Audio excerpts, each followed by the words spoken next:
Good evening, everybody. We're back with some Shadowrun Hong Kong. To say that I've been looking forward to this is a bit of an understatement.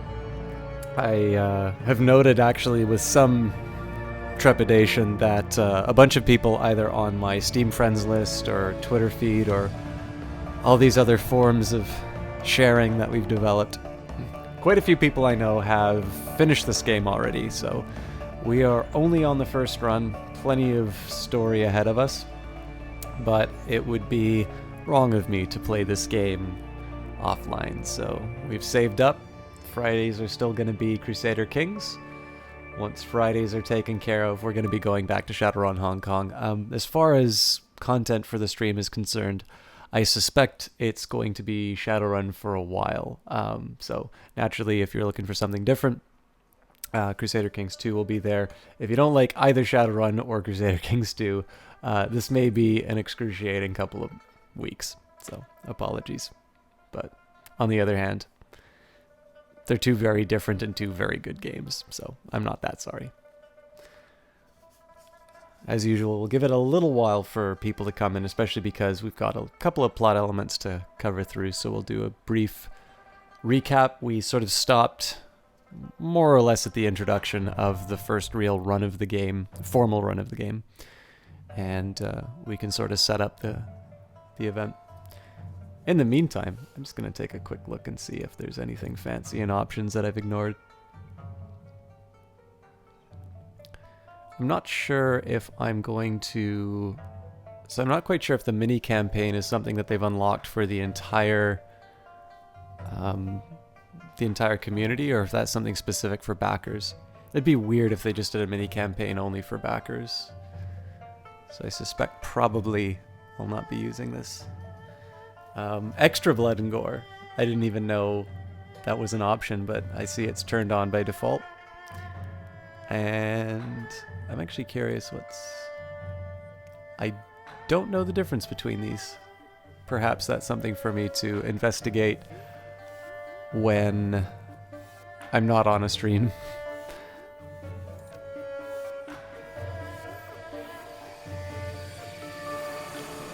If you listen, actually, this is the theme of the game. It's a really nice one. Obviously, this is the title music, but the part with the strings is something we've actually heard a couple of times already. It's a nice theme.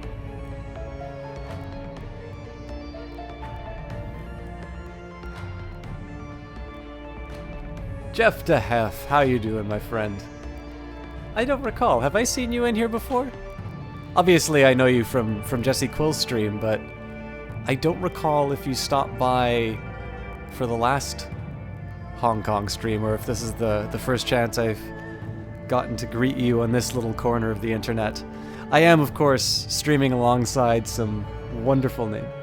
Mr. Kaisan, you enjoyed the music for the series? Yeah, absolutely. I was very happy as part of the Kickstarter rewards to get all of the music, but definitely the Hong Kong soundtrack is delivering for sure.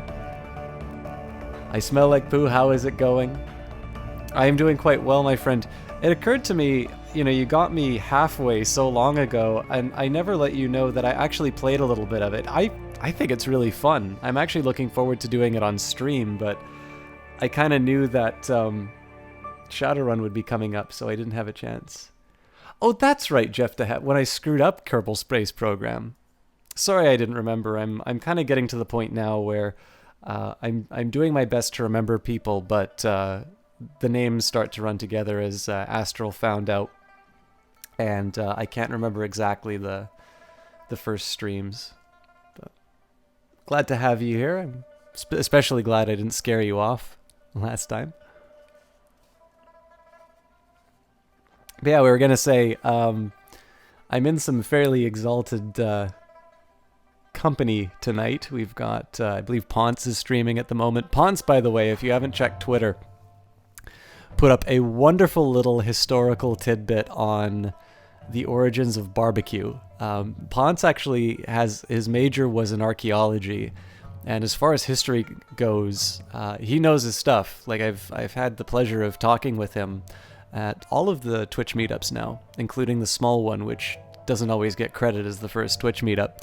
But it's a wonderful video. It's a short one too, so he's definitely mastered the form of doing punchy, interesting, and brief content, whereas mine tend to be these fairly extensive marathons.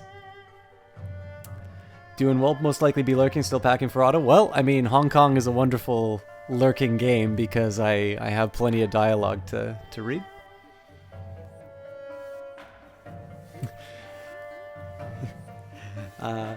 Yes, Jeff. Well, I have followers that I need to keep track of. Viewers always is a little bit of a variable one. We'll be jumping into the game soon. Oh yeah, no, there are definitely limits in terms of what I can do as far as brevity is concerned, but it's, I will respect the forms of others without necessarily feeling a need to emulate it myself. But, I mean, Ponce is a great guy, and what's really nice is to finally have sort of an opportunity for people to feel like they can kind of bring back some of those either academic or professional interests that they have. So, Ponce clearly makes a living with his League of Legends content, but that doesn't mean that he doesn't have interesting things to say about non-League of Legends stuff. So I thought that was really great that he got to share it, especially because, my history is very weak. So to be able, even if it's fun little trivia, to be able to hear about that is good. And I mean, I really like King Louis, Leroy. So it's a nice little time period that I like as well. Where am I from? I'm actually from Vancouver, so I'm on the opposite coast from you, Jeff DeHeff.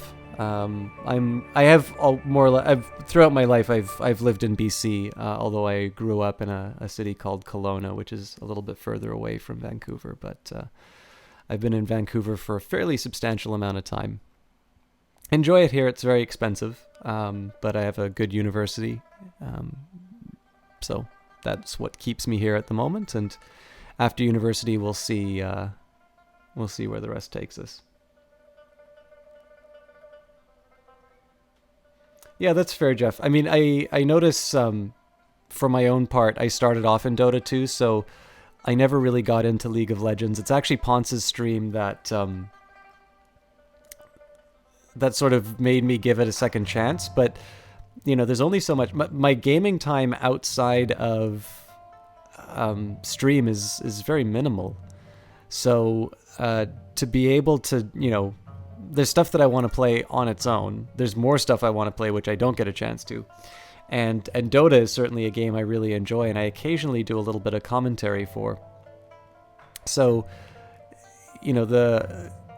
even with my somewhat renewed interest in League of Legends, the mere idea of being able to dedicate any reasonable amount of time to learning the intricacies of the game is not really realistic for me right now. So. Interested in heading elsewhere? I suppose that depends on the opportunities. I'll jump into the game at this point. I suppose that depends. Oh, here, I should probably read the narration first. Outsider, Whampoa Garden, a carnival of chrome and neon, rife with every manner of technology and artifice one can imagine. The entire area has the feel of a night market, save that chips are sold in lieu of steam buns and vendors hawk the latest drones rather than light folk art. Something stalks these streets, hiding just out of sight. It stalks the Whampoan elders, the leaders of the brand of tech-savvy squatters who have claimed this neighborhood for their own. The street... Oh, of course it's going to end for me.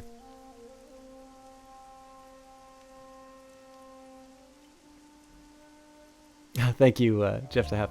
And that's great to hear, I smell like poo. I hope it helps out your friend. I realize that a lot of that advice that I gave is very unique to me, but I honestly feel like you cannot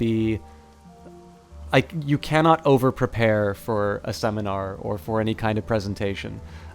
Because I like to improvise material, the preparation gives me that foundation from which I can sort of tailor the presentation to the audience. Even if I have slides, I will usually make them general enough that they convey the information that I need to deliver visually. I very rarely put words on a slide. And when I do, it's more so as an anchor for the presentation. And just generally, I kind of like to tailor the presentation to the audience. Now, I'm going to assert that is probably not a skill that everybody has. But even with that in mind, I think a lot of the nerves that people have in terms of presentations tend to be about, what if somebody asks me a difficult question? And, the way you prepare for that is just know your subject matter very well. Even if somebody asks, a very complicated question and one that maybe you don't directly have an answer for, to be able to at least say, it's like, what, they asked me something that is genuinely original, and I should be able to, follow up on it. I think there's value in that. I think the only one is, to deal with the kind of question that isn't maybe a genuine one, but rather dealing with somebody's attitude or somebody's ego. Brevity is a soul of wit. You must be very witty since your brief stay must already be over. Oh, I'm sorry, Mr. Kaisen. We gave you absolutely no content. I will have a great stream, sir. Sorry to treat you to my ramblings, and I know I need to answer Jeff the Hef as far as where I want to head. But have a great evening, my friend. As a student of communications when you were in college, you appreciate and admire my presentation spiel. Oh, thank you. So far as where I want to go, I would be lying if I said I was indifferent to the location, but whatever other failings or neuroses I have regarding my relationship status, the fact that I am single, I have no dependents, and don't really see any change to that in the future means that I have plenty of opportunities in terms of where I would practice, my profession. As to what that profession will be is a little bit up in the air as well, because if I were to pursue a PhD, that would imply that I would want to become an academic. And so I would need to consider, at that point, where I would like to go elsewhere probably would be a measure in terms of what institutions. I mean, who wouldn't want an opportunity to go to Cambridge, Massachusetts and be a professor at Harvard or MIT? Especially for economics, that's kind of the sacred zip code. But, alternatively, let's say that academia wasn't my specialty, or I just found that it wasn't really cut out for research. Maybe going to San Francisco and working in the Twitch data science team would also be a wonderful opportunity. I also wouldn't be opposed to working in Canadian government, and so the question is, if I were to be in federal, that would usually mean Ontario, specifically Ottawa. Provincial governments would depend as to which province I was in and their respective capitals.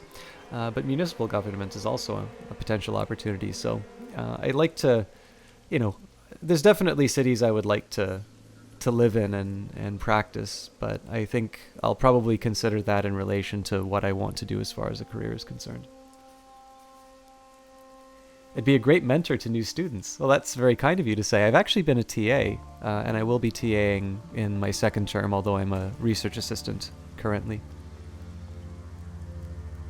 Thank you, Jeff to have. I don't think I've thought it through enough, actually. I was talking to one of my PhD student friends, and she pointed out to me how soon I'm going to need to decide the PhD, and I have a very broad range of interests, so, it'd actually be really interesting if I could go to Princeton, because they have an interesting project in their political science department, which I think I'm an economics major, but I believe there'd be compatibilities between the two of them that would lead to interesting opportunities. But I think everybody, ask anybody what school they would want to go to, and I think Princeton is pretty high on that list. So whether or not I'm good enough to go there is an entirely different matter.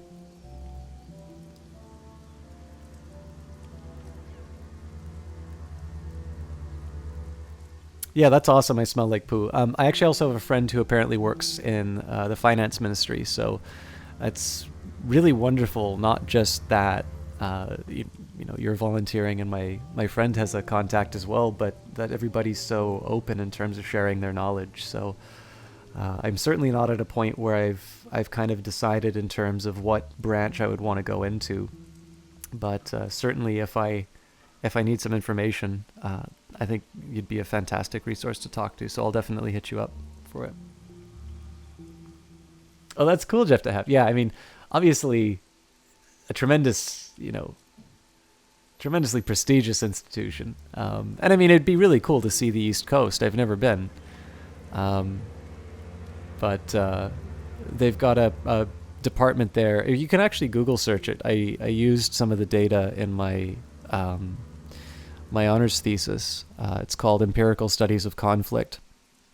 And again, a lot of this is a political science, but data is data, and if the tools of econometrics, which are arguably the best for answering these kinds of causal questions,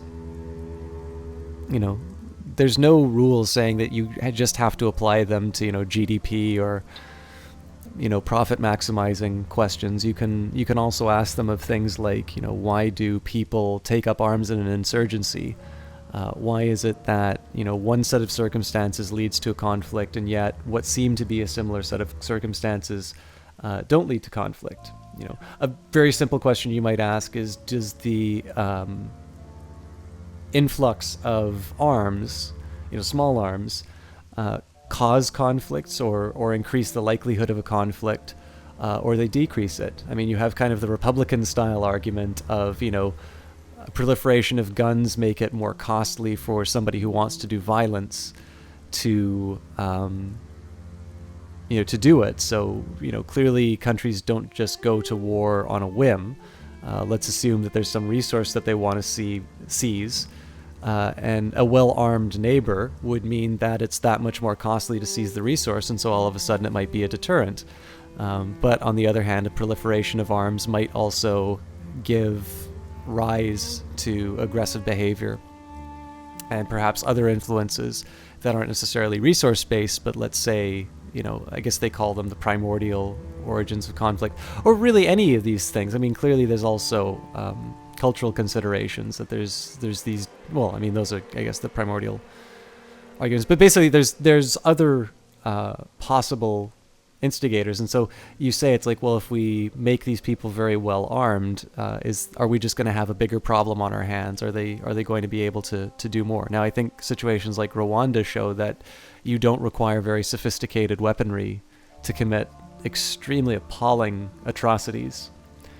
But this is an interesting question, right? Does the proliferation of arms result in increased conflicts?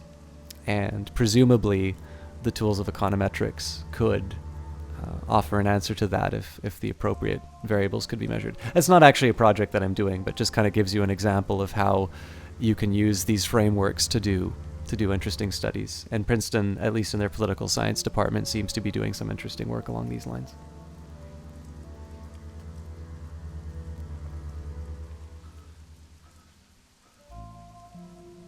Oh, Jeff the Heft, that's an extremely kind offer of you. I have no idea when I would ever get an opportunity to take you up on it, but I fully intend to if the opportunity ever arises. Is there a definite answer whether war is good for the economy? It seems like it's not. Well, yeah, I would not... I'm certainly not trying to suggest that war is good for an economy. It's more the idea of what are the factors that go into conflicts. So, speaking of Princeton, you had a relative who used to be called Fat Boy by Albert Einstein. As far as getting insulted goes, you could do worse. Yeah, I could definitely say so.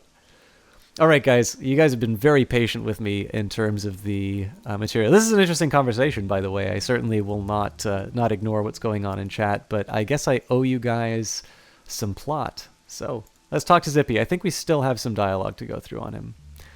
Hey again, how can I help you? See you later, Zippy. Okay, we finished with Zippy then, so let's run around. And oh yes, I remember we stopped the playthrough because we had lots of dialogue options. The man in front of the stall is rooting through a box of music chips with the swift fingers of somebody who knows what they're looking for. Behind him, a music player pumps out a constant stream of distorted atonal music. The stall's proprietor is nowhere to be seen. Can you believe this? They've got 4 bootlegs of Echelon 60, the unreleased Enoch Ian Key's double chip show from Brazzaville, but absolutely 0 chips from Shotgun Bloom. This stall stuff is pretty second rate. Hey man, don't get down on Echelon 60. I saw them when they played that unlicensed show in old Choco Tart Factory out in Suwon. The show was amazing, even if the police had to break it up midway through the second set.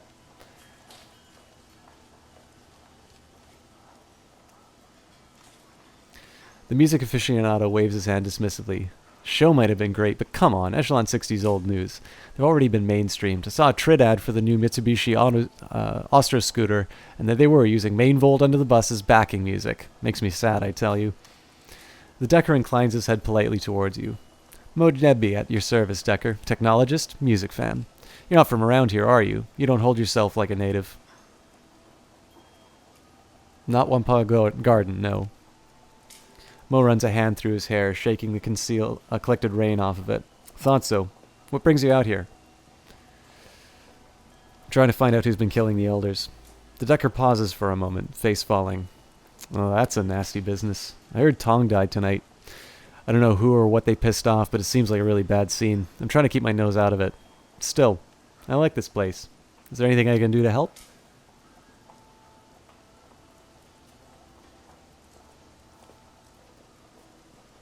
Yeah, I smell like poo. It's also a little bit tricky because, the great fun of my study is that there's clearly not a consensus on a lot of issues. And I've learned very quickly to just even if somebody's written a paper on it, doesn't necessarily mean that they have not left out important factors or that perhaps updated data will reveal that we only had half of the picture. I think a good example of this, I know this is a very famous and best-selling book, though as to how many people read it. I'm using it to prop up my laptop. But Thomas Piketty's Capital in the 21st Century. This would be a book which actually uses Simon Kuznets' work. And Kuznets is an economist who talked about the Kuznets curve. So you start off with, let's say, perfect equality because everybody's equally broke. And then over time, inequality rises because technological progress or just generally the sorts of things that create prosperity are held by relatively few people. And so those relatively few people benefit faster than, let's say, the rest of the population. And then you hit a point where the rest start catching up. And so you hit a peak inequality, and then over time, inequality falls again. And this is known as the Kuznets curve. And, it's not that he just made this up. He saw this in the data. But Piketty's argument is that what Kuznets was looking at was a very specific part of history, specifically something that happened as a result of World War II and its aftermath. And that the natural dynamic of capital or capitalism is to have sort of increasing inequality, and that there needs to be some mechanism to rein it in. Now, he's not the last word on this issue, but it's a very good example where you can get one conclusion that is actually held quite deeply by many economists, and is then questioned once there's updated data. Because certainly Piketty has taken this question and has gone much further with it than what people have done. Now, again, that doesn't mean he's the last word, and it's not just ideologues that are opposing it. There are actually some good reasons to think that perhaps his estimation or his reading of the situation isn't as appropriate as people are so ready to pick up. But that's what makes it so interesting, is that it's a conversation. You look at the data and presumably, it's difficult math. Econometrics is not easy. You're dealing with human beings who are naturally difficult they don't behave the way that you want them to. They have their own intentions, and you need to account for those. But if you do it right, presumably you should be able to read somebody else's paper, and you should be able to trace their steps, and you should be able to clearly identify where you feel their argument may be may be lacking or where you feel that you can do some improvements. And that's actually one of the reasons why I like looking at political science, because they have some very interesting ideas, but it doesn't feel like their empirics always give the most full-throated justification for their conclusions, or that there's quite a bit that still gets left on the table. And so that provides an opportunity for me to go about the research in a way that I think is a little bit more appropriate, and hopefully to yield some insights that are, that are useful.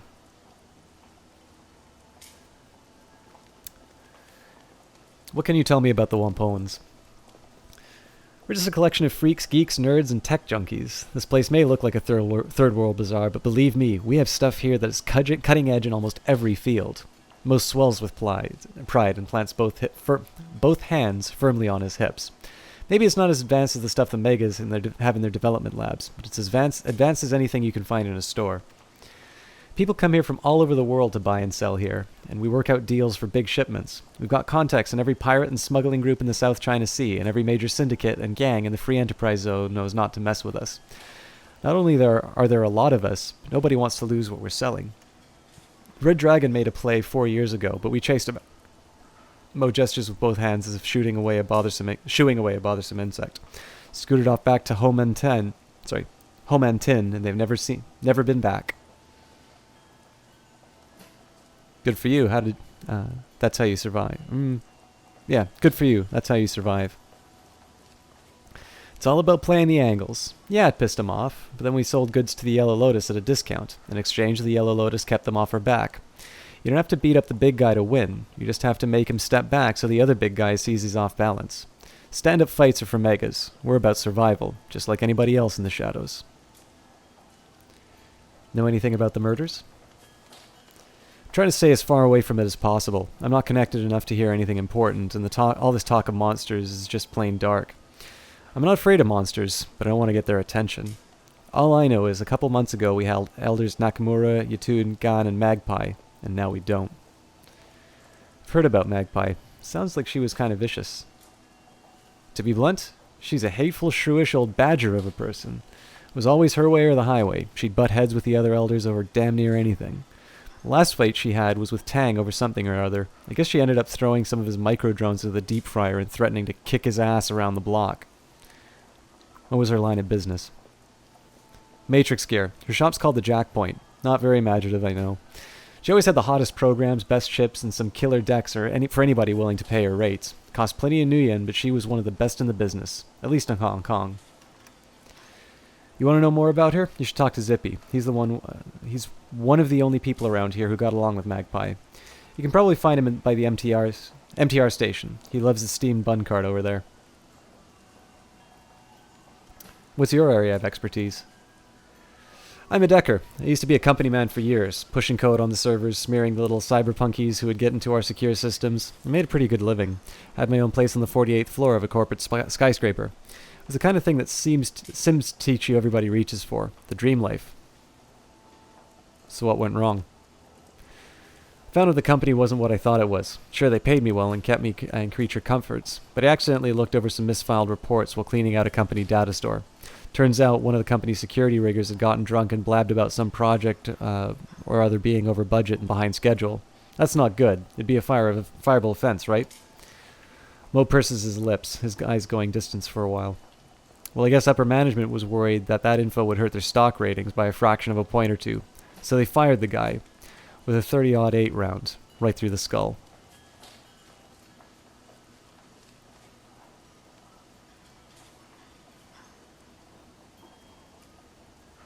You should have known that's how the corporations handle problems.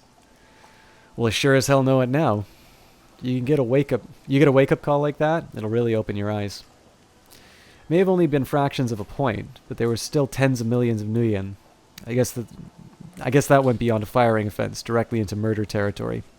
What's worse, since I now knew about both the project and the murder, I could be next in the firing line. I knew I wasn't worth the expense to hunt down, as long as I kept my head down, so I came out here, looking for like-minded deckers. I guess I ended up staying because I could get a semblance of a community out here, and I couldn't get that in many other places. See you later, Mo.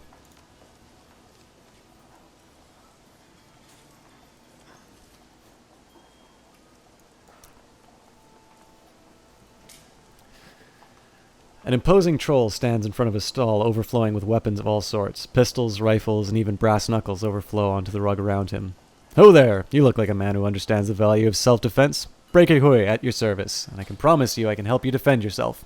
What do you say? Want to take a look? I'm more interested in information. Yeah?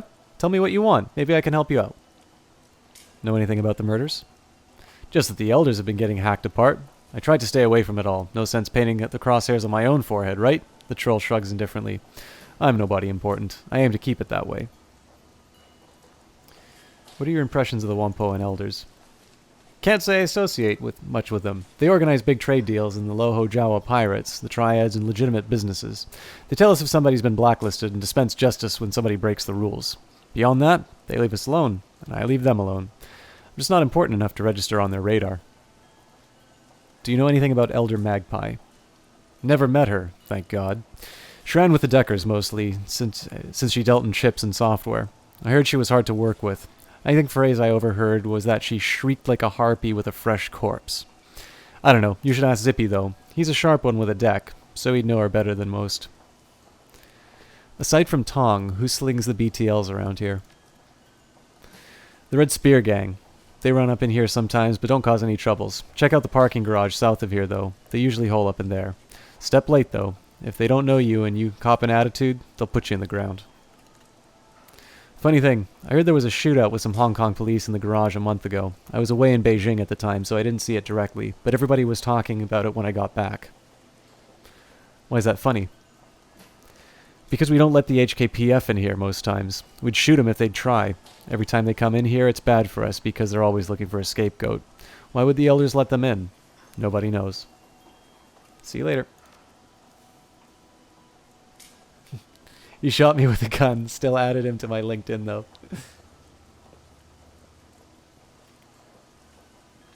Alright, so we got some objectives. Sorry, I know the reading isn't quite as dynamic right now. I had a kind of a long day, so I'm sure I will work into it when I after I get a little bit more acclimatized. Hope everybody's doing well tonight, though, by the way. Very happy to see that I haven't completely lost everybody to all the other good streamers tonight. Okay, so investigate the parking garage and get the key. Well, we already had the key to Magnite's shop, so find out what the Red Spear Gangers know, I think is the other one that we got.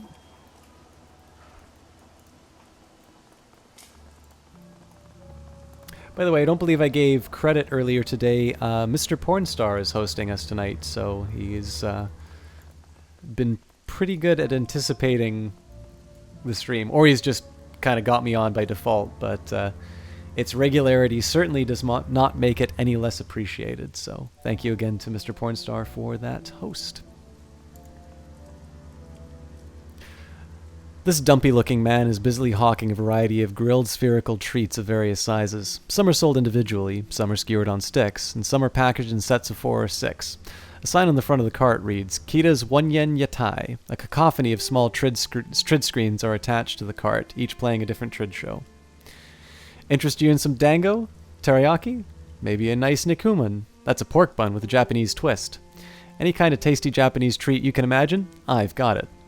Maybe some curry fish balls are your speed. Kita will give you your heart's desired, providing that desire is on my menu.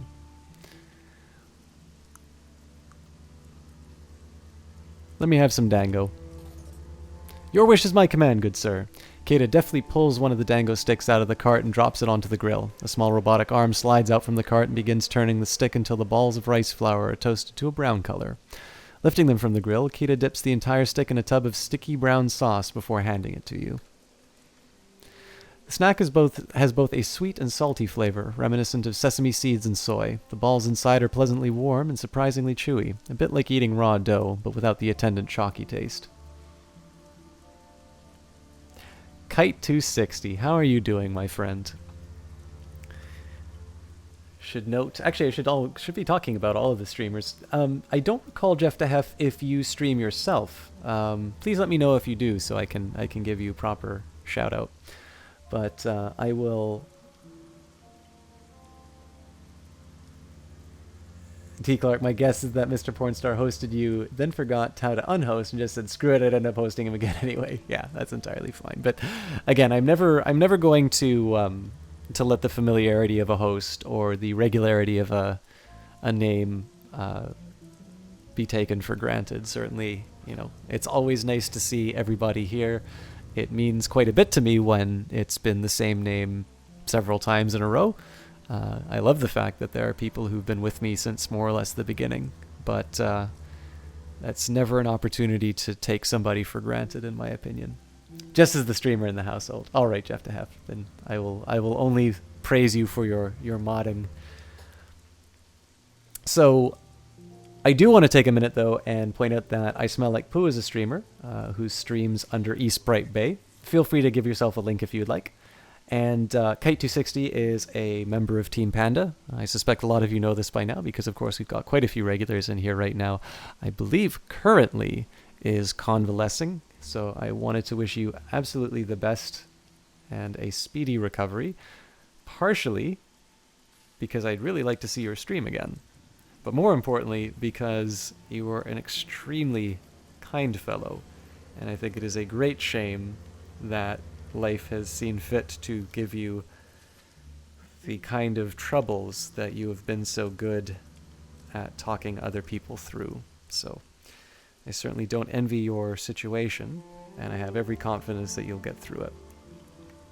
But with that in mind, Kite260 is a wonderful streamer, somebody who I think is very much deserving of your follow if you haven't already. And while he may not be streaming right away, when he comes back, I think you'd be doing yourself a favor if you stop by his stream. So I believe those are my acknowledgements, for streamers at the moment. But we'll figure out, we'll find other ones hiding in the woodwork. Kata leans back, studying you intently. The trid projections from his cart cause his face to be lit in a constantly shifting array of rainbow hues. So what brings you to Whampoa Garden, my friend? Somehow I doubt it's the street food. Just here on a job. Kata nods, just once. I can respect that. Sometimes the tides of life take us to strange places. A few places are stranger than this one. What can you tell me about the people around here? We're tech heads, deckers, riggers, trid pirates, and everything in between. If I had to define this place, I'd say it's Asia's mecca for people like us. As for the elders, I can give you the basics. I'm a small fry, so we're not exactly on social terms. Ing's some kind of crazy tech witch. She summons up spirits and casts spells, and she works the spiritual center of the tribe. She's a lot craftier than she seems too. She has this mother-to-everyone act going on, but I've watched her manipulate people into doing all kinds of stuff they wouldn't normally do, and they thought it was their idea the whole time. Magically, you mean? No, I don't think so. She's just really good with people. Ip's a killer, addicted to cybernetic implants. He always has to have the newest and freshest gear. The funny thing is, I've never seen him fight. I kind of get the impression he's a coward. He'd rather let one of his buddies handle a problem than do it himself. All I know about Tang is that he loves drones and does a little decking. Frankly, I find him kind of boring. All he talks about is neural networks, dark knowledge, and the evolution of machine learning. Like I said, boring. What's with all the trid screens? Kata beams and gestures excitedly at them. You like them? I love trid operas. Chinese, Korean, Japanese, Indonesian, it doesn't matter. This way I can watch all my favorite shows without missing a beat. I can work at the same time. Pirated trid is my other business. I rip the streams in the Matrix, tap into the right corporate feeds, and resell them on a chip out here. Kata's face falls a bit and his enthusiasm wanes. I wish I could pay the bills, but my food cart's a lot better than that. I don't know why, but most of the other Whampoans seem to like sim over trid. They don't know what they're missing, though. One episode of 1,000 Cranes of Autumn, and they'd be hooked for life. I'm just at the part where Orin confessed her love to Takayama, but he's got to get his mech suit out of the front lines on Mars, so he can't be with her. Downright heartbreaking, I tell you. That sounds like an interesting show, all right.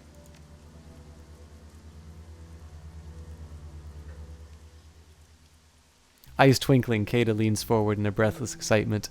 Oh, you have no idea. 312 episodes chronicling noble mech pilot and tumultuous love affair he has with a space station governor's daughter. The the majesty. The Battle of Lagrange 1 spans 5 episodes just by itself. For some reason, I guess it just didn't resonate with the wider public. I don't know why. Who doesn't want to see a trid show about giant flying robots, love, betrayal, and spies? I've got to stop myself before I get carried away. Was there something else you needed? T. Clark, I don't actually know where the next Shadowrun game is going to take place. I don't know the setting that well, outside of kind of the very basics that you would get just from looking at the art.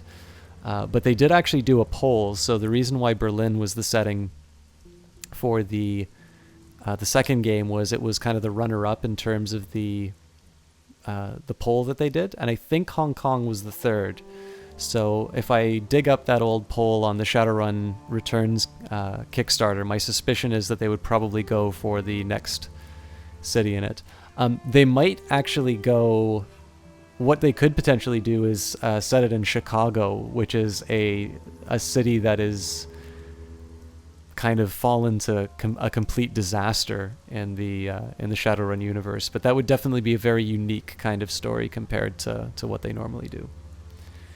But your guess is as good as mine, to be honest. But I know if it's any... I mean, Harebrained Schemes has an incredible track record with this series. So I would be willing to guess that whatever they ultimately decide, it's going to be a very satisfying story, and I hope an original one. I kind of get the impression on this particular story, by the way, I never did the summary, but with some of the supernatural elements going on, I'm almost wondering if they're sort of fleshing out sort of the broad strokes of Glory's story from Dragonfall, and if maybe they're just trying to turn it into maybe a full-fledged campaign. If it does turn out that way, I wouldn't be too sorry, but I do hope they do something original with it. Got any thoughts on the murders? Yeah, ignore them. Kata shrugs indifferently. Saw the crowd at Tong's Sensory Carnival earlier tonight, but I didn't know the guy very well. I'm a Trid fan. He liked Sims. Not a lot of crossover between us. See you later, Kata.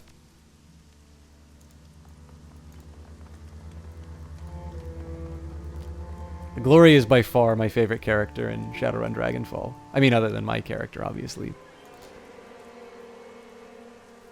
This man has a tired, world-weary demeanor about him. His eyes track your movements with a penetrating, critical precision. Something about him, the lines around his eyes perhaps, make you suspect that he's seen a lot of terrible things happen.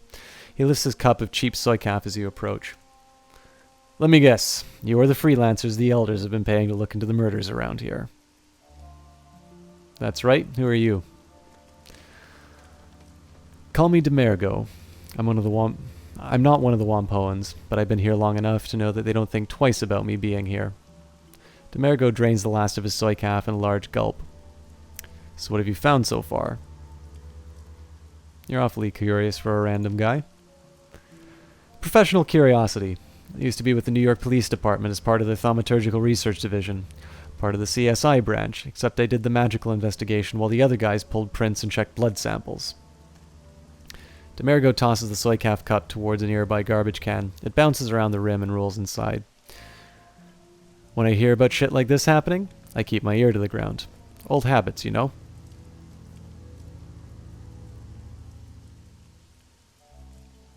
Seems like you're more cut out for this job than I am. Elder Aang asked me to look into the killings after the first murder. She couldn't afford my fee, though, so I took a pass. It's not just the money, either. Demergo shudders, folding his arms across his chest. See that stuff day after day? You pay a price. It eats away at you. You know what it's like to feel that sickness and anger every day? To be asked to pick up a murder weapon and relive somebody's death? Feel it going into your neck? Pleading in the voice of the dead woman for her killer to spare you? These days, I'd rather interrogate the living, thanks. What are you talking about? I can read objects. It's called psychometry. A little trick I managed to pick up. Don't really know how. I hold something, I can tell you what happened to it, who owned it, how it killed someone, if someone loved it, or was afraid of it. Useful, but it'll tax your heart. And before you ask, no, I'm not going to read anything you find. I already told Aang I didn't want any part of this. You want advice? I'll give you that, but I'm not getting drawn further into that.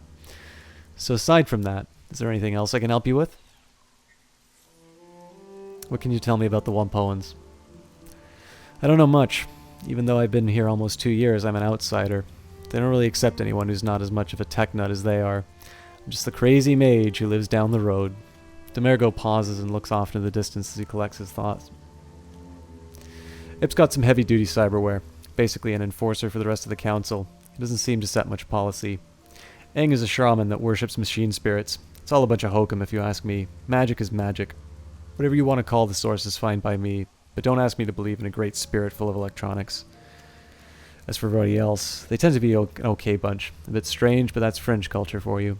They scrounge tech, rebuild it, sell it off. Some of them even have their own autofab shops. The stuff's pretty high quality too. People from all over Asia come to shop around here if they need something rare and unusual. Tight-knit little community, all things considered. What do you know about the murders? They started a couple of weeks ago. Elder Gan was the first to go. That's when Aang asked if I could look into them. He was ripped apart, arms wrenched out of their sockets, skin flayed the way with a razor-sharp knife. The rest have been the same. Whatever did it sure didn't care about whatever did it sure didn't care about it being a clean death. Demergo lowers his voice, leaning in towards so only you can hear.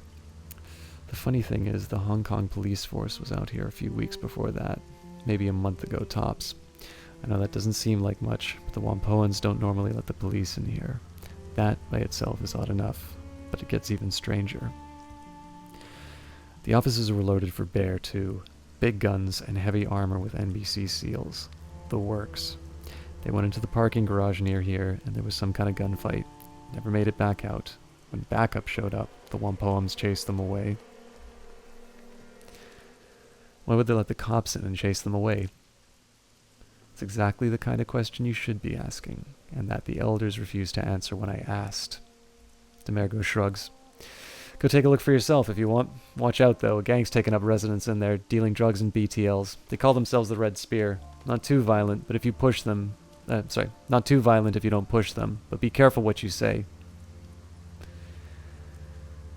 Tung wasn't afraid when he died. He was caught by surprise. Demergo arches an eyebrow.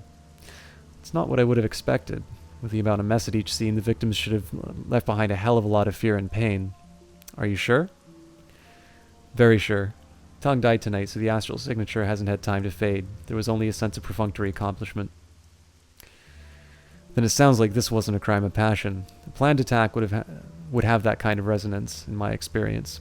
It's possible for the gore show is to throw off anyone looking for the actual reason. Demergo closes his eyes and starts to nod. Yeah. If I wanted to kill someone and get away with it, I'd try to point the finger at some kind of monster. Demergo opens his eyes and smiles a thin, humorless grin. Basic Investigation 101. It's usually the simplest explanation, but don't discount other possibilities. You think the mess wasn't incidental? It's a possibility. Ask yourself this. If the mutilation happened after Tong's death, why would the killer perform that kind of ritual? Serial killers who engage in that kind of ritual don't feel perfunctory about it, in my experience. It tends to feel more like they're taking communion. It's religious or sexual feeling most of the time. If this didn't feel that way, I don't think the killer is actually pathological. See you later.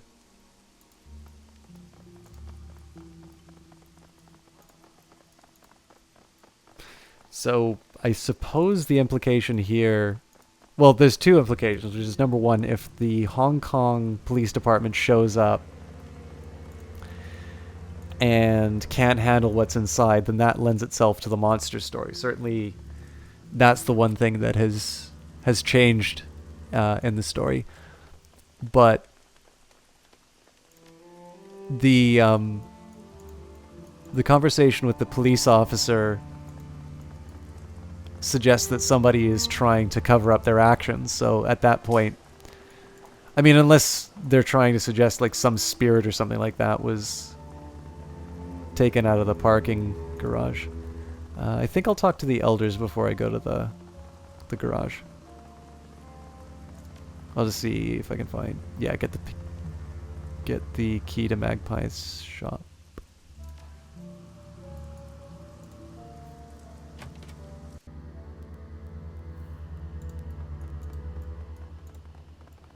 I don't think there was any... Oh wait, there is somebody to talk to.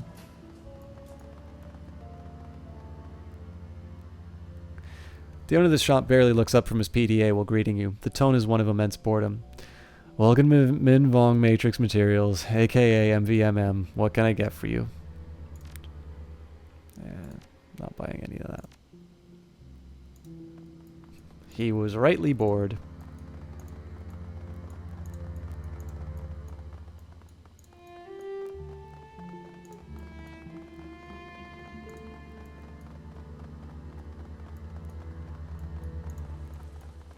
So I'll definitely say one of the features. It's not to imply that the other Shadowrun games didn't have good art assets, but I'm definitely paying attention to the environments more in Hong Kong. I think it's probably the nicest looking of the games. I mean, I think that's also appropriate for the settings too, because Berlin certainly is not, especially the part that you're playing in the game, isn't necessarily going to be a very flashy place, whereas Hong Kong sort of has this, and I mean, in this district especially, is going to have quite a bit more light and color. So it's just, I think they've done a nice job of making the most of the setting that they had. This woman sports a brilliantly hued hair that shifts colors, scintillating with every passing moment. She's powerfully built, a natural athlete, or someone who works out a great deal. Notably, the large shotgun rests on the arcade cabinet next to her.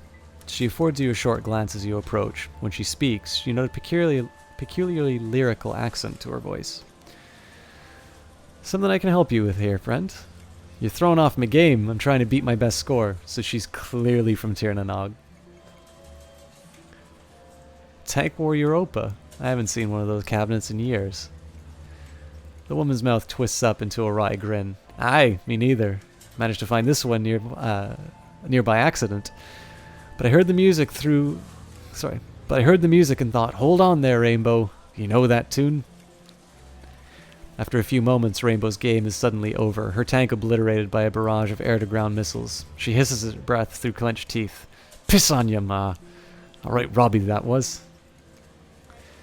Right then. Rainbow shakes her head again, turns to face you fully. You don't seem like Wampones. They're all a mite touched, yeah? Maybe you are too, but if you don't advertise it like they do. What's your story? Looking into the murders that have been happening. Ah, that's some nasty work. Bodies hacked up, chunks bitten out of them. I'm sure you're loaded for something big and ugly, that's for certain. Sorry, make sure you're loaded for something big and ugly, that's for certain. Where are you from? I can't place the accent. Born and raised in Dublin, down by the banks of life. Yeah, by the way, I'm not going to try and do an Irish accent, so. Spent most of my early life there, working security on sacred spaces. You know, historical sites and undeveloped land. Green movement was big in those days. It was a bit like being a park ranger. Sure didn't beat some dead-end... Sorry, sure didn't it beat some dead-end desk job. Spent a lot of time around country Dublin and Wicklow. I always loved animals, and found out being a ranger put me in close with them. It was a good time, yeah? Making sure the budding new species like the bogies and the centaurs didn't upset the ecology of Wicklow National Park much. Also kept the nastier bits, like each usage, from running amok across the populated areas. Yeah, see, the worst thing that I could do, given the fact that I would actually be interested in pursuing voice work, it would actually be good for me to try and take some kind of accent classes. But I think you can get the characteristic of dialogue through without having to do the... I think doing an accent would probably be a little too distracting. Whereas just trying to get the tone across would at least communicate a bit more of the character. I don't know, I might be wrong with it, but I know a few Irish people and I really like the accent, but I wouldn't... It's like trying to do Scottish, like it, you know, Huntsman, there's a loose moose in the hoose. It's not actually gonna translate into something that's meaningful.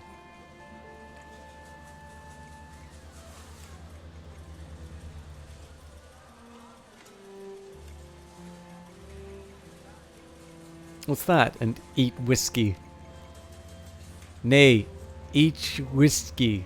Whiskey is just the word for water, which is how whiskey got its name. It's a cannibal horse, basically. If you never heard of an Ichiyuski, be glad. It drags you into the bogs to kill you. Sometimes people call them kelpies on account of the water plants they pop out of. Anyway, as I was saying, problem was I started to develop this wee knack, just a small thing. I keep magic from working when I'm around. Spells don't go, spirits fall apart, and the paracritters got real feisty, eh? To make things worse, this was around the time Liam O'Connor threw his coup and formed Tir na Nog. With all this fancy talk about elves and ancient magic, 'twas a bit scandalous to have a woman guarding around the ancient sites that wasn't just mundane, but also killed magic around her, so I got fired. You're older than Tir na Nog? Bang on, and I don't look a day over 25, do I? Rainbow flexes one arm, grinning widely. I'm Irish, not one of them noggins. Pack of punters, a lot of them. Anyway, going on about their ancestral lands and the glory of the past and all that bullshit. I saw them kick dozens of old Irish families off their land just because their ears weren't pointy enough, or they didn't meet some stupidly arbitrary criteria of old nobility. It was just the kind of thing that brought around the IRA, just like the bad old days of the Troubles. New Brains and Renaissance Jack, thank you very much for that, host. How's it going, everybody? Welcome. The Skeevies and New Tyr didn't pay for the land they took. They just had a bunch of bullies with guns. Rainbow scrunches her face up into a disgusted sneer, Mock spits to the ground. I've always been sympathetic to the little guy in the fight. They offered to pay for my help, so I said yes, simple as that. She became a terrorist. Feh, don't be so dramatic. They fixed me up with a cyber stitcher and gave me a lot of the kit they've gotten me now in exchange for going overseas to work for them. Smuggling, running guns, making contacts in Europe. Same kind of shite that revolutionary groups do. Seeing as how my fam got kicked out of the house, I was glad to do it. Still, I do work for him these days, but there's a lot less of it. Lady D cracked down on the dissidents, but good. What are you doing in Whampoa Garden? Me? I'm a fair bit of a game hunter these days. I'm into strange places, look for some kind of paracritter I've not seen before, and then I put a bullet in it. Only the nasty ones, though. No point in hunting a trails cat or such. It's only things like gargoyles, bargeese, and whatnot. All the work I did with them in my youth does a good job of keeping me alive. I was out in Jakarta last year hunting one of them Indonesia vampires. You ever heard of them? Call them peneglagons. Their heads and guts come out of the body cavity and they fly around like a giant messy pile of pasta. Reva bares her teeth and pantomimes floating around. Took me a solid 2 months to track her down, but I did. Once the job was done, I asked myself, okay, Rainbow, what's the best place in East Asia to find some action? So Hong Kong it was. All the Chihuahuas and the bigger concentration of odd critters than you'd normally find in the city. Been spending a lot of time down in the storm drains these days. I heard rumors of a rat king down there, where a mess of devil rats gets all tied together in some kind of big awful rat beast. Haven't tracked him down yet, but I figure it's only a matter of time, yeah? She pats the barrel of her shotgun affectionately. How you doing tonight, Renaissance Jack? That is definitely a very welcome host. We've pushed us to double digits as I am floundering through Rainbow's dialogue.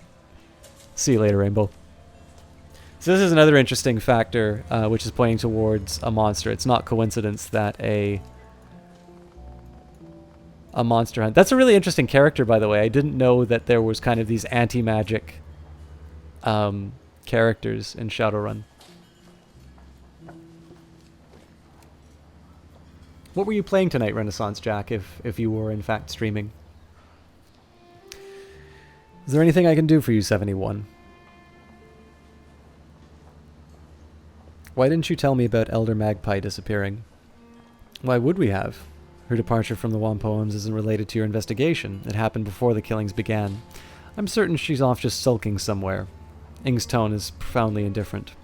No doubt she'll come waltzing back next month, all full of attitude that life dared go on without her asking her permission. If she does, we'll welcome her back, despite our problems with her behavior. Her skills make her extremely valuable. I've taken over maintenance of our matrix infrastructure in her absence, but I'm nowhere near her level. The best I can do is ensure nothing breaks until she returns. I'd like to take a look around her shop. Do you have the key? Yes, but there's a lot of sensitive equipment in there, including our community servers. We don't let anyone who is not one of the Whampoan elders in there. Why would you need to look around in there? Don't have charisma and don't have decking. I guess I don't really need to get in there. Why did you let the HKPF into Whampoa Garden last month? My son Jack was playing Resident Evil 5 with an old friend of you. That is cool. I can't remember. Have you seen W. Shand? He does a Nemesis stream on Fridays called Check the Deaths, where he's stopped completely abusing himself with alcohol. But he does still occasionally do challenges where, you know, he'll take a shot if he fails a challenge, and if he dies, he gives away a game. I mean, he's an absolutely fantastic streamer, hands down, but that is definitely a fun game show, and I know there's a lot of love for Resident Evil, so he's definitely a streamer who does it well. And actually, I should note, Jesse Quill and Sirius Uclera have either recently done or are currently doing Resident Evil as well, so it seems like that game is just continuing to infect my favorite streams, although I will admit I've never played a Resident Evil game myself. Tang is taken aback by the question. For a long moment he says nothing. When his composure does return, he speaks deliberately, but with great care. We generally don't let the police into Whampoa Garden, it's true, but in this case we made an exception. The police were very polite and offered to look the other way over some of our deals with the Lano Jawa pirates. They also made it clear that if we refused, they might not only take an interest in our deals with the pirates, but they would also call in the Special Duties Unit and force their way in. We have repelled the Hong Kong police before, and when they've tried to push us around. We could also probably drive off the Special Duties Unit as well, but the cost in blood would be too high. Eng shrugs noncommittally. Since they weren't hunting a Whampoan, we saw no reason to refuse their request. Who are they here for? They didn't say, and we didn't ask. The HKPF isn't exactly forthcoming about their business, and we found the less we know about their interests, the safer Whampoa Garden is. When you take an interest in the police, they return the favor. As far as I know, they went into the parking garage. There was a gunfight, and the police never came out. More showed up a few hours later, looking for their missing officers. We didn't let those in, though. We just delivered what was left of the bodies to them. Why didn't you let them in? We were willing to allow a group of 4 in because they asked politely. When the reinforcements arrived, there were over 30 of them. We couldn't risk the rest of the police setting up camp in our streets. It would have been a circus and disrupted their lives and business. I'll be going now.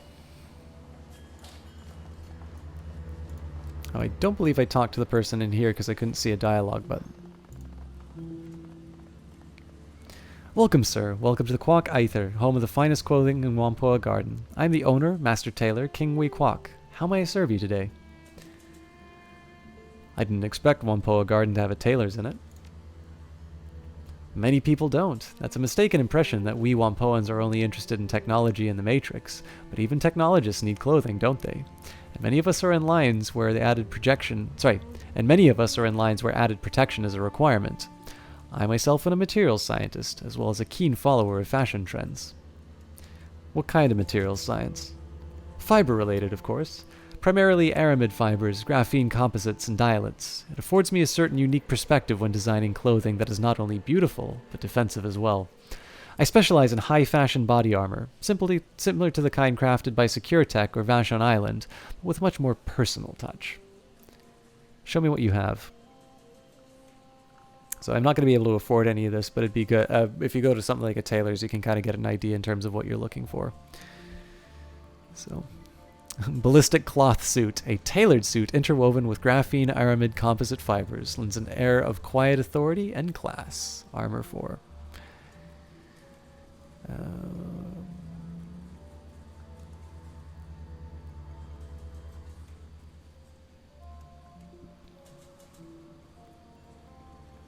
Yeah, so I mean, effectively, it's like one high-tech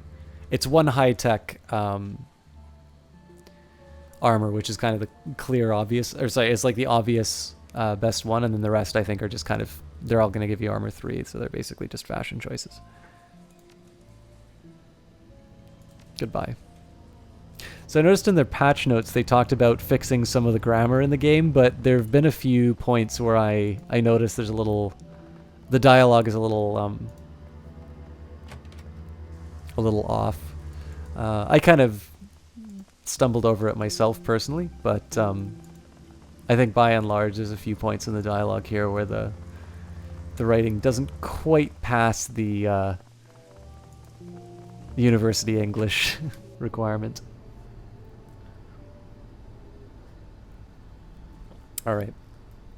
So chances are we're going to wind up fighting with these guys, but I won't go into stealth mode. That's far enough, guy. The woman hefts her weapon, tossing a nod forward to the gangers behind her. Sorry, I nod toward the gangers behind her. This lot's our turf. If you're looking for a fix, you're welcome to trade. If you're not here for business, you clear the hell out. You try and wander around on our turf, we're going to have to air you out. So what do you say? You looking for a little pick-me-up? A little nitro for some pep? Maybe you want some chips to take the edge off. You want it? I got it.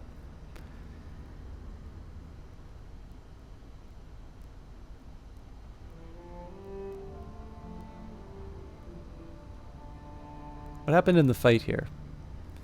As far as I know, some police showed up looking for somebody. They got here, all of them got killed. Whoever they were after was long gone by the time we showed up. Used to be a lot of Wampoans living here. They all cleared out, muttering about ghosts and shit like that. Have you heard anything else about the murders? Nothing much. I'll tell you what, though. I've got a guy named Kang. He was down the storm drain system last week. Something was moving down there. Big, too. Man-sized. But it wasn't speaking any language Kang understood. Kid beat feet back here as fast as he could. Dumbass dropped his storm drain key on the way out, though. You want to go looking for whatever it was? You'll have to get a new key from somebody else. Kang stole his from a city worker. Who else might have a key to the storage raids? There's a guy named Porter Lamb who's got keys to pretty much everything. He's somewhere between a cop and a handyman. Ewan also mentioned some elf woman with crazy colored hair who managed to scam a key. She said that she was hunted paracritters down there, devil rats and shit. Can I look around this garage? Man, are you deaf? What the hell did I just tell you? No, you goddamn well cannot wander around our turf. The ganger shakes her head, mumbling something about idiots with no memory. Yeah, that's what I thought. Show me what you have. All drugs.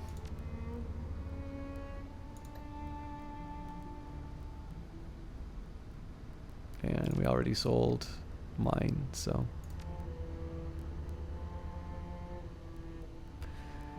Some of these BTLs you're selling look an awful lot like they came from Tong's shop.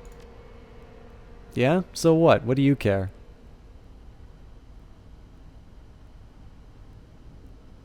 You must have gotten them recently. How'd you know Tong was dead? It's like this. Broken Thumb Yuen was walking down the street and sees a guy go into Tong's joint right at closing time. Tall guy, hunched over, had shitty gray rain poncho draped over him. Now Yuen figured that was weird as hell, so he posts up and waits. He figures the guy'll come out soon because Tong's closing up shop. Nothing for 15 whole minutes. Guy comes out, hustles down the street with nobody saying boo. I figured he was waiting for an ebb in the crowds. Yuen sees some blood smeared on the door though, so he goes to check it out. Inside, total carnage. But you know what? Tong's not going to be using his gear anymore, so the hell with it. Yuen jacks the lot of it. Business is business. You're damn right it is. That's all I know. The guy had to be the killer. Tall, gray rain poncho, hunched over. Also smart about how he came and went.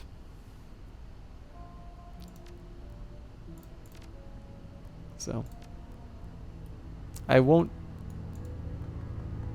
attack them, but I'll see if... I suspect I probably can't run by. Yep. What the hell did I tell you? Waste this idiot!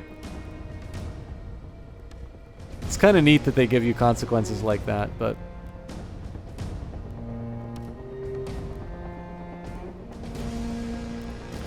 Alright, so as usual, we need to get ourselves into cover before we do anything too crazy.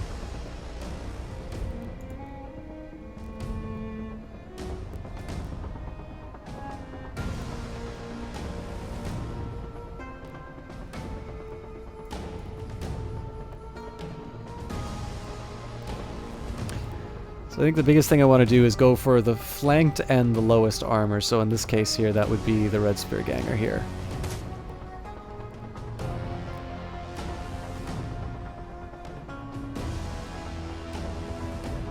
Now for Gobbet, I think I'm actually going to give some speed to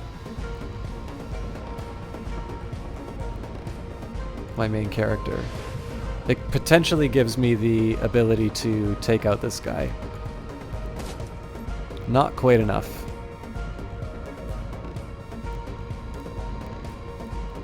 So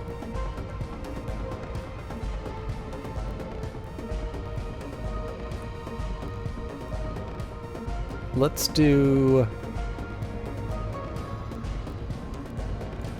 an aimed shot on the Ganger to take him off the board. So the trick here is I'm trying to take out as many hostiles as I can, and then following that, maximize the damage that I can do. So in this case here, I will do the fire shot on this Red Spear Ganger because it is an armor-piercing shot, and they're flanked. Now, as far as Isabel, she's in a fairly bad spot. I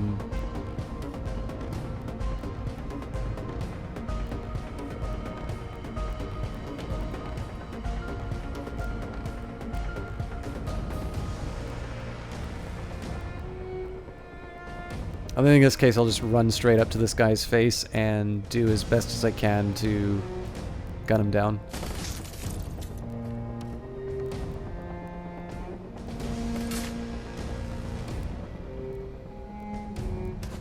Jeff has a strange urge to acquire the sleep required to perform your duties at your place of employment tomorrow morning. So you will head off into the night. Thanks for answering your questions. Thank you. No problem. Have a great rest of the stream and talk with you again too. Jeff, it was great having you in stream. Sorry it was a little, I know today was a little bit, I don't know. I felt I could have done better. But it's always great having you in chat. Hope I get a chance to see you again. And have a good day at work tomorrow. Okay, so I don't quite... Oh, I get it. It's because of the... It's because of the haste. So, again, it makes most sense to do the burst fire. The question is, do I try to go for the Red Spear Adept, or do I go for the Thug?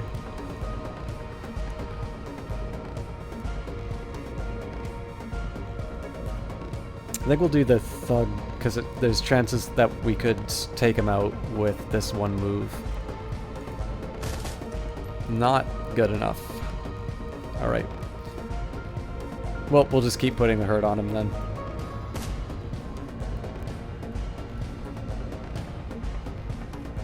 Okay, so Gobbet was pretty severely hurt by... I guess it was the mage? So in this case, I'm going to do the auto fire to cancel out the defense, or the cover. And I missed everything. So here, again, it's a little counterintuitive, but what I'm going to do is ignore the Ganger at this point, and instead I'm actually going to focus on the mage. So we'll take advantage of an aim shot first, and then one more shot. And again, the ideal here would be to try and just take as many pieces off the board.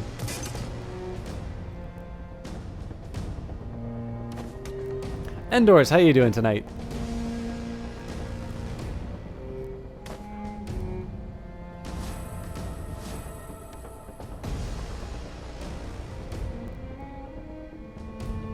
All right. So let's throw a heal over at 71. And it looks like Gobbet, I believe actually Gobbet just had to use her doc. Yeah, she did. So she actually got hurt pretty bad.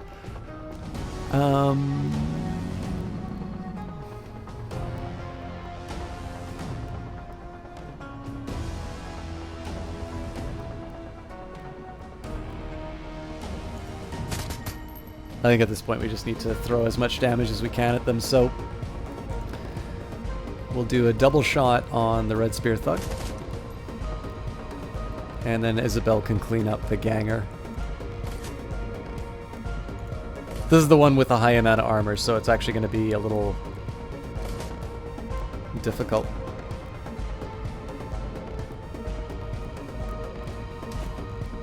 And 71's just getting pounded by these guys, so... again, we'll do a double hit. Still not enough to take him out. Let's get...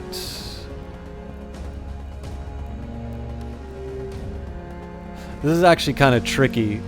I could try and take a shot. It's a 56% chance, though, so what I'll do is I'll consume her entire move to speed up 71. 71 needs to make this shot count. Unfortunately, it means he's going to wind up getting punished by the Red Spear Adept. So in this case, we will...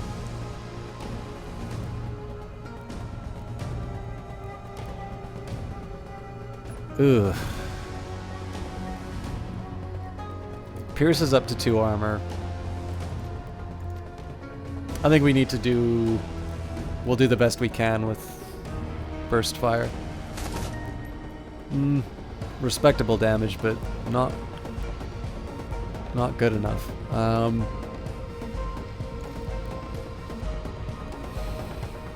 not crazy about this 33% chance, but I really need to take out the Adept. Yeah, Anders, I hear you on the tired after a long day. I don't know if I think it's probably affecting my reading, but I'm glad it's not affecting it enough to make it unenjoyable. So I hope you have a good time while you're here, and we can lull you off to sleep. All right, let's see what a grenade launcher can do to solve this problem. 54% chance. Can we do better? Well, it's actually a better shot here, so... Wow. Ridiculous. Absolutely ridiculous.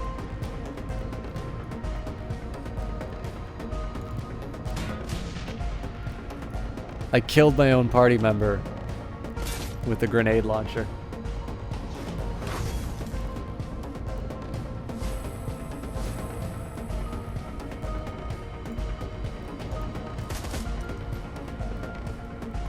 Alright, I'm fairly confident in our ability to finish this combat before Gobbet gets taken out, so... We'll do Burst Fire. Not quite good enough, so...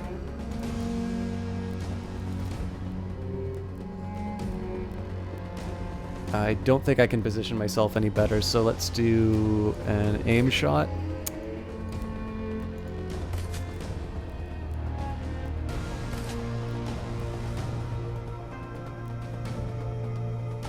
And I don't have line of sight, so I'll at least get into a good spot to make the shot count. Wow, that armor.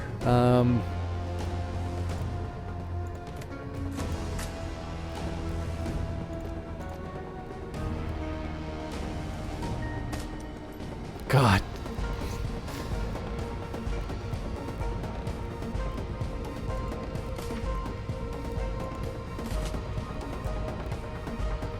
Still not enough to save Gobbet. I think we lost her. Alright.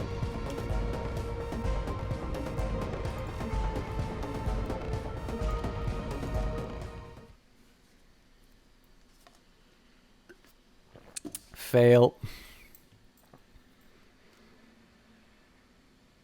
Oh god, I hope it doesn't... I hope it's just the parking lot that it makes me redo.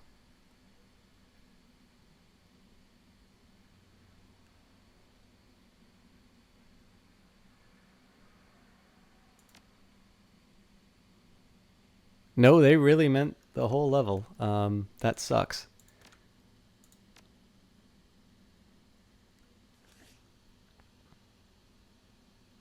Oh yeah, sorry, Anders. I didn't mean to suggest that it was a bad day. I certainly enjoyed my day myself, but yeah.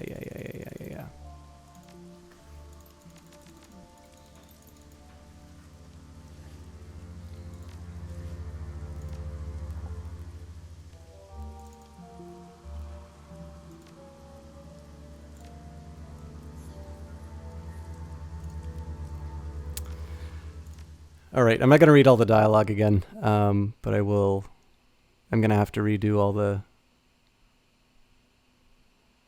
I'm gonna have to redo all the dialogue options that I did from the beginning. So we are an hour and a half into the stream and have made 0 progress because I suck at the combat in this game.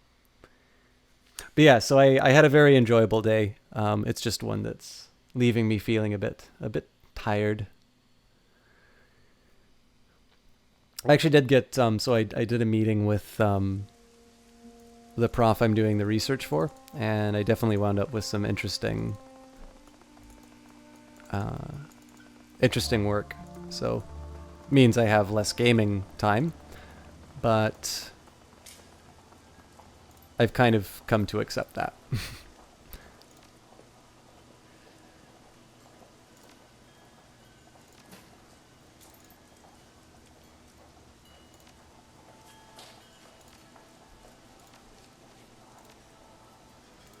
So this is going to be a little dull for a bit while I'm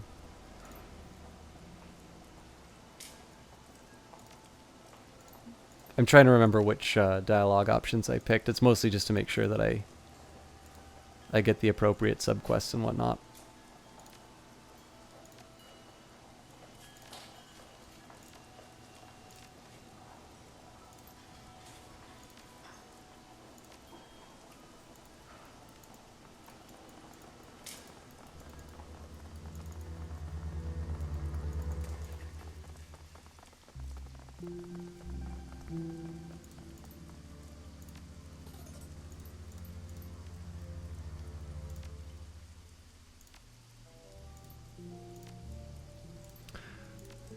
While I go through the dialogue,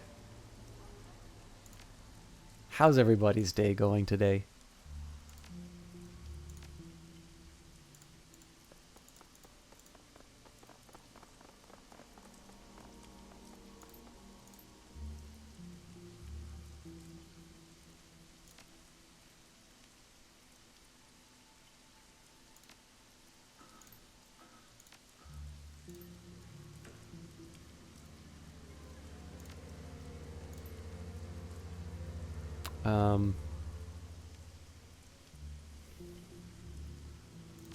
There we go. I can't remember how we found out that the guy wasn't... I can't remember why we knew about the astral pattern. I mean, it could be the shaman who told us that?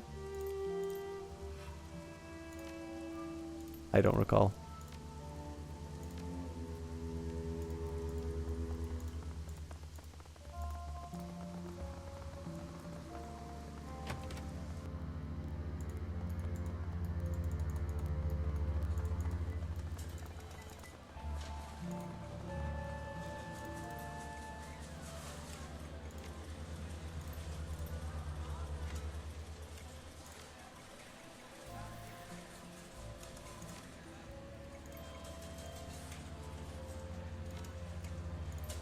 I have no idea how that translates to eat whiskey, by the way.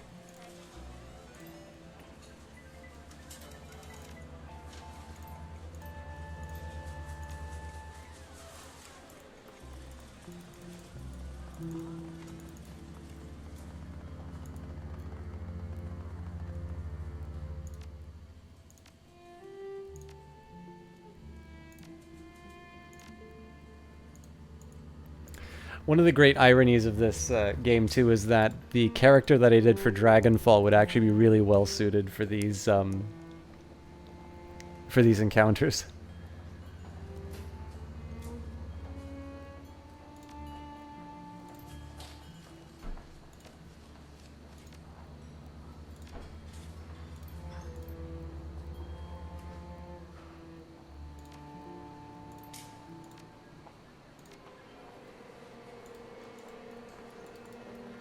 I did technically talk to this guy, but he didn't have anything to say, so...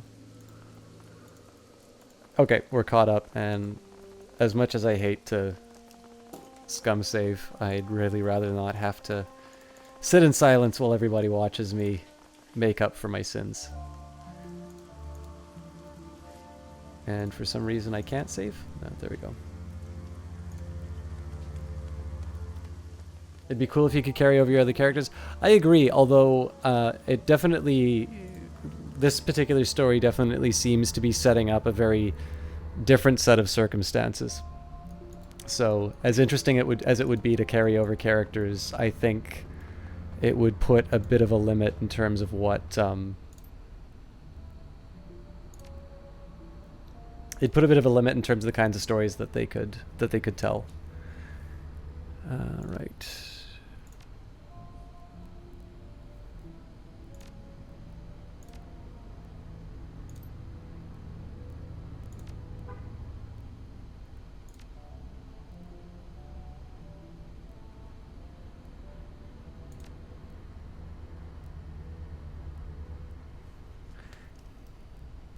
There's something about the Shadowrun games, you never trust anyone the whole time you're playing. You're thinking, I don't trust you, I don't trust you, I don't trust you. You're cute, but I don't trust you. I really don't trust you.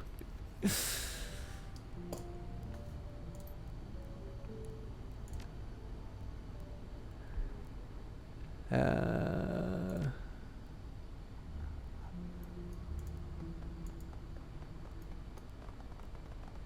I could get in position and just pull weapons on him. Nah, we'll do it the way I said I was going to do. I mostly walked through that just to see if it would trigger a response, which it did. I'm not rushing to engage in combat. Did it tell me key for the store drains? I can't remember the other guy who was supposed to have it.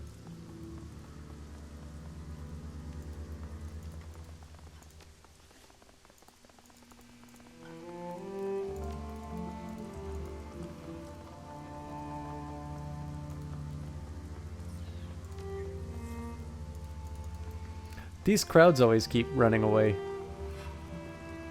Was it Porter who had the key? I know Rainbow has one, but... Do you have a key for the storm drains? Sure, why do you ask? Drop a gun down a grate or something? Following up a lead on a killer. In that case, take the damn key. You'll have to forgive me if I don't want to go down there with you. Porter peels off an antique Yale-style key off the key ring and hands it to you. Knock yourself out, man. There's an entrance up by the Jade Mountain restaurant. Can't miss it. What can you tell me about Elder Magpie? Wampoan snorts, shrugging his shoulders. That she was a bitch? That I've never met anyone as deliberately contrary as her? There's not much to say. Nobody wanted to hang out with Magpie, even though she was the newest elder. She acted high and mighty around everyone. She'd block details and argue against Nakamura and Ing just because she could. Why was she so contrary? It was just her nature. She loved fights and gossip. Any chance to cut somebody else down, she'd take it. I guess I always figured that she had some deep-seated insecurities and covered it up by attacking other people. See you later. I guess that just speaks to how well developed the world of Shadowrun is in the hands of Harebrained. By its very nature, it is a shadowy world where misplaced trust can be deadly. Yeah, that's fair. I will admit that in games like this, one thing that I do run into is a feeling that... How do I put this? If I, like, I kind of know that certain dialogue actions and certain movement generally is what will trigger a combat action, so I don't always quite feel the same, the same sense of impending disaster. But I think that also made the opening fight of this game very effective, because I can't really think of a time where bullets have come out of nowhere and taken down two members of the team. So I actually think it was a good... Excuse me, guys. I think it was actually a good inversion of maybe how some of the mechanics of the previous games have made players a little complacent. And it was... I don't know, I just found it a really effective little tool. Body parts. The disgusting pile of stinking human remains smells strongly of blood in the first stages of decay. The arms, legs, and organs here are heaped together like stacked firewood, leaking blood and gore across the floor.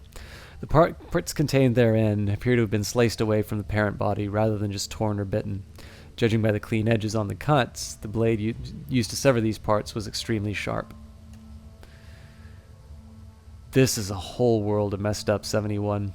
Isabel takes a moment to suppress a retch. Do you think the killer could have stashed these here? They're stacked. They've been organized. This is our killer, all right. Looking closer at the pile, one stands out. It's a severed forearm and it's covered in tattoos. Words in the Slavic language and a shining lighthouse adorn the forearm, and ring-like images are inked on each finger. On the back of the hand, there's a skull inside a square. Whoever owned this arm isn't likely to be Wampoan, as the tattoos are like they were poorly drawn and inked by hand rather than a machine. Most likely Russian criminal tattoos.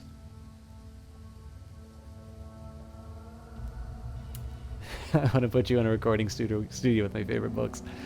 I need to learn not to trip over my sentences as much, but it is actually something I'm trying to put a little bit of practice into. Where I'll find opportunities to do it for things that are not my own stream, I have no idea, but I definitely like to make the most out of the... I have put a little bit of money into streaming, and one of the first things that I did was to buy this microphone. I mean, I've had it for a while, obviously, but it's effectively something that I bought specifically with the express purpose of improving my stream, and it seems to have paid off. So it's definitely something. If I could have an opportunity to make the most out of the hardware that I have, I'd certainly like the opportunity.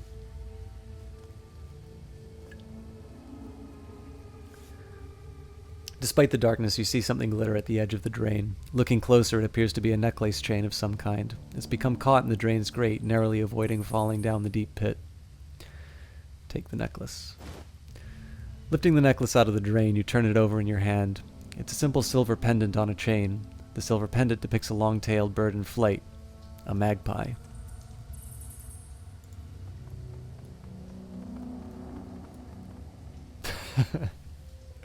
Your voice must be music, because it soothes my savage beast. If there were box art for this stream, that would be a quote that would appear on it. Alright, I'm mostly just wandering around here to see if there's any rooms, but it appears that there's nothing on this side of the map.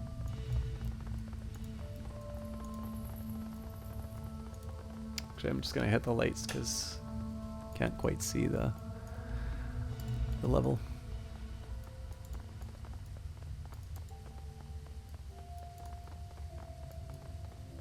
Well, as you round the corner, you hear voices speaking, just loudly enough for you to make out coherent sentences. The speakers are definitely not local. They speak with a slightly Slavic accent, and their clothing is heavily armored.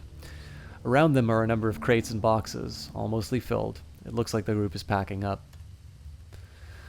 Yaroslav says the boat will be ready tomorrow morning. He's gotten everything arranged with the port authority. We'll move the goods into the warehouse and we'll handle loading them into the ship, and we can get paid right then and there. The orc spits on the ground. I'll be glad to be done with this filthy place. I will too. I hate having to hide in these damn drains. It stinks down here, and I can hear the devil rats running down the walkways. It's a mess, and it's disgraceful. We shouldn't have to put up with this bullshit. And Alexander still isn't back from his little trip. We'll have to leave him behind if he doesn't get back soon.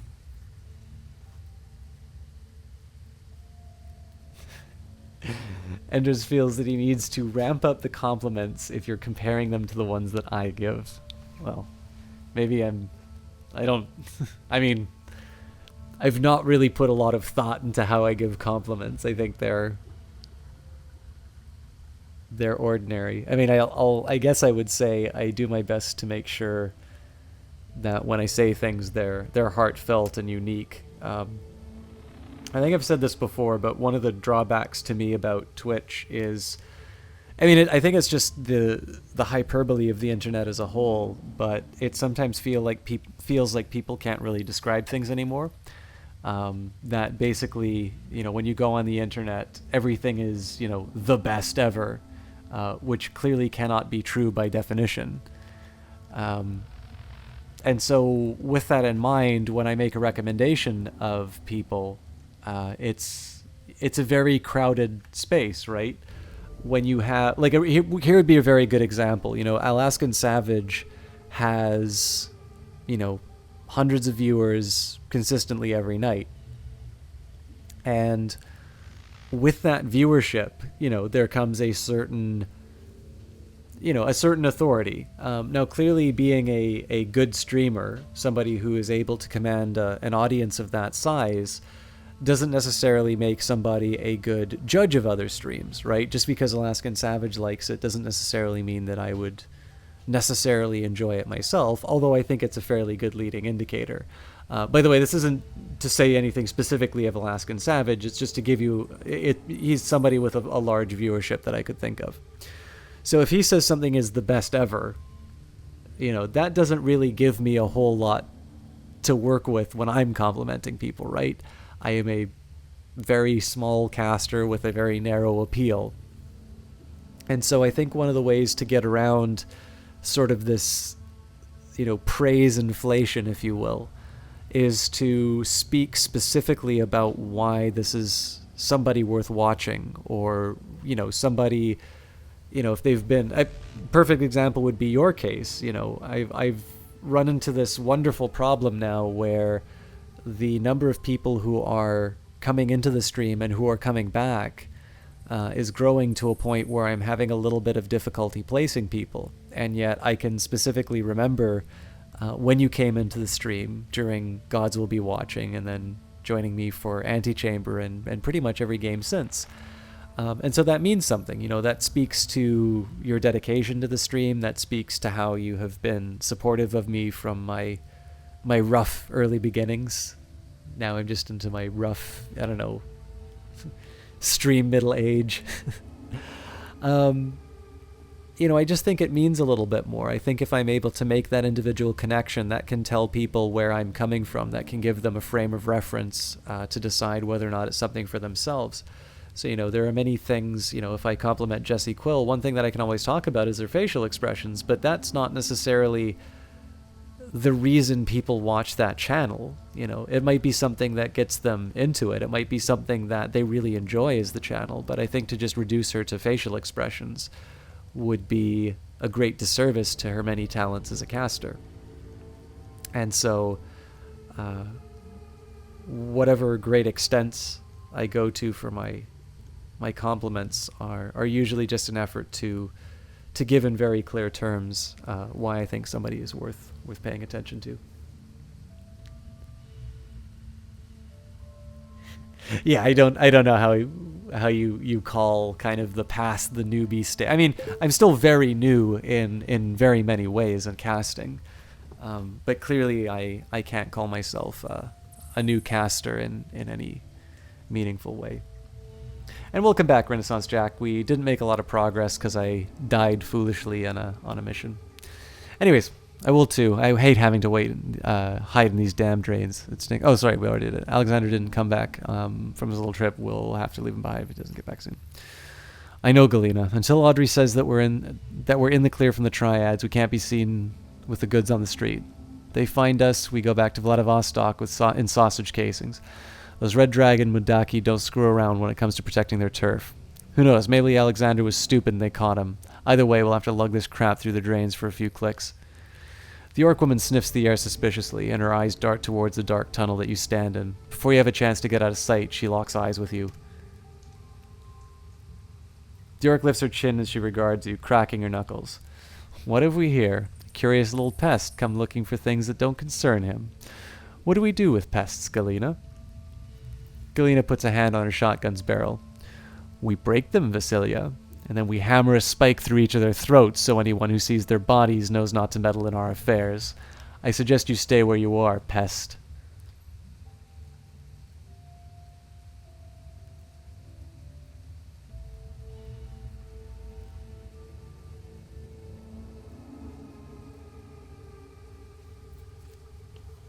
I don't necessarily mind starting a fight here, so the Wampoan elders know I'm down here. You start a fight, you're going to have every drone and cyber junkie on those streets crawling up your ass.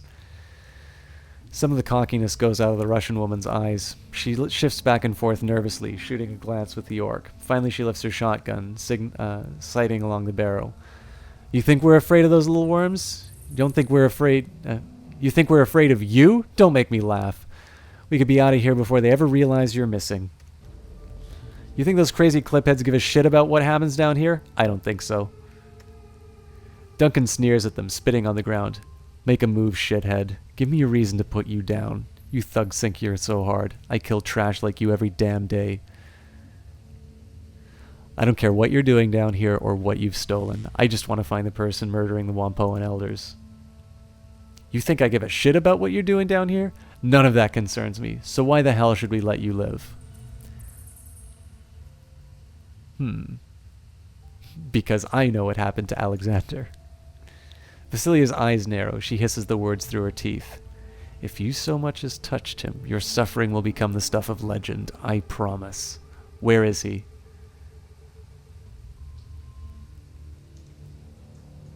The serial killer I'm looking for killed him. Why should we believe you? I think you're just trying to save your own skin. Right forearm. Lighthouse tattoo. Russian words underneath that. On the back of the hand, a skull inside a square. Sound familiar? Vasilia and Galina exchange a significant glance. Okay, so you've seen his arm. That doesn't prove anything. You could have seen it on him.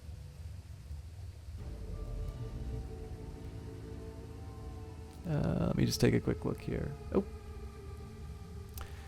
How long have I been streaming in total, if I don't mind asking? About an hour and a half? Anyone else getting buffer? No, yeah, for long term. Oh, let me know if there's... I don't know if I can do anything to fix about buffering. I think a refresh of the page might fix that. So I was thinking about this, actually. I don't actually know the date that I started streaming. I know my first real stream was for Extra Life last year. So I'm coming somewhere near a year of streaming. If I had to guess... Let me think about this. Maybe 8 months. I know for a while I didn't do... So while I was in undergrad until like my last term, I had about a 3 stream a week schedule. But there was a period before that where I just like do 1 stream a week. So definitely, like, I couldn't say, let's just say for the sake of argument, it was 8 months, because I really don't know how long I've been doing this. The beginning of it was definitely quite inconsistent, just in terms of the amount of streaming that I was able to do. When I joined Team Panda, one of the requirements of it is that you have been streaming at least twice a week for 2 months. So there was a period for 2 months where I was running that 2 to 3 week kind of schedule. At the beginning of this year, I went to see how long I could do like a stream every day, which I really enjoyed, but I knew I wouldn't be able to keep up for the long run. So I would say, for the sake of argument, let's say since January has kind of been when I've had a schedule looking like this, where I've done, 2 or 3 days a week. It's almost my birthday. Yeah, I mean, I know a lot of people have been celebrating their anniversaries on Twitch, but I don't know. I think I do kind of wish I knew when I officially started streaming. It'd just be kind of nice to know. But in the end, I kind of like to just treat it as, just another day. Ideally, I'll do a good job each time I show up. And it doesn't matter if I've been streaming for a year or if I've been streaming for 2 months. Renaissance Jack has been streaming for almost 2 years. That's very impressive. I mean, it's weird to think about it on those terms, right? It's weird to think about how long it's been since that first time you hit the start streaming button. When you started, you wasn't sure if something you really wanted to do, so you were on and off. Yeah, I think everybody kind of starts off that way. I know the first stream I did was actually on my PC, and it was very obvious that it wasn't up to the task. So I know I got quite serious about streaming once I turned on once I got this Mac. Actually, that's a good way of looking at it. If I figure out when I got this Mac, that would definitely be a point where I started taking streaming a little more seriously, just because I actually had the hardware to do it well. Although no, I would have had this Mac before I did the the Extra Life. So I honestly, I just need to find out when they did Extra Life last year, and I can sort of figure out roughly where it's been. But yeah, I'd say let's just say 8 months for the sake of argument. And that's cool. I mean, it definitely takes a lot of dedication. There's a bunch of people on Team Panda who are kind of hitting their 1 year anniversaries, and it's impressive. And I mean, you can see it in their results. They definitely have more follows and things like that. This might actually be the first stream in a while since I've had a follow. We've had a really good string of luck over the past little while where we've been getting double-digit follows. So it's kind of a shame to break the string, but we've had a good time of it. All right, I got to figure out. Getting pretty tired of this, or you want to walk down the way? You want to walk down the way and pull his arm out of the corpse pile I found? Go right ahead. I wasn't about to cart a severed arm around just in case I needed it. Clark, the guy you do most of your modding for is approaching 2 years. It'll be 2 years on November the 10th. Hard to believe. Yeah, I mean, I never really, especially for streaming, like I never really think in those terms. It's kind of funny. Just under 1K follows, people have done much better than that. I'm not sure what to think of it. Well, I mean, it's just a number, right? Like it's, I like looking at the numbers because they give me a quantifiable measure in terms of a bare minimum of performance. I don't get too bent out of shape. So a really good example of this would be when I was streaming this for the first time. There was a person in chat who was talking, and like they were talking about how they didn't think the game was very good and how they were just watching to kind of come up with a justification not to use it or something like that. But they stayed in the channel. Now I didn't really have any kind of expectation that they were going to follow or something like that, but clearly they got something out of the time that they were in here, right? No, I'm never owed a follow. I'm never owed, that would be the wrong way of looking at it. So, I'm not going to get bent out of shape if somebody like that doesn't follow the channel, because it's also kind of debatable how much they're actually adding to the environment. Although with that in mind, I love lurkers too. It's nice I'd love to get to know people, especially if they hit that follow button. But the whole idea of the follow is that you've hit some bare minimum of value to somebody that they have said they would like to be informed the next time you go live, which is something I am always very grateful for when somebody does it. And in that sense, you can know that you've sort of hit some expectation of other people. Now, I think pandering, I think asking for it, within reason. Like, clearly, if you want to grow your stream, there's nothing wrong with saying, if you like what you're seeing, feel free to hit that follow button.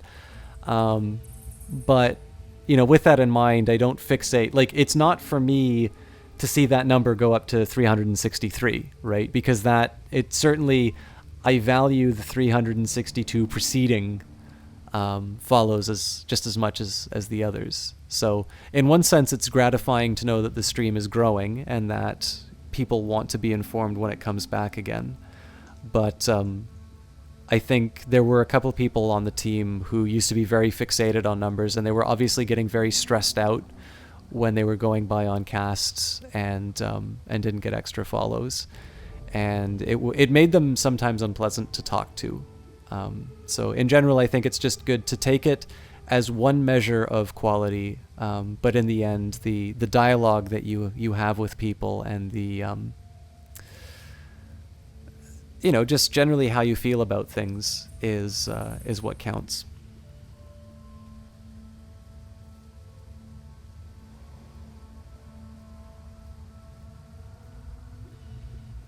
Yeah, exactly, Renaissance Chat. It is, it's just a number, but goals do need to be tangible. Yeah, regulars are the worst. I always need to be grateful for them, and they always expect me to acknowledge them in chat. God. Sorry, guys, I'm distracting from the gameplay a little bit, I know. So, like, another example in terms of goals and things like that. Like, I feel like I haven't quite been doing the story as well as I did the first day of Hong Kong. So that's one of the things that matters a little bit for me is that personal measure in terms of whether or not I gave the best stream that I could have. And I like talking about the other stuff with you guys, but I feel like I could have done a better job between the narrative and the stream itself. So we'll do a little bit more. We'll carry through it, and I'll see if I can manage that a bit better. Having acknowledged the problem, I'll now do what I can to fix it. All right, you're right. That is the act of somebody very sick. We can talk peacefully, but keep your hands where I can see them. Where's your friend headed when he disappeared? He's found a keycard to the stockroom located behind Miss Yang's Jade Mountain restaurant. He went to check it out. We thought there might be something valuable in there, a little extra money for our time spent down here in the drawings, no? Do you have another key to the stockroom? Yes, there were several of them in a box. We just popped the lock off and took them all. Vasilia tosses you a keycard. Here, we don't have time for this. We have to move this gear. You want to play detective? Go right ahead.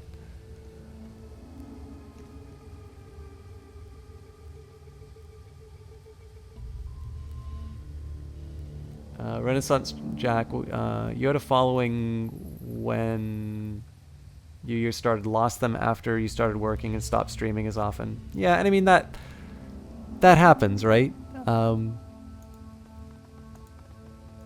But the big one, I mean, the biggest thing is that I like streaming, and one of the reasons I stream is because I enjoy sharing games with people. I think it's important as a streamer to be able to handle the empty room problem. So there was a time, once upon a time, when I would hit the start streaming button and I would have no assurance that anybody would ever show up in the game. But that wouldn't stop me from talking. And in fact, that was one of the first things that I got from Jesse Quill and Seriously Clara, is to just keep talking. And it's something that I think, if there's one thing that I can do, is I can talk to myself, even if there isn't activity in the chat. Because in the end, you know, I am extremely grateful to have the followers that I do, precisely because you guys are not just active in chat, but you're thoughtful. You bring your own perspectives, you bring your own backgrounds, and I really like that because it gives me something to refer to. And I think as a result, that makes the stream better. But it also shouldn't be an expectation, because, you know, if I want to relax, you know, not every single time that I go to a stream do I want to just, you know, turn on and have to work to get the entertainment, right? Somebody shouldn't have to pay the token of saying something in chat to get entertained by me. So I think I'm quite lucky to have an active group of chatters like I do, because it allows me to have a little bit more diversity in terms of the things that I talk about.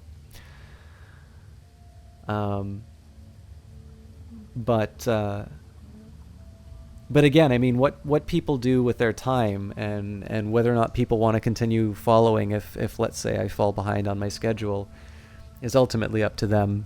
And I'll, you know, if tomorrow I woke up and there were just 10 people following, you know, it would be a shame, but I'm certainly, you know, it does still say that despite whatever circumstance caused 352 people to go away, 10 people still thought it was worthwhile.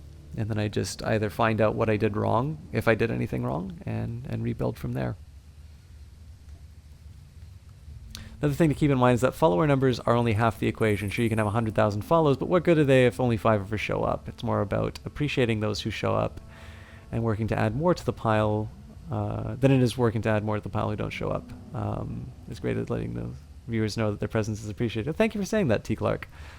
I mean, again, it's very easy for me to do for the active chatters. I think I could always acknowledge the lurkers a little bit more, especially because, you know, when I do things like this, I hope that it's entertaining for people to hear. But I never know if these kinds of back and forths with chat do anything for the lurker, just because I know there's the dynamic with participation in chat. As far as regular is far more important than follower numbers, Twitch is like a virtual bar for you. Having pals to hang out with is more important than a bunch of kappas being spammed in chat. You know, that's fair. I mean, my hope would be that the material is as appealing, broadly appealing as it can be. I understand that I have a bit of an academic bent, and at this point I kind of need to get the pacing in terms of the the plot down a little bit better. I don't think there's necessarily anything wrong with attracting a lot of follows, and if there are people who maybe can't handle the schedule that I do, you know, even having somebody say that they would like the option of knowing when I'm streaming again is something that's good. But yeah, I mean, in the end, having an active chat is something that makes the stream better. And so I can say, at least in my case, having regulars who contribute much as you guys do means a lot, because that means that when I don't perform well myself, I think you guys do a very good job of making each other feel welcome. So again, it's something I never want to take for granted, but I know you guys kind of save me when I don't do my best. I smell like poo. I remember. Yeah, I know I always refer to people who were there from the very first cast. Speaking of which, if you remember the day of that cast, we'll say that's the stream birthday. But yeah, I believe that was the post that my friend from high school put up, was it not?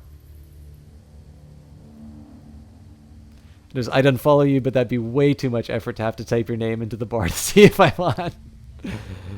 And agree 100%. But you'd like to at least be where you get a good number of people in chat, but at least keep your regulars more occupied. Yeah, you appreciate it so much when they're there for you, but also you wish you were better for them. Yeah, so that's kind of the fair point.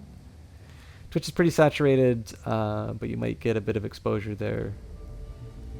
Yeah, that's one thing that I could stand to do. I could stand to do a little bit more outreach, but I think there's still a lot of improvement that I can do as a caster before I try and push the channel too hard. It's nice to have this organic growth from people who do the shoutouts. Is there anything that you can tell me about the murders that I might not know? You think we get out a lot? I wouldn't have known there were murders if I hadn't bothered to come out and get some Soykaf last week. It's none of our business, and it isn't our problem. I'll leave it that way.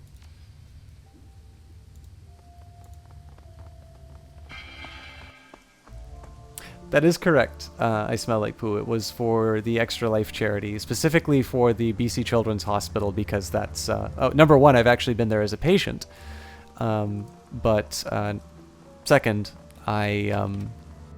I wanted to make sure that I was doing something for a local charity, especially because at the time, as I'm sure you'll know, I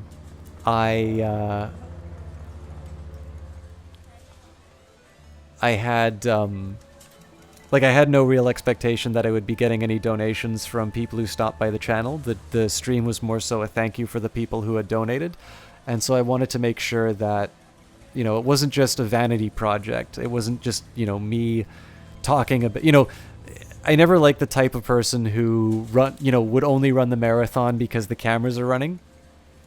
So I set myself a goal in terms of fundraising, and I sort of set myself a plan in terms of, if not getting that goal, at least getting a substantial portion of that goal through the initiatives leading up to the charity stream.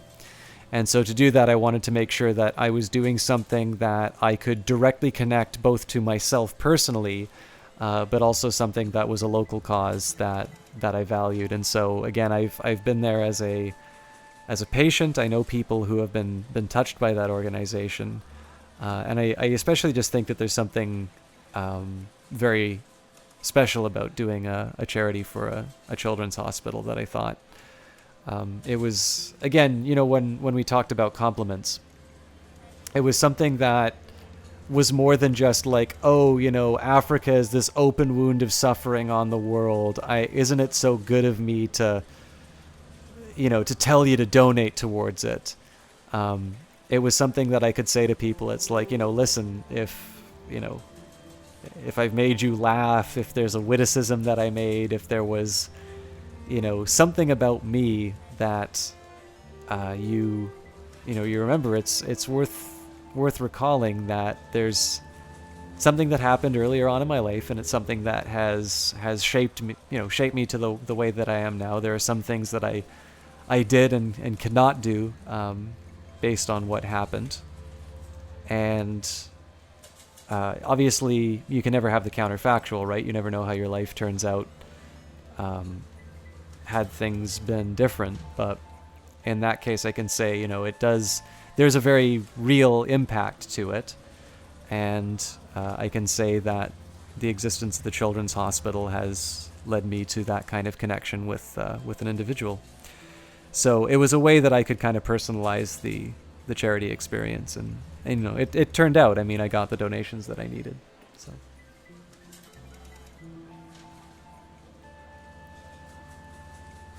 Yeah, sorry, I smell like poo. I realized after the fact you were talking to Jack, but I figured it was worthwhile to tell that story.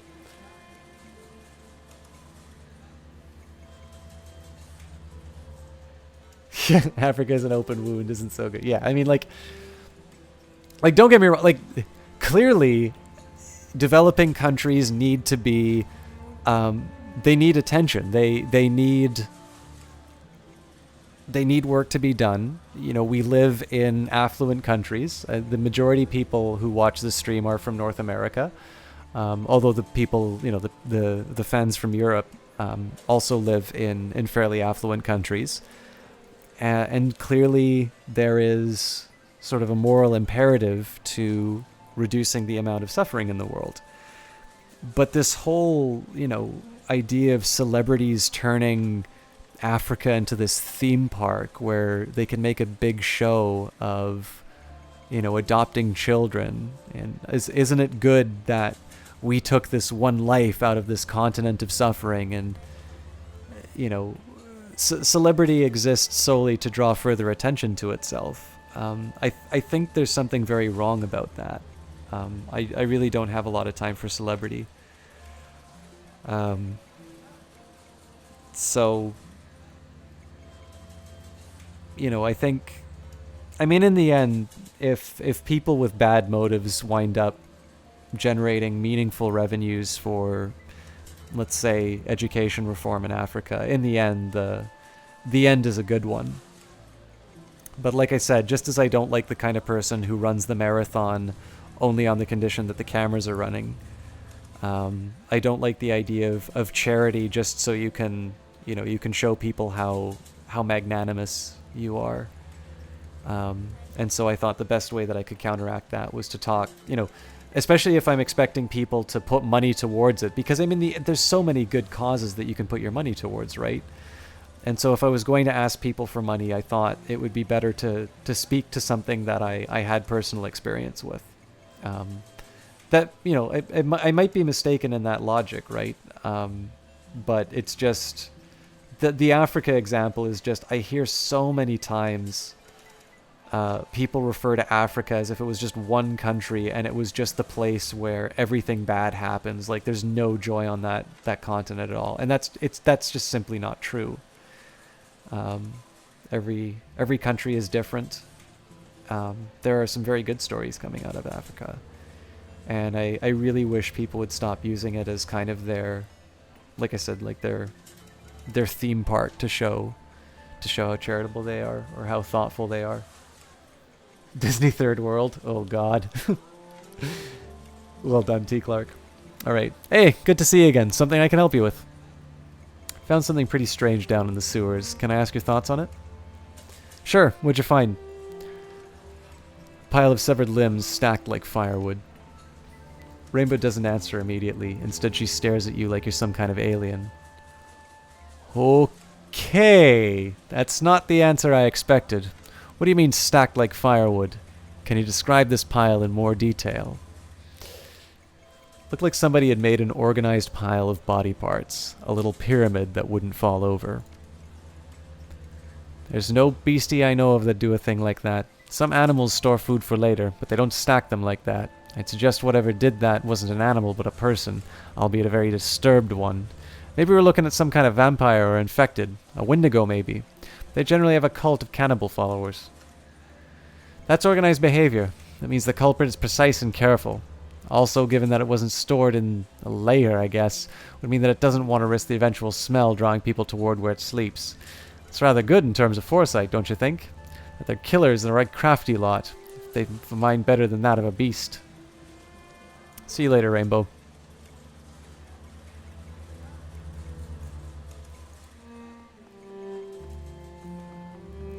Yeah, it's not about the attention while you're doing it. It's about being able to talk about it months later to impress girls.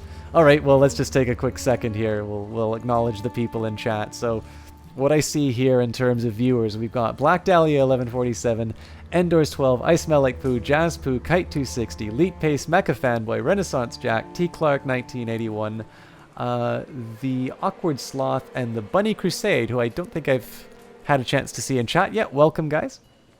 If any of you are ladies, and I know Jazzpoo is one as well, wasn't it wonderful of me to donate that money, or rather get people to donate money to the BC Children's Hospital? Surely I must be a handsome fellow without my face cam, and a good person, clearly deserving of carnal favors for this great act of charity that I gave. Is that how it works, Endors?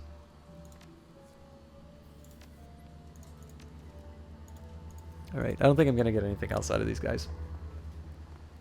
Hey, Awkward Slot.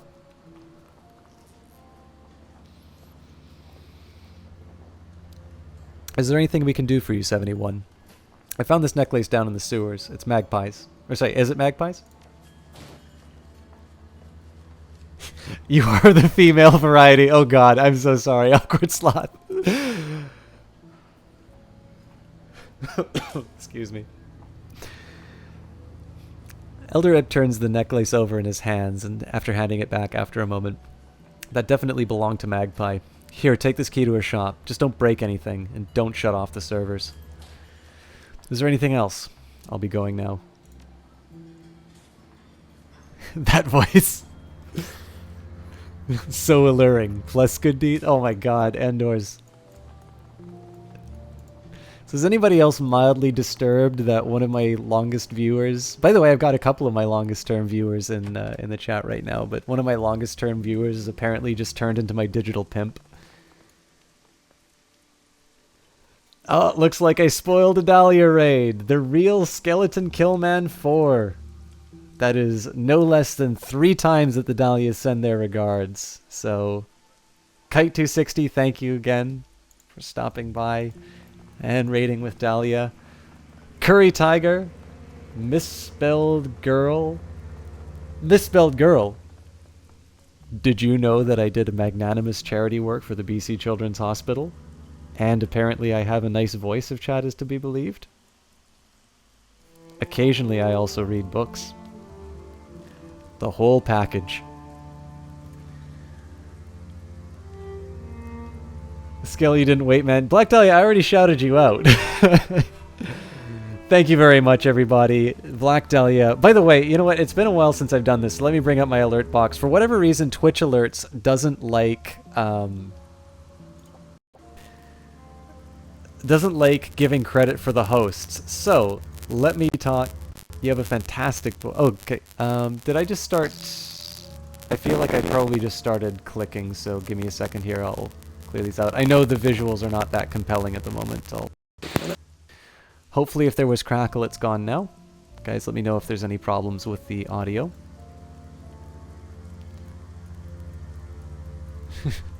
I have a fantastic... Okay, thank you, guys.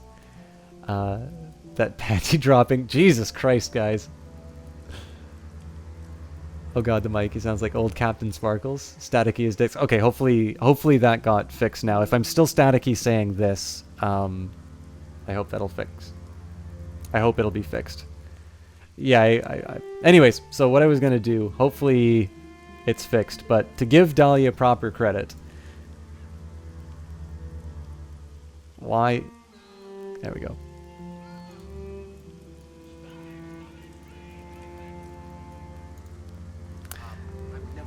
The Awkward Sloth, thank you very much for that follow.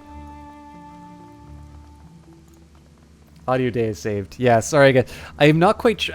I think what happens is my machine gets a little overrun. Actually, before going to the jack point, I'm going to go back into the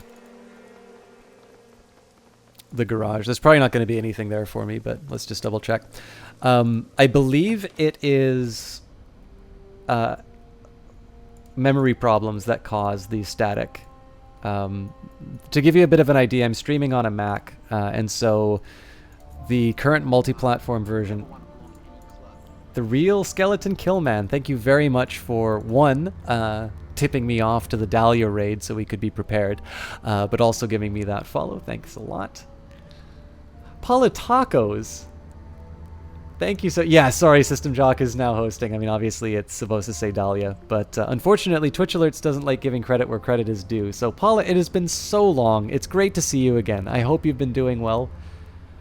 What else? You just heard me saying that all night. Okay, here we go. Dahlia is your dream boyfriend that you'll never have.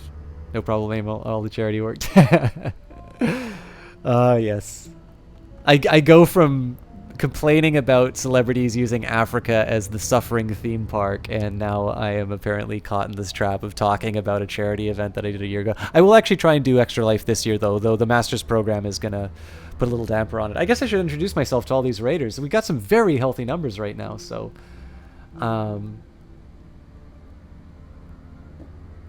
yeah, guys, it's just the System Chalk is hosting himself is only because the only way I can apparently show you my host alert is to do a test of the host alert, so that's only going to credit me for that. So I'm sorry, guys, but tell you what, I'm just going to take a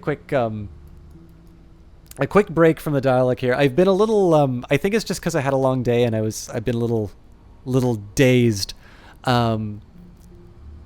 I've been spending a little bit too much time away from the plot, so I'm going to welcome the raiders properly, because we clearly have some new faces in here, as well as some other people. I need to give proper credit to Black Dahlia, somebody who... Actually, there's a few more streamers inside the house, so I can give some credit as far as different streamers. And then I'll introduce this game, because it is a cool one, and it would be nice if I could fill you guys in on the plot. Mentioned something about opening a third world theme park. Yeah, something like that. How does one raise money directly for charity? Well, Extra Life will allow you to choose which children's hospital in the Children's Miracle Network. Otherwise, it'll just go into a pot and be evenly distributed. I Smell Like Poo, great to have you in here again. I'll see you next time. Yeah, sorry I didn't do a little bit better tonight than I was supposed to, but I guess the good news is that we'll get through the one run and I haven't ruined too much plot.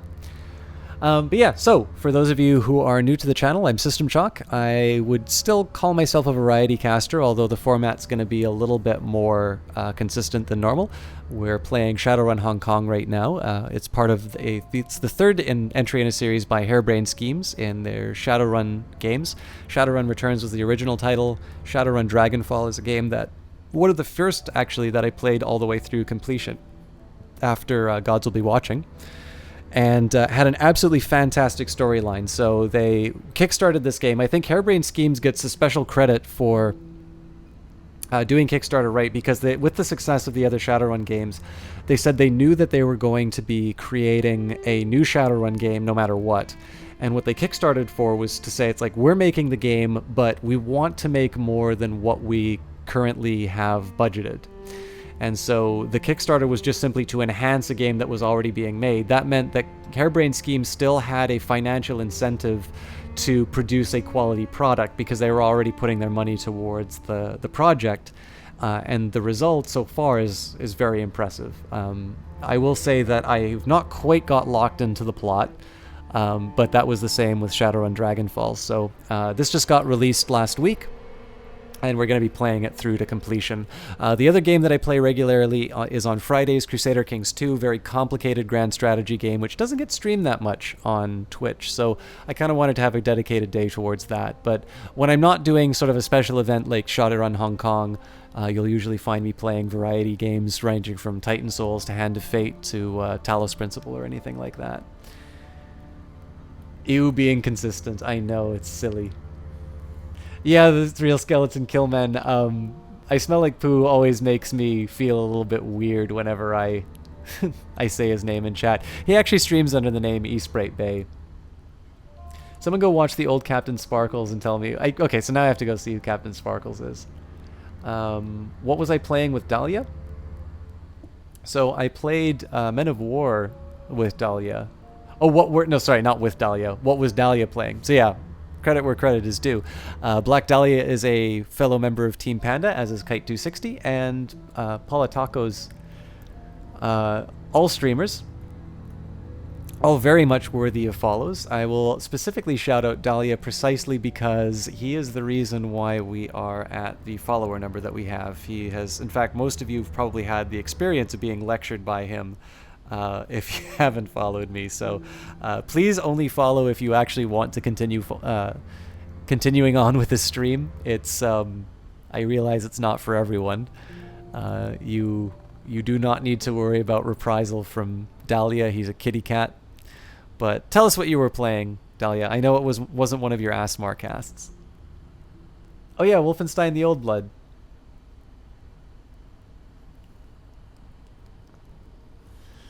All right. Hey, welcome back. What you looking for? They probably won't let me look around the garage. Yeah. Okay. So we go to the jack point. So as far as the plot of this game is concerned, we've gotten a call from our foster dad to try and right some wrong is kind of the, I guess, the best way to put it. And he's been apparently killed, but not necessarily so. Before we could get in touch with him, we were ambushed by the police and wound up in a very dark part of Hong Kong, which is clearly under some bad magical influence. And at this point, we're now basically we've had to remove our identification numbers as a result of the police pursuing us, and we're currently running to try and find out the killer of our foster father.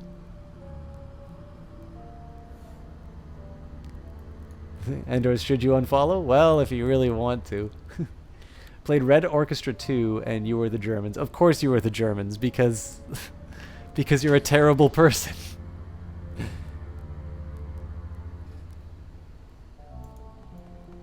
You heard that doing the salute in Germany is like 5 years in prison? I mean, so I don't know how much truth there is to this story, but apparently following World War II, there was serious discussion of sterilizing the German race. And it is a country that takes its history with the World Wars extremely seriously.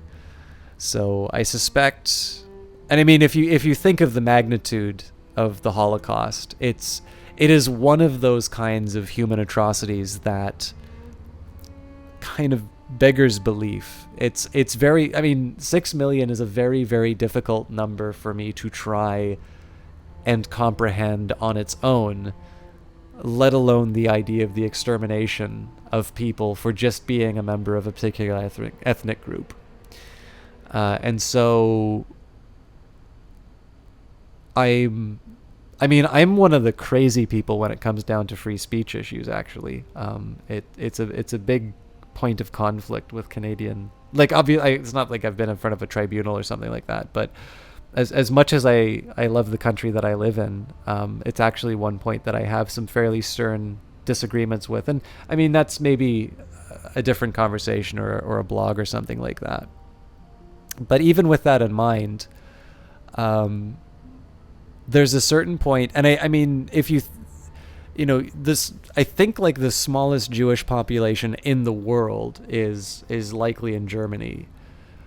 And yet anti-Semitism is a really big problem there. Neo-Nazi groups are a problem there.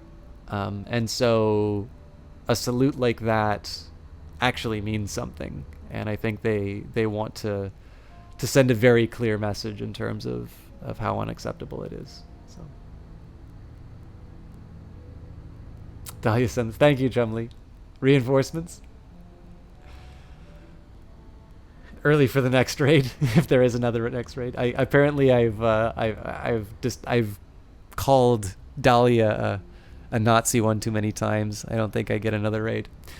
All right. Despite the table's crude construction, an artfully laid meal awaits the owner. Several small dishes are filled with pickled vegetables, while a larger plate is arranged with long slices of raw meat. The meat is pale pinkish white, like raw pork, and is covered in a light soy marinade. This is almost certainly human flesh.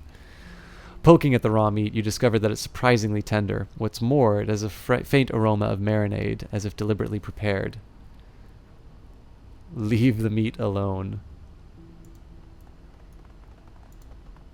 Mementos. The box is packed full of odds and ends. It nearly overflows with a collection of knickknacks, souvenirs, and assorted personal effects. There is no rhyme or reason to the collection of items. They appear to have been thrown in haphazardly. Among the contents are charms of various temples, a wooden mask, and a paper fan. Examine the mask. The wooden mask is extremely light. It's been painted pale white, and the surface is almost as smooth as porcelain. Delicate features and lifted eyebrows are matched with bright red lips and delicately carved teeth. The teeth have been stained deep black. Examine the charms. Small charms are square in cloth packets, each approximately 1 inch wide and 3 inches tall. They come in a variety of bright colors and are embroidered with characters for prosperity, peace, wealth, and protection. Inside, each appears to be a folded paper prayer or fortune, written in Japanese. Examine the paper fan. Unfolding the fan, you tilt it upwards to the light to examine it. The image depicts an East Asian city from the 19th century or earlier, curved roofs at sunset beside a deep blue river. 2 ships sail down the river, which in turn is spanned by a long wooden bridge.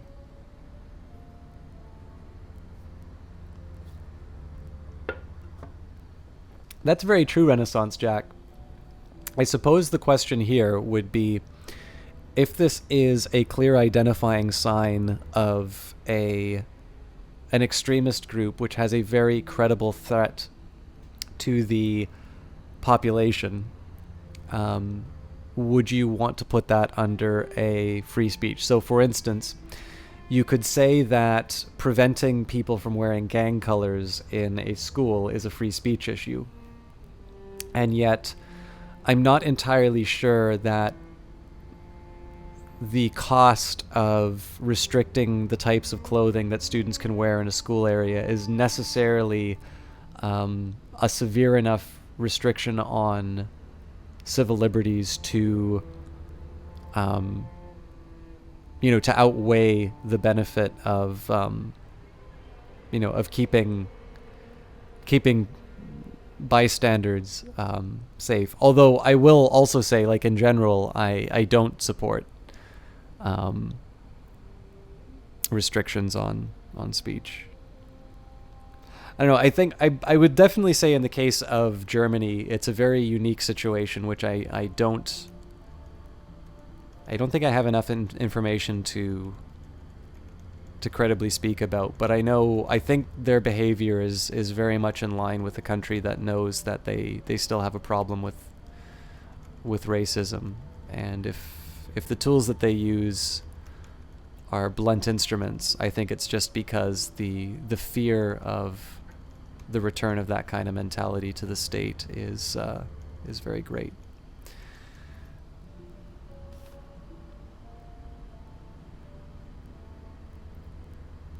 All right, have a great night, the Skeleton Kill Man. I guess I didn't get too much Hong Kong for you, but thank you very much for stopping by.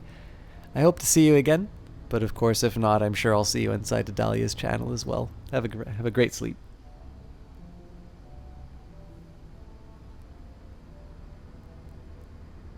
That I would agree with you completely, Renaissance Jack. Although I suppose the question would be, do they feel that? So the question that I have is, I don't know whether or not they feel the depiction of those images in the game is the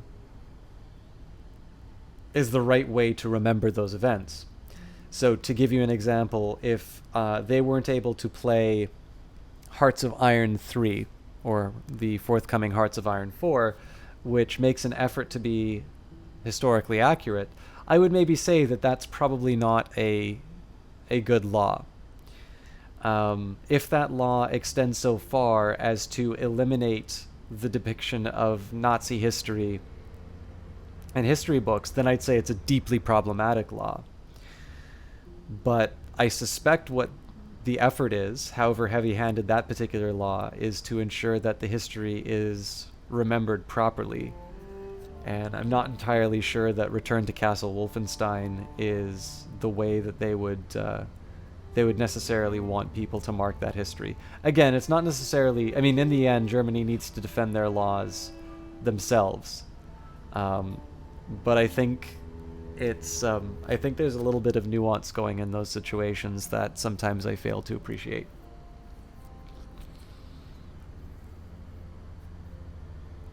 All this history and cultural talk makes you want to go back to school, Curry Tiger? Well, I'm going into school.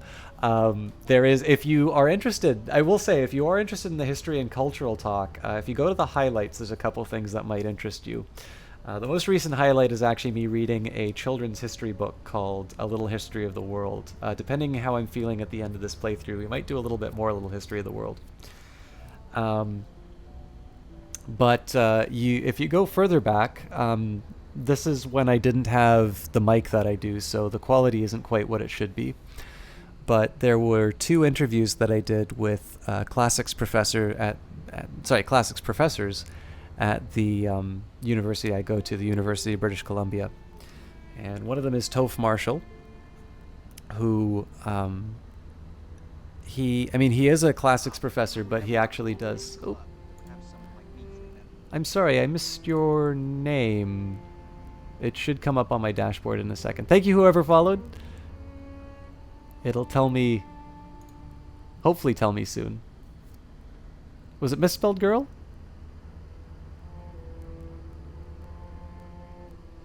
Most recent one is telling me is Misspelled Girl. If it was Misspelled Girl who just hit the follow button, thank you very much for that follow. I know I've not been giving you a lot of gameplay. I'll try to fix that in a second. But I will just mention, so for those of you who are interested in the cultural stuff, in addition to the history book reading, the interview with Toph Marshall, he is actually, I suspect, a gamer. If not, he at least likes doing an academic approach to games. It was you. Okay, excellent. We talked quite a bit about gaming. He's fascinated by the idea and sort of the worlds that are created by that, what the interpretations of history are based on certain rule sets. So you can contrast Crusader Kings 2, which does make sure that all the people who are starting are uneven, versus, let's say, Civilization, where Egypt and the United States of America start on equal footing. He's interested in those and sort of a little bit about, we talk a little bit about that. The interview that I think is probably the most popular is the one with Siobhan McElduff, Professor McElduff, and her specialty is ancient Roman spectacles. So this would mean gladiators and, the Colosseum. We'd have this interesting conversation about mimes, apparently performances that gave people orgasms in the Colosseum. It's great stuff like that, and in her case, we got to talk a little bit more about ancient history, and so if you are interested in these kinds of topics, I would not claim to be an expert by any stretch of the imagination, but if you are looking for a little bit more serious treatment of those kinds of topics, I did have a couple of professors come onto the channel and make up for my personal failings in these regards.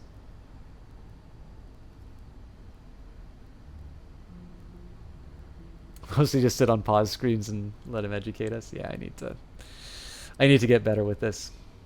Don't do well with school, Misspelled Girl. Why is that? In the foreground, laborers carry buckets along the shore as a man on horseback rides in the opposite direction. In the distance, a pair of large red buildings dominate the city skyline. 1 large temple hall and 5-tiered pagoda. Leave the box alone. As you step away from the box, you hear a slight click in the distance, the sound of the door's latch shutting. You are no longer alone in the stockroom.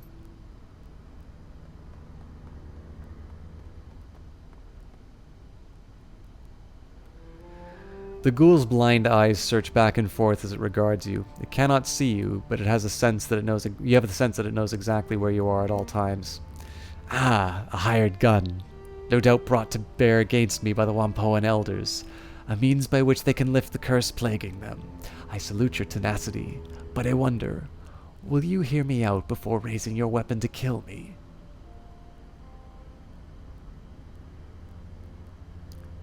Don't even think about attacking me, ghoul. Please, I have no intention of starting a fight with you. I would much rather you hear me out than engage in combat. Also, my name is not Ghoul. You may call me Gaiku. I know who you are. You're the one killing the Wampoan elders. You are correct. I've killed all of the Wampoan elders to date, though only Elder Magpie was according to my initial plan. I regret the deaths of the other elders, but it was necessary. Explain yourself. This affair began simply enough. As you may surmise, I am someone who can be not can be sorry. I am not someone who can be seen in the public without great risk. Whampoa Garden is an excellent place to hide. No police or tried presence, and a minimal interest in things that lurk in the shadows. Unfortunately for me, Elder Ing discovered me through the communication with her spirits. Rather than kill or chase me away, she came to me with a proposition. Ing and the other elders were having problems with their number. An elder named Magpie had been holding a number of their plans hostage and would not budge. They would not remove Magpie, however, because their services were too useful to the Whampoans at large. Ing offered me payment to dispose of Magpie, and I accepted.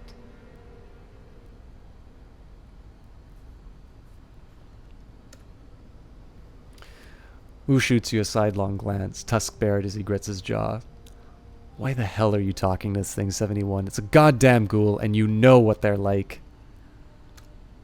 Really? What, pray tell, am I like? All teeth and claws and bad manners, I expect. Gaiku's tone is amused, despite the harshness of his rasping voice. Really? You want to crack jokes, you cannibal? Wu takes an involuntary step forward, raising his rifle. You're the kind of monster that would devour a family just because it's convenient. Remember the 162s, 71? He's just like them. What do you say to that, ghoul? Why should I kill and eat a family? Have they threatened me? Tried to kill me?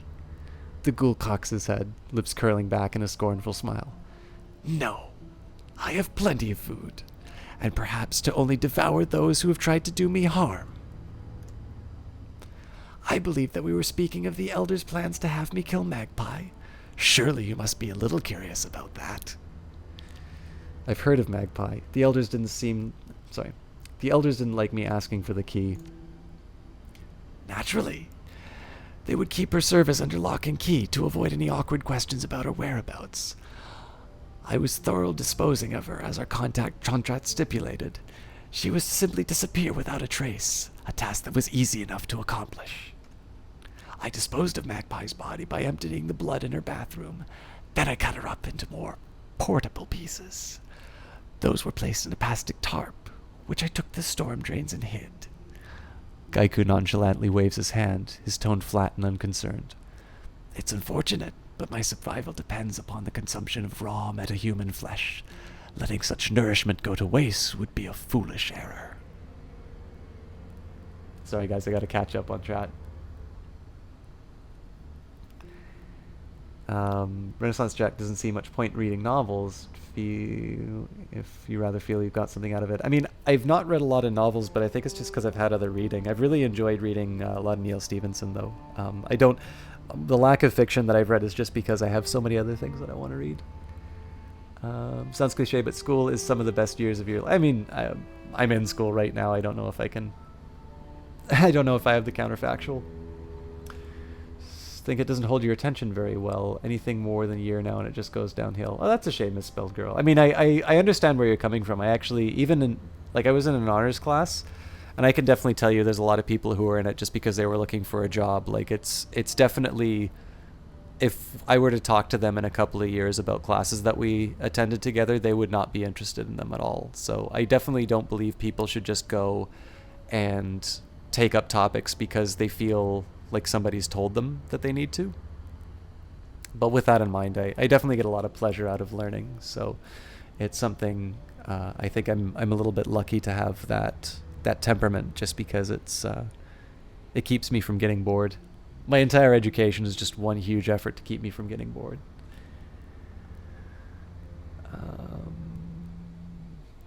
Voice acting OP? I think you mean overacting OP. Try whispering to you. Sorry, Curry Tiger. I don't do the Dahlia Asmar. Maybe one day. But Chalk's the Canadian elegy. I'm not familiar with elegy. Gotta love us Canadians. Oh, I didn't know you were a Canadian, Misspelled Girl. I think you already know I'm in BC from University of British Columbia. Tell her about my charity to woo. She already knows about my charity work. Is able to get along. Everybody's reminiscing about school now. No, I like it. I mean, I guess I'm heading into a master's program, so I can talk fondly about my undergrad, but I don't know. I'm still kind of looking for people who are like-minded on my subjects. Blood Gallade, how are you doing?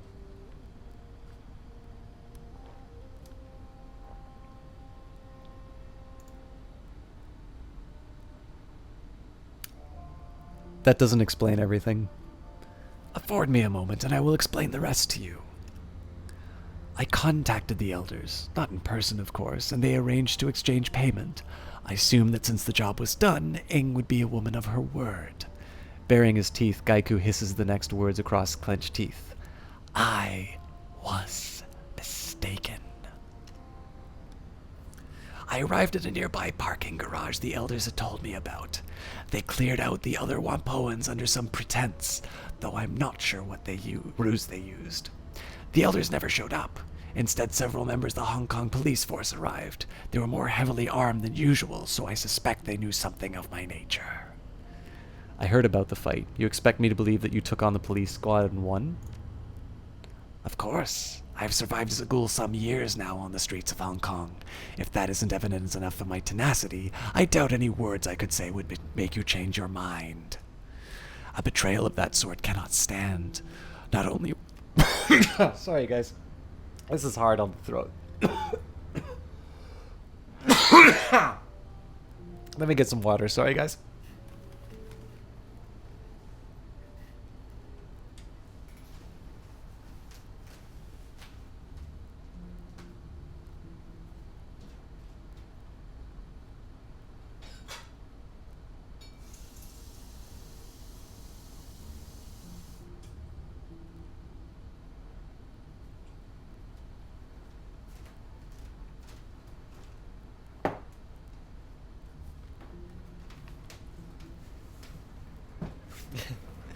Yeah, sorry guys, I'm not a pro. I still sound lovely even when coughing. Oh god. Thank you, Curry Tiger.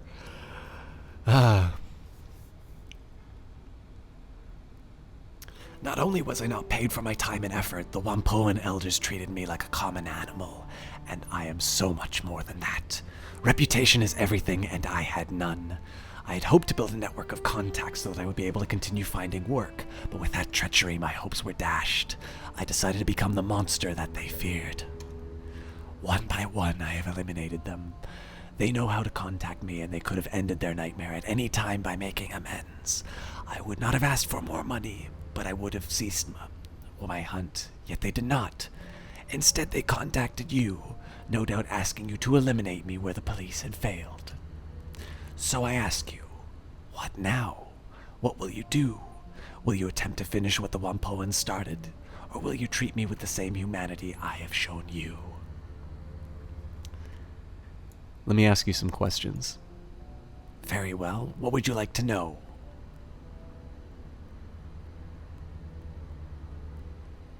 Why would the elders have you killed instead of paying you? Any number of reasons. They are notorious cheapskates and will always try to save money when dealing with outsiders. It could be their natural inclination towards profit. They may regard me as subhuman and therefore unworthy of respect. It could be that they felt I was too dangerous to allow to live. It could even be that they simply do not like me. One net result is the same, however. They reneged on a deal we brokered and attempted to have me killed. A message must be sent. Blood must be paid, and they have hired you to kill me, and they obviously have not learned their lesson.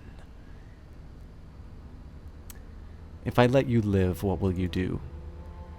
Kill the rest of the elders and anyone else they send to exterminate me. It is a matter of survival. Should I ever have the opportunity to work freelance again, potential employers need to understand the price of betrayal. These murders are my curriculum vitae in revenge. Did you eat the elders? Some of them, not all. My condition requires that I consume raw metahuman flesh. I do not require a great deal to survive, perhaps 3 or 4 pounds per week. Consequently, there is vastly more supply than demand. I've made my decision.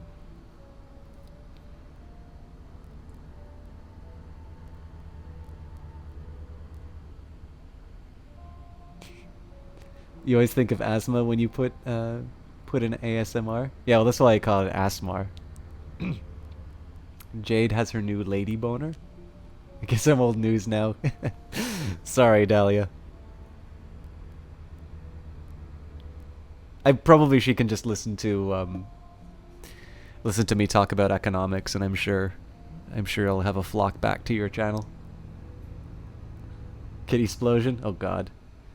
Could one of the mods please purge that spammer, please? Hey, Platinum Hamster, how's it going? For those of you not familiar, as you can see at the top, I am a member of Team Panda. You already probably know this from Black Dahlia, but Platinum Hamster is yet another member of Team Panda who stopped by tonight. Thank you very much for coming along. Did you just finish a stream, or are you just hanging out for the heck of it? When Blood Gallade sees the word lady and boner after each other, you always think about Moxie from Borderland. Ah. Alright. Oh? What then will you do? How will this story end? Come and work with me. I can be your face. A curious offer. And what of the elders? Will you allow me the satisfaction of killing them? I want to see what they have to say first. I would counsel you not to believe their words, but you have the sound of one who is as wary as a matter of course. Very well. Let us wait until a bit later in the night. Most pedestrians will be off the street, and it will be easier for us to approach the Wampoa without being noticed. Sounds like a good plan.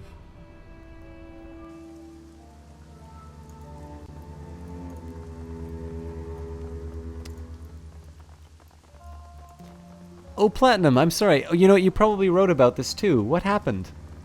Oh, this is, was it Windows that was causing you problems? What's a mod? Yeah. Platinum just came over to drop by a big old load of Plat love all over my face.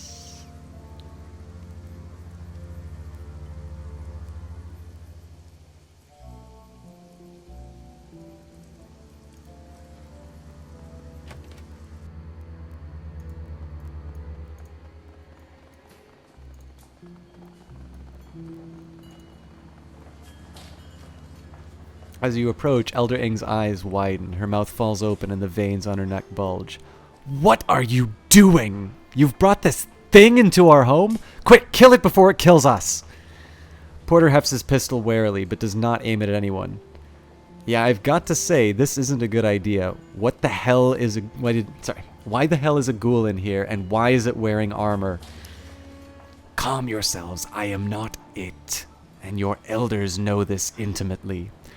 Gaiku bares his teeth in a rictus grin as he turns to face Ing. Good evening, Elder Ing. I can smell your fear, and I am glad of this. It means you are learning the price of betrayal.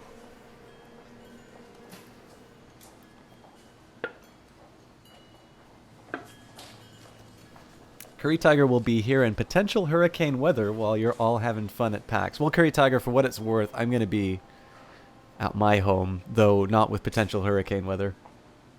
Windows made you lose... Oh, Platinum, I'm sorry. I remember... Now I remember what you wrote. I'm just not on top of it today.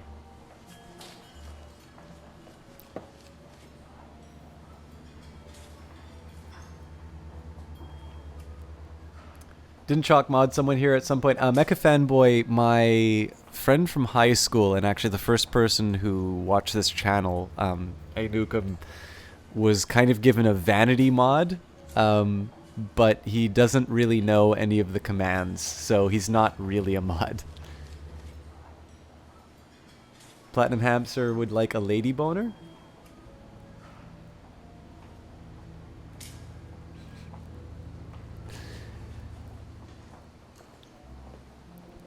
Whoa, whoa, whoa, what the hell is going on here? Can someone explain to me why the ghoul is talking?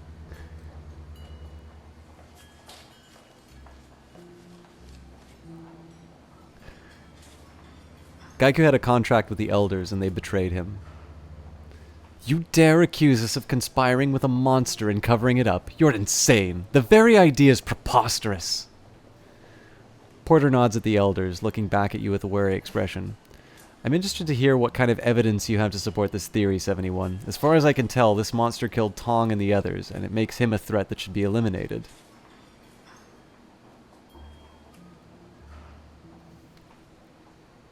They died because they betrayed Gaiku rather than pay him for the killing of Elder Magpie. You believe this vermin, this creature that feasts on metahuman flesh that kills and dismembers our tribesmen. You are a naive and foolish man, if that's the case. Ing spits on the ground in front of Gaiku. What proof do you have that Magpie is dead?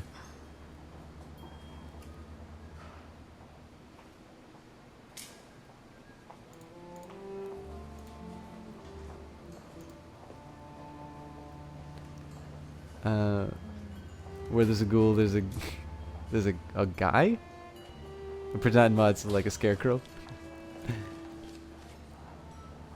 What proof do you have that Magpie is dead? One thing I'll say about this story thing. So, I mean, obviously, we are kind of taking the ghoul's word for it, but this is the kind of behavior that you might expect for a lower class, right? Inevitably, the ghoul class is going to be frowned upon because they have to eat metahuman flesh. This doesn't necessarily mean... the thing is rational, right? Presumably, if it's capable of deceiving me as far as the elders are concerned, then it's going to be... then it's going to be rational enough to carry on through its normal everyday life. It's clearly capable of making a contract in that case as well, and so... if I wanted to renege on a deal, it would be the same as reneging on a deal with any kind of persecuted class. So I am inclined not to... this is the big thing too. The elders are relying a lot on the fact that this is a ghoul, but they're not necessarily providing any evidence to the contrary. Eng, please. In matters where an elder is accused of breaking our law, the other elders generally judge them. In matters where all of them have been accused, I am authorized to act as judge. Make your case, Shadowrunner. I found Magpie's necklace in the storm drains. Porter takes a moment to examine the necklace. He nods at you. This is definitely Elder Magpie's. If they found it in the storm drain, that's suspicious, but hardly proof on its own. Of course it's not proof. The number of things lost down storm drains in Hong Kong must number in the tens of thousands per year, and I'm certain that necklace isn't unique either. She hasn't been seen in a month. Not by anyone. She wouldn't just disappear like that. Oh, you know what? That may be unlikely, but it's hardly impossible. You haven't established that the elders were involved. All you've done is make suppositions about it. I didn't go to the... I didn't go to Magpie's store. I should have done that.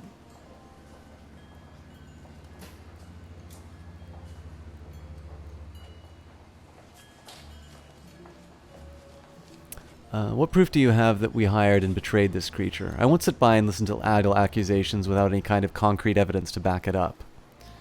What about the fight with the Hong Kong police force? How do you mean? What does that have to do with the elders and the ghoul? Yuan Poans don't allow the police inside the area. Why make an exception this time? The police were polite. They asked our permission to enter. They were hunting a non-Wampoan. That was reason enough for us to allow them in. Porter considers this for a moment, then shakes his head. That doesn't add up, Ing. Why would the police ask us for entry now? They've never been polite before, and they've always tried to force their way in here. It just doesn't ring true to me. Did you ask them to come, in order to hunt down this ghoul? Preposterous, Porter.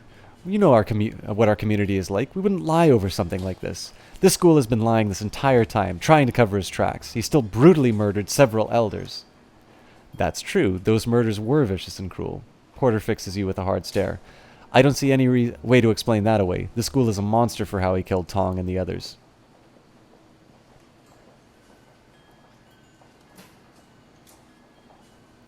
Tong wasn't tortured. There was no astral residue of pain or fear. He didn't even feel the blow. That's correct. I struck a single blow while his back was to me. His death was instant. Regrettable that he had to die for your folly, Ing, but necessary to protect my reputation. Ing glares at Gaiku with stony silence before addressing Porter. You cannot believe what these people say. They are not to be trusted, and even if it is true, he still killed Tong. Porter looked back at Ing, his expression flat and without emotion. Maybe so, Ing, but a monster would not take Tong's suffering into account. He may be a killer, but he's not heartless.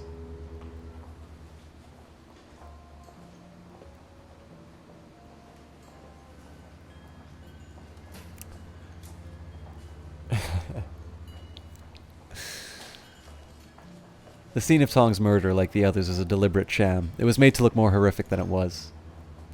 I believe you. The blood smeared on the walls, the removal of the skin. That's a scene designed to evoke horror, not a scene of an actual fight.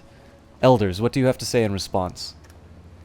This is a farce. We have dedicated ourselves to protecting the Wampoan tribe and everyone who lived in Wampoa Garden. Do you really believe that outsiders and monsters over our word? We who have only tried to end the killings. You've been duped, Porter. You and this Shadowrunner. I concur. Porter, you know me. You know the kind of person I am. I wouldn't be a party to the killing of another Elder. I can't even believe we're entertaining the notion that we have to defend ourselves. We could be disposing of the school instead. Tang narrows his eye at you, hissing. If you think I'll forget this, you're sorely mistaken. I will not tolerate this kind of insult. The elders were all too happy to have the Red Spears move into the garage, almost like they wanted to keep anyone curious about the fight away. That's right. You even told me that not to go find out what happened with the fight. You said the Red Spear gangers were moving in and to leave them alone. Why would you tell me not to look into it? I was only trying to protect you from the Red Spears. They're dangerous, which is why I wanted to deal with them directly. That's all I've got. Alright, I think I have some idea of what's going on here. And, what do you believe the real story is? The waters are muddy on this matter. The ghoul seems to be telling some of the truth, and I respect that, but the fact remains he is a dangerous creature who's killed many of our number. The law is clear on this. He must die. You seem to be blameless in the 71. What do you say of this decision? Oh, this is a tough one.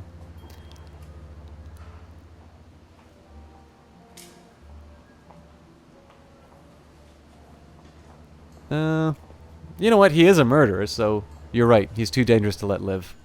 Unfortunate, then, that I will defend myself to the death. With that, the ghoul draws his weapon.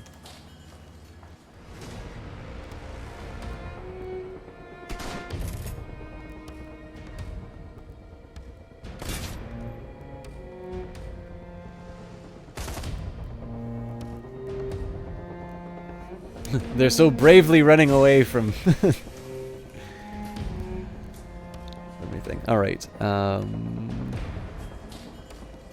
So as far as combat's concerned, it's quite a bit like XCOM. I want to take advantage of cover and also flank if I can. So I'll start by moving everybody into position. Let's get Duncan. Ideally, I'd get this thing caught in a crossfire. I mean, in the end, it's probably going to wind up doing melee attacks on me, but... Are there any dragon lines? There is not.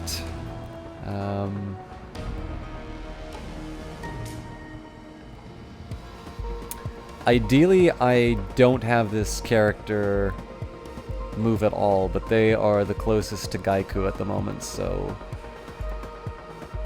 Tuck him away over here for now. And then Isabel needs to take cover as well. This is really not a great place. This is perfect for a hand grenade, actually. But so is moving there.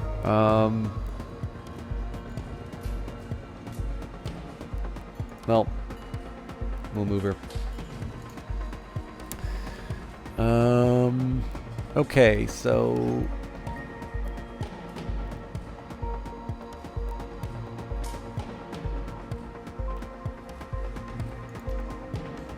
68% chance or 78. Well, we'll start with the aim.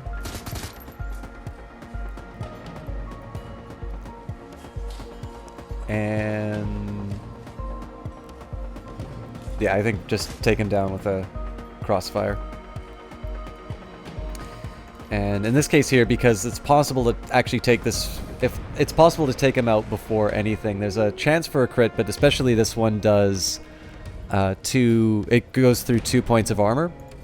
So this might be able to end the encounter. Of course it doesn't because the game hates me. So I've only got one more action left. In this case I'm going to go for the burst fire. I could well, actually, so a 94% chance to hit. He's flanked, so it'll actually do some heavy damage. Let's go for it. Ah, not enough. Maybe he'll bleed out though. Nope, we got through it. As the ghoul falls to the floor, you stop and survey the carnage around you. So ends the terror of Whampoa Garden. After all that blood and death, it's finally over. Thank you. Thank you for your service. I will ensure your payment is wired to your account. And what? Didn't finish.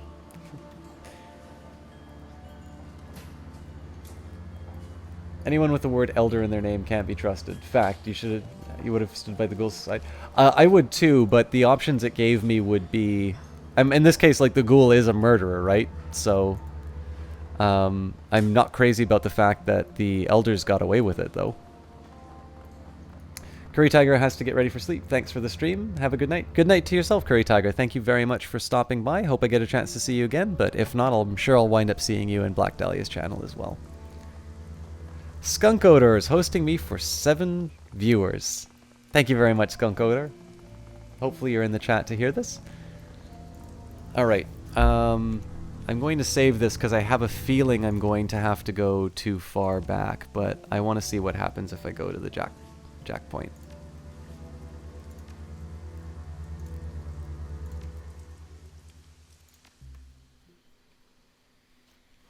Skunk Odor is another member of Team Panda, along with Black Dahlia and Kite 260. And yeah, actually, Kite 260, I agree. Like, the reason why I brought the ghoul alongside with me is the fact that in Shadowrun, they are a very tragic existence. That they are still rational, but they're shunned by humanity because of their appearance and because of their requirement to eat flesh. And there's actually a dragon, Dungzalkon, who is assassinated and has a... Yeah, I'd have to go through all this again.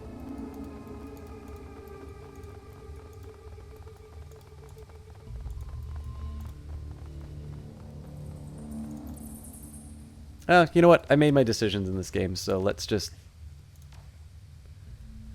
live with them, and I can play the game again to try and get the happier ending. No way to resist Shadowrun. I'm glad to hear it. We just had a fairly tragic ending to this one. So as Kite was pointing out, you know, ghouls in the Shadowrun world have to eat metahuman flesh to survive. They're shunned by society, but have no indication of being any less, less capable of thought. And in this case, the elders were abusing their power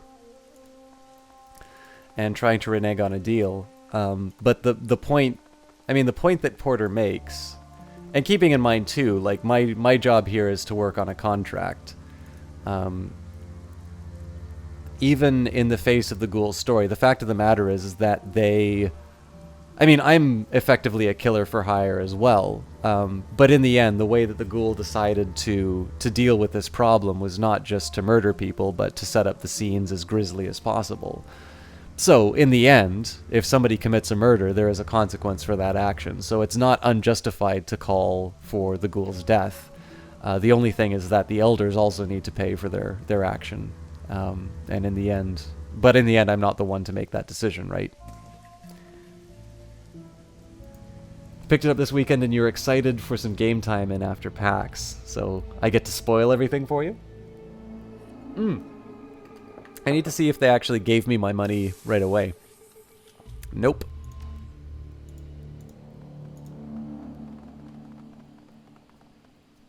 You're about to leave this location and return to Haoi. Continue? Yes.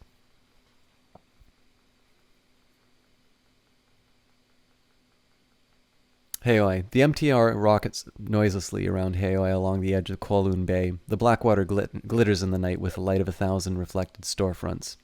The Whampoan elders may have lied to you, but business is business, and ghouls are dangerous creatures, even at the best of times. Did the ghoul deserve death, though? The uncertainty of that choice is as clouded as the sky above you. Just a little bit you hide when things get too real. Yeah. So one thing I'll say that I really like about this entry, and I think is a continuation of the good features of Dragonfall, is that you really feel the consequence of certain decisions. So, I mean, I'm not gonna lie. I do not feel good about how that mission ended.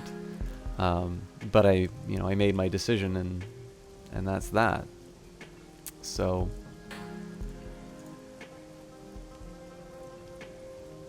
okay, apparently Gaiku is is alive.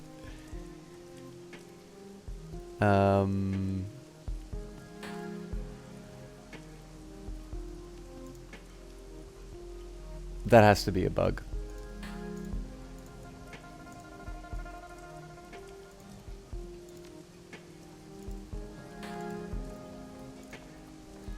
Claim payment for your mission, your runs of the mission computer.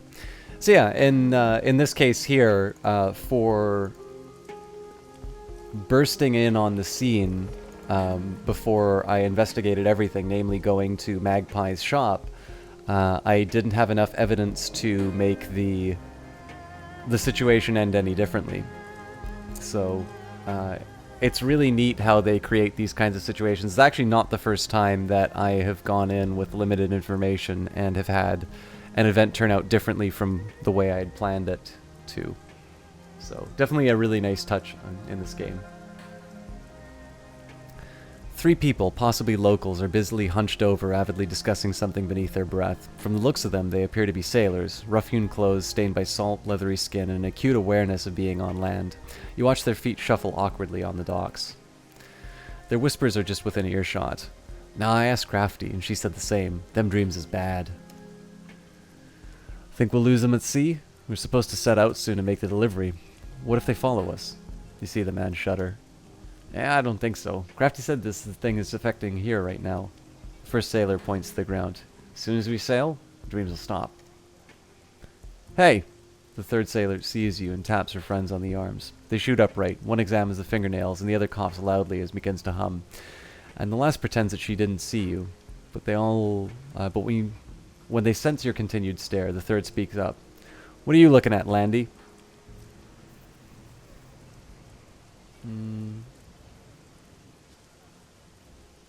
There was a boat here with a merchant selling goods not too long ago. He leave? The 3 sailors' suspicions turn to smirks. One snickers to himself. Merchant, he says. That crook didn't so much leave as he was chased off by Kindly. No sales permit. Not a big loss, though. The local shops have way better stuff than that small-time hustler.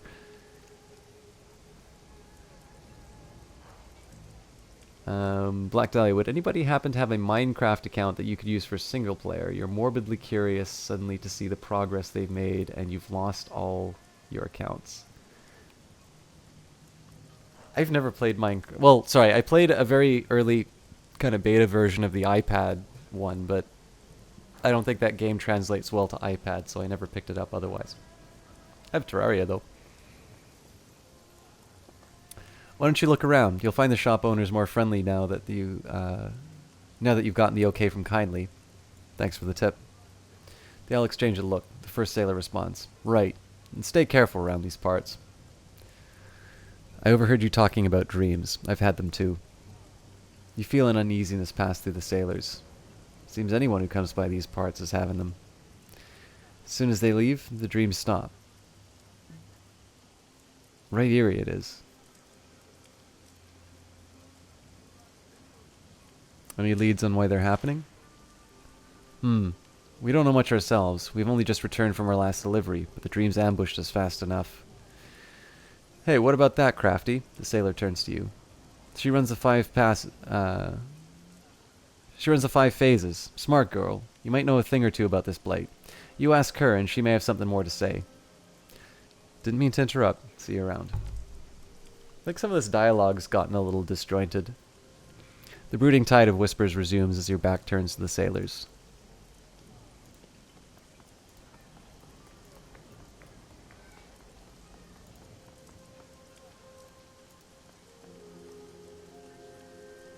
As you approach the small landing, you see three men, two elders and a younger man, hunched over a go-board. The juxtaposition between the two white-haired, white-bearded men and the black-haired man is almost comical. Together, the three resemble the small black and white stones of their game. Despite the variety of ambient distractors, the three men remain acutely focused on the game. One of the elders, a round-faced man with beatific smile, carefully picks up a black stone and places it on the board. His opponent snorts. A small smile flashes across the long face. Almost carelessly, he snatches up a white stone and deposits it on the board. The smiling man groans, and the long-faced one proceeds to collect several black pieces off the board. "You got me there, Jin." He laughs, a pleasant full sound as it trails off and as it spots you watching the game. A broad smile brightens his cheeks. "Why, hello there, young man. Something you need?" The long-faced man gives you a cursory look and continues to collect black stones.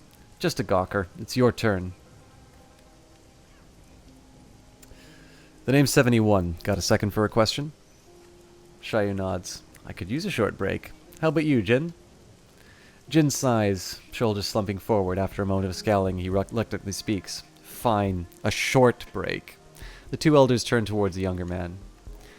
He looks to be in his early 30s, but it's difficult to tell. The skin on his face is smooth and supple, with only suggestions of creases in the eye, mouth, and forehead. But small gestures, a blink, a flare of the nostrils, briefly reveal the lines of his face. The man's eyes rise from the go-board and study the elders. He nods.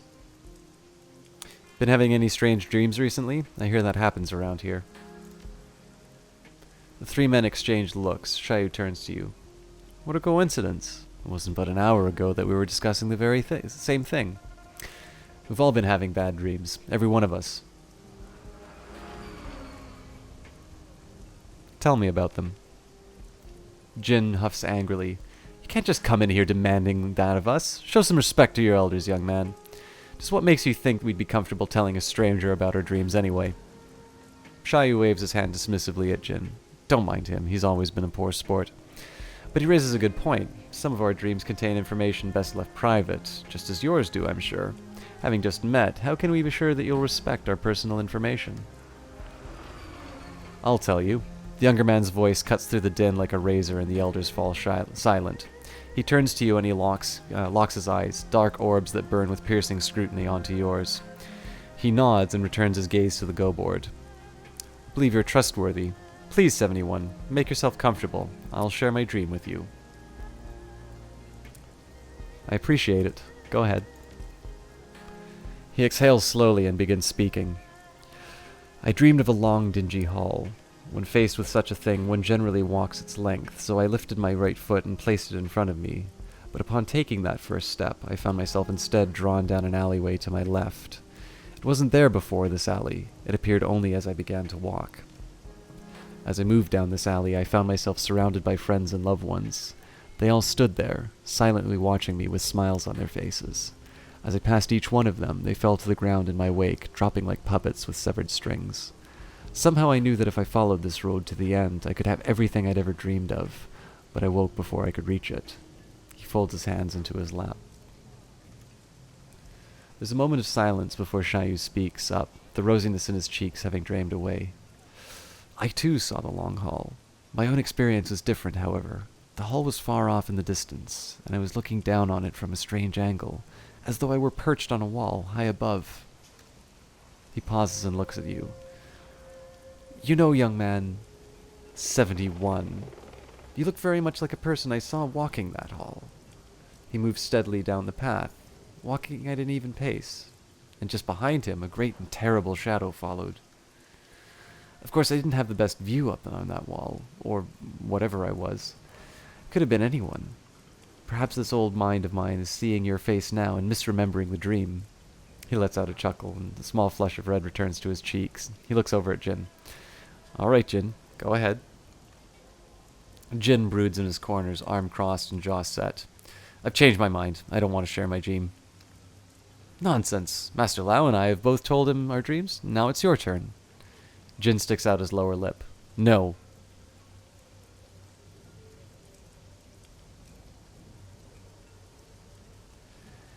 "I don't want to force you to do anything." He holds his palm towards you and looks at Shayu. "See? Straight from the horse's mouth. I don't have to." "Jin?" Lau's voice is firm but soft. This is important. Jin's mouth opens and closes like a gasping fish, but he looks at Lau and his body relaxes, and a sadness seems to take hold of his features.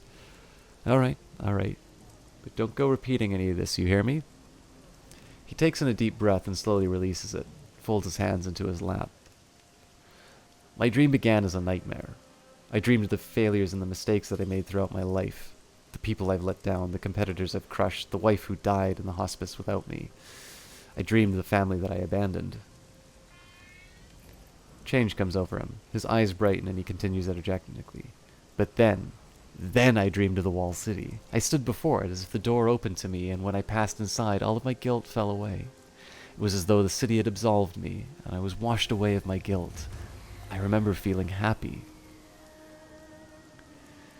As his remembrance ends, so too does his lightened mood, and his face shrinks into a pout, and he stares grumpily at the ground. There, I did it. You happy? Lau nods slowly. Thank you, Jin. You have my thanks, too. Yeah. Can we change the subject? My ulcer's acting up. I'm guessing you've been around these parts longer than I have. Is this sort of thing normal? If we were discussing normal, we wouldn't be huddled around discussing them in whispers now, would we? Enough of that, Jin. 71 here asked in earnest for our advice, and he deserves a proper response. Xiaoyu gives you a gentle smile. Please forgive our friend. Bitter years have left him suspicious of others. The answer to your question is no. Upsetting dreams have never been uncommon in Heioi, but these recent visitations have been different. They've been darker, more vivid, stronger than normal dreams. Last night I felt consumed by the sense that something was coming. My friends here felt a sense of relief and excitement as their dreams ended. I felt as though I was sitting on the precipice of some vast and terrible chasm, with the void yawning beneath my feet. Suddenly his cheeks flush. He blinks twice, then looks away. Perhaps these are just the ramblings of an old man. Please forgive me. He scratches his nose, embarrassed. You speak wisely, Xiaoyu. It is foolish to embrace a thing that we do not understand. What Jin and I saw in our dreams was alluring, but so is the light to the moth. Your instincts are still strong and sharp, my old friend. It is wise of you to trust them. Xiaoyu bows deeply, his eyes to the ground. Thank you. I can only hope that these dreams do not lead to these dreams do lead to something beautiful. There's already enough deception in the world. Jin grounds loudly. Can we get back to the game now? I don't want to keep you. Of course. Stop by again sometime soon, 71. Your company has been refreshing. Thanks. Good luck with your game. Appreciated, young man. We'll be seeing you.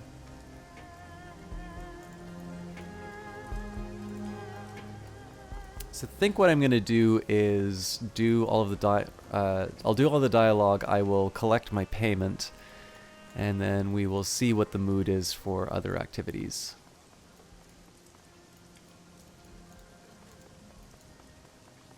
The Sleepbringer is hosting us for...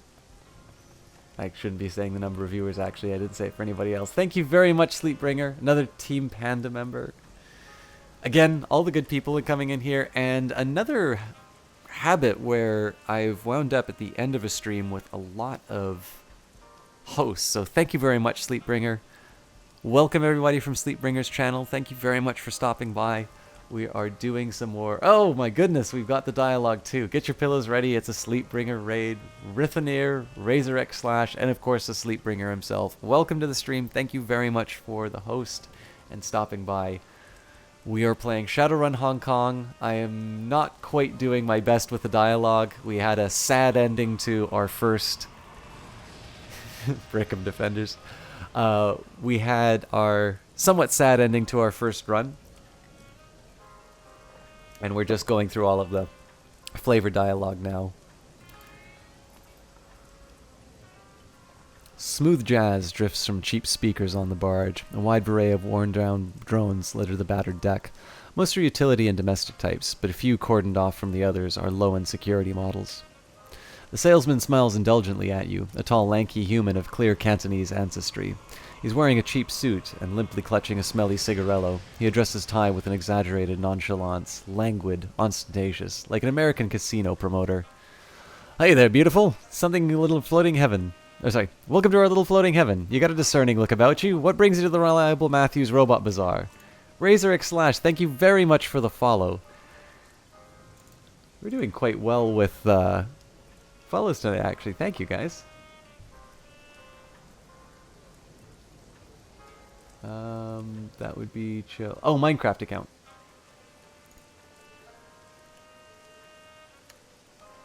He taps the ash over a bulky cleaning drone beside him, not waiting for an answer. Perhaps you're looking for a hexacopters, a guide to Hong Kong, or 100 little tarantula beauty to brew your tea. Your Reliable Matthew? That's right, Reliable Matthew Shun, at your service. He extends his hand to shake. The odors of peach-scented moisturizer and stale tobacco smoke wash over you. How about it?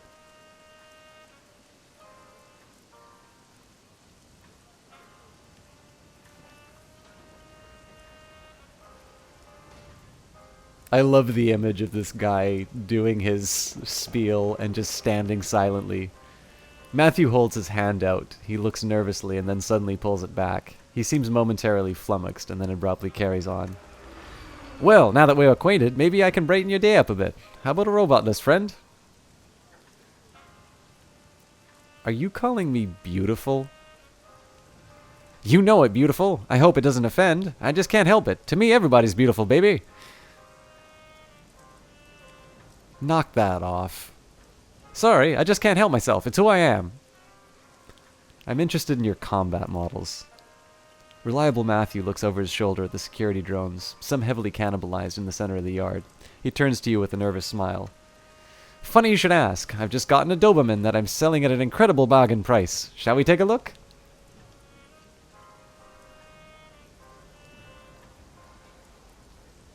Incredible bargains, huh? They fall off the back of a truck?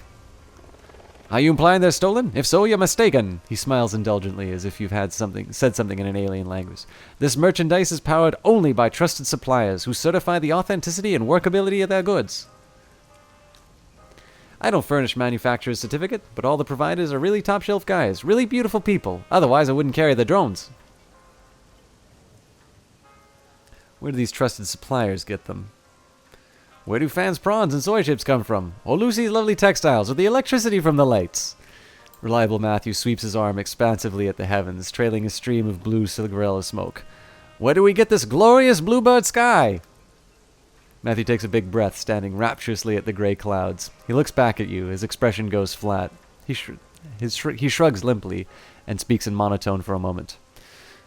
The smugglers and fences. I don't know where they get their drones. Do these suppliers certify the untraceability of their goods? Absolutely. He proudly taps the Az Technology logo emblazoned on the housework model beside him. The majority of them are genuine knockoffs. Any ideas are stripped, but most were never registered in the first place. I think I understand the situation. Fantastic! I'd like to make sure all customers are thoroughly informed, that they feel completely comfortable with their purchases. Let's look at the drones.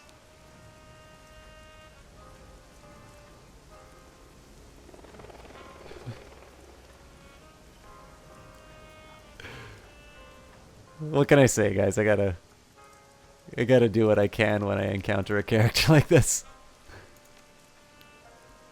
Like the old song say, a droney day is a happy day. Goodbye, Matthew.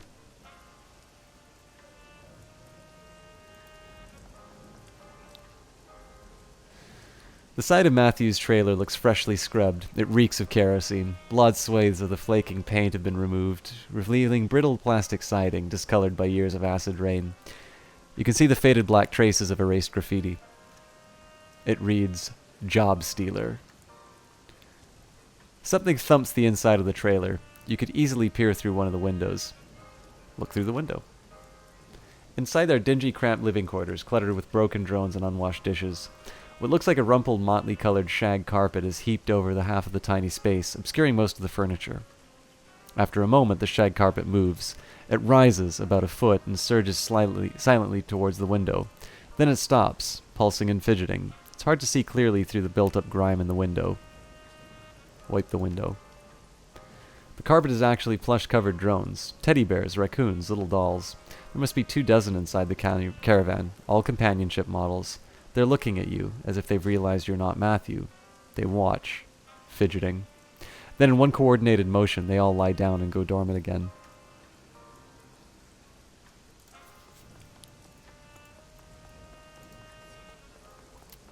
I don't think there's anybody else to talk to, but let's take a look at the...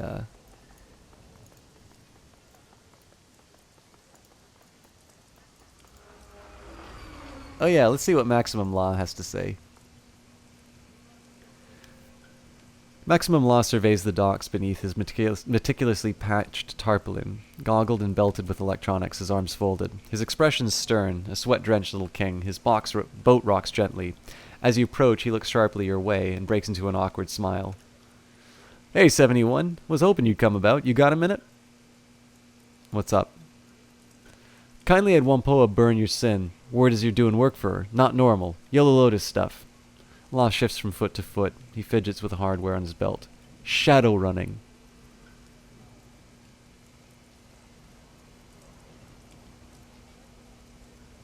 Maybe, maybe not. What about it? I get it. Well, I didn't hear anything about it. Law smiles tightly like a conspirator. Listen, if you got info about runs, I can make it worth something. We Wampoans call that kind of thing metadata. Wampoa likes to get word on the street from the active operators.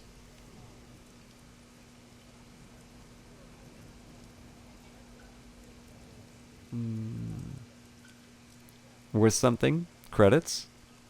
Yeah, I can hook you up with something. Maybe creds, maybe some sweet programs. But really you'll gain face with the Wampoa. That counts for a lot more than money. Law looks out through the rain, across the rocking boats. He wipes his foggy goggle lenses with a rag from his pocket. His stomach gurgles loudly. Augmented reality goggles aside, this gig gets really boring sometimes. You ever want to talk shop? I'm here. A ghoul was killing your tribal elders. Yeah, I heard. It's all over a network. So is the fact that you whacked him. Good on you. Law shakes his bulky, goggle-clad head in frustration. Can't believe Magpie is gone. She's the best of the bunch. She was brilliant. She decked, she coded, and she knew the infrastructure. Magpie and the rest of us in her bus maintain their shadow nets. We're the reason Wampoa can even stay independent. Now Ing is going to take everything over, I bet. She was all her woo-woo bullshit. She always wanted everyone else kowtow to her weird-ass preaching, like she speaks to the machines or something. She can't code or build shit, but she always wanted to run the show. Well, now that's gonna happen. Did you know the elders were involved? What? No. Tell Law the full story. Law is dead silent when you finish. His face is ashen and his usual boyishness seems gone. He seems almost old. 71, if that's true, and it sounds like you've got enough evidence that it probably is. He momentarily lifts his goggles. His eyes are a deep, soulful brown, surrounded by premature wrinkles. I can't tell anyone this. If Porter Lamb sided with the elders, that's it. He pulls his goggles back down. I wish I didn't know. Here, take this. I keep these cred sticks around for when people have special information. I'll forge some bullshit on my expense report for what I gave it for. We can't even talk about this again. Or sorry, we can't ever talk about this again. See you later, Law. You gotta go? Okay, watch your back and shoot straight and all. Law grins at you and dexterously flashes a hand sign that Shadowrunners give each other in holovid shows. I got things to do too.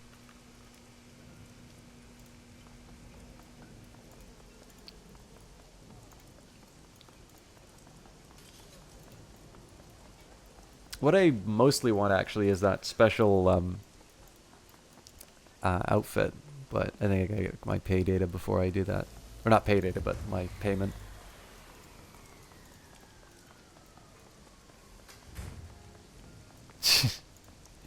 Oh, I'm sorry, Dahlia. Am I boring you while you wait for your free single-player code? Or very gently, much like Chalk's voice when he talks economics. Do you want to hear about Hoteling's lemma?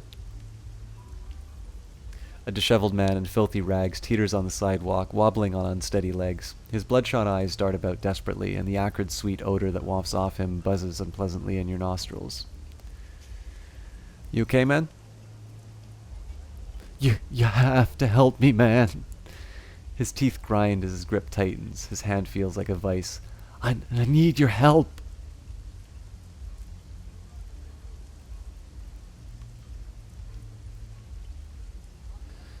I don't have to do anything. Now step back or you're going to regret it. The man's grip tightens further. He pulls you in closer and you notice his tattered clothing bears designer logos. It'll be worth your while. Just talk to Handsome Lee for me. Never heard of him. Now who are you and why are you touching me? I'm Steven. Steven Dynamite. He nods eagerly, desperation in his eye. A sluggish tongue wipes itself over the cracked skin of his lips. Look, you gotta help me. I've been poisoned. That crap Lee sold me put me bad things into my head. Whenever I close my eyes, I see dark, narrow tunnels. So many. Hands grabbing, razor-sharp teeth gnawing. And the children.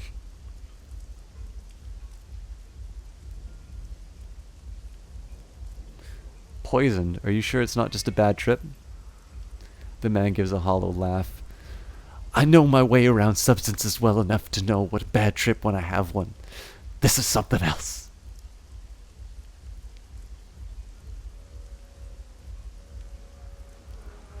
Alright, I'll do what I can. Then tell Lee what he's done to me. That I need relief. Tell him that I want... His sentence trails off. Been a little vague about that, Steve. You need something in particular? I want my money back. His reedy voice wavers, but he stops and says no more. Poison, nightmares, money back. Got it. Anything else? Just please come back. And please, hurry.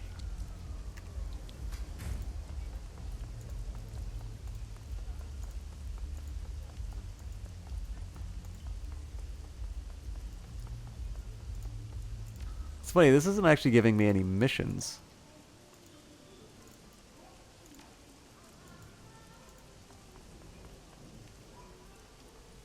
Shen is busily counting out cred sticks as you approach. Shen's hands move quickly, fingers deftly sorting them into plastic bins.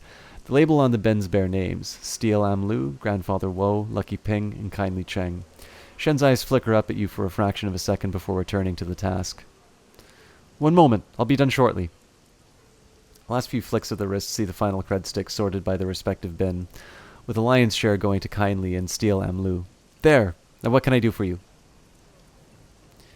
You pay a lot of dues to the Yellow Lotus? Shen shrugs, obviously indifferent to the amount of the shops being taxed. I do, but that's how the system works. I pay Kindly for rent, Steel Amlu gets money because he's my superior, Lucky Peng receives a finder's fee for the goods she sends my way, and Grandfather Woe took me in. He gets paid because he's family, and I owe him for getting me off the streets. You join the organization, you have to pay the dues. It's the same anywhere else, and it beats the hell out of being homeless in Kowloon.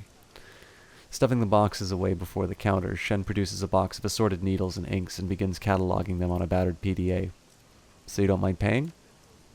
Not really. Grandfather Woe saved my life by taking me in, you know. Life expectancy of homeless kids in Aberdeen isn't very good. Because of him, I have skills and friends who will pay to make use of them. It's a good life, all things considered.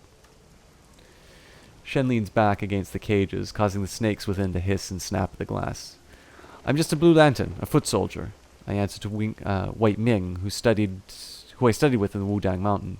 He's a 49er and the made man who runs our crew. I don't pay him because he takes his own cut of what we make. That's all for now, Shen.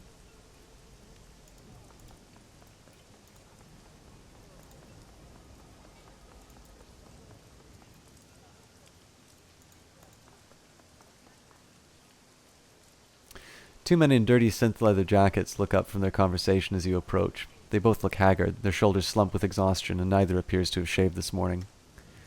What do you want, man? We're talking here. I'm new in town. I'd figure I'd pay to make all the connections that I can. A grim chuckle rumbles out of him. Chose the wrong day, stranger. We're moving further downstream, and we're doing it today. Something wrong with this place. Too many bad dreams. Yeah? What sort of bad dreams? The kind that bite. You'll see it too if you stay here long enough. The long haul and the things in the ivory crown. I've already seen it. He licks his lips, nodding. Lots of people in town dreamed it. There's something like it. From the folks I've talked to, there were a bunch of different versions. Some people turned away from the corridor, went down alleys, that kind of thing. I've never set foot in the Wall City before, stranger, so tell me, why the hell am I dreaming about it all of a sudden? I don't even know what the damn thing looks like on the inside. I think there's something strange going on, something magical, and the walled city is where it's coming from. He grunts. It's a curse. No, but nothing else it could be. Everybody knows that place is haunted, a living hell full of evil spirits and poison chi. If you're not careful, you'll wind up trapped inside with the rest of the human garbage. His companion cuts in. You catch a healthy whiff of alcohol in his breath. This ain't gonna happen to us. No way. Only the lowest of the low will wind up in the walled city. So like he said, we're going further downstream. As soon as our things are packed, we're out of here. Damn right, this place is a dump anyway. Let's try our luck in Macau. The hell with this place. Best of luck then.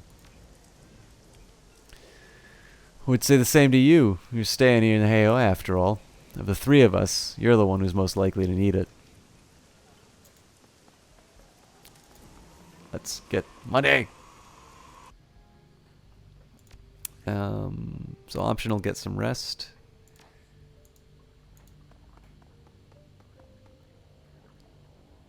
Your workstation and mission computer. The cool blue tones of the workstation's main menu fill the screen. A blinking message in the upper right corner notifies you that you have 6 unread messages. Check your inbox for new messages. Forward Artifact Liberation. From Kindly Cheng to 71. Forward Artifact Liberation. Welcome to the Shadows, 71. I've received a request from an archaeologist named Mr. Drake. He's interested in liberating certain artifacts from beneath a manor house located in Taipo. I've attached a copy of the video message that he sent me. The screen flickers a few times and the email is replaced with the face of a stern-looking orc. Hello, Madam Cheng. I've heard that you're a woman who knows how to get things done, especially in regards to things that aren't legal in the strictest sense. This is exactly the kind of help that I'm looking for. Recently, a rich investor by the name of Li Hua decided to expand his mayor house to the outskirts of Taipo. Too much money, not enough space for fancy parties. He had a snag with the local government officials, however. They suspected the land and the estate was built on what may have been pre-modern archaeological artifacts buried beneath it, all of them dating back to the Song dynasty. Consequently, I was contracted as an archaeologist to oversee the excavations and ensure everything was properly recorded and catalogued. Surely enough, there were only a few days into the excavation we discovered a series of tombs lying beneath the site. The scope of the tombs was far beyond anything that Liu or I had expected. Several acres of catacombs at least, and untouched relics throughout. What's more, they're certainly older than the Song dynasty. They may even have been from the previous cycle of magic. Before I could make any report to the Free Enterprise Zone authorities, however, Liu called in his allies with Tantien Incorporated. Liu sold the entire site to Tantien, who then released it back to him. Because Tantien is considered to have extraterritoriality in Hong Kong, local authorities were powerless to stop Liu from looting the tombs. He immediately began building a museum, if you can call it that, atop the site. He had the gall to call this museum the Emperor's Tomb. Can you believe that? The odds of there being an actual emperor buried there are basically nil, but he doesn't care. Anything to sell a few tickets. Liu has continued his excavations using Tantien's contactors to expand the dig. What he didn't know is that I bugged his comlink before he fired me. Based on what I've heard, something strange is going on at the lower levels. Workers have been disappearing, only to be found dead several days later. Whatever's down there is too dangerous to be left in Liu's hands. Liu must have found my data type, though. I stopped receiving any information 3 days ago. The last thing I heard was him talking about were a pair of ancient texts that workers had discovered. Then he issued an order that further excavation would be halted until he can secure the subterranean areas. I'm betting those texts are the cause of whatever's killing the workers. I have quite a bit of experience with these kinds of dangerous excavations, but an operation of this scale is beyond me. I need a team that's tough enough to get in and survive, aren't afraid of making a mess, and who can get out with the books and whatever else they can carry. Beyond the 2 texts, I'm willing to pay very well for what other artifacts the team can liberate. The more valuable, the better. Don't worry, they'll be going to actual museums, not some rich playboy's mansion. I've got a second program in place that'll suppress Liu's security system. The team will have to be careful, though. There are only so many alarms that I can suppress. Go beyond that number, and I'll scrub the mission. I've included a catalog of likely items to help the team appraise the most valuable ones. They don't need to be subtle. In fact, I'd prefer they make it look like a common robbery. Tell them to smash and grab what they can. Let me know when you find a suitable group of Shadowrunners. There you have it, a nice simple robbery. Do you think that you can handle something that basic, dear? I have faith in you. Let me know when you're ready to proceed. I'll contact Mr. Drake when you're on your way. Go back.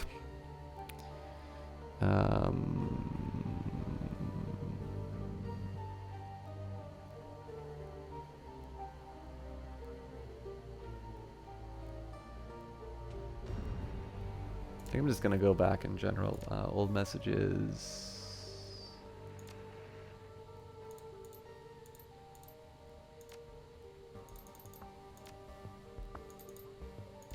Wait a minute, so I can't...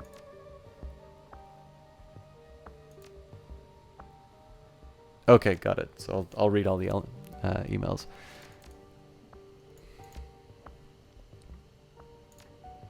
Collect payment for the Whampoa Guard murders. You submit the job as finished and await the response. A few moments later, a message pops onto the screen.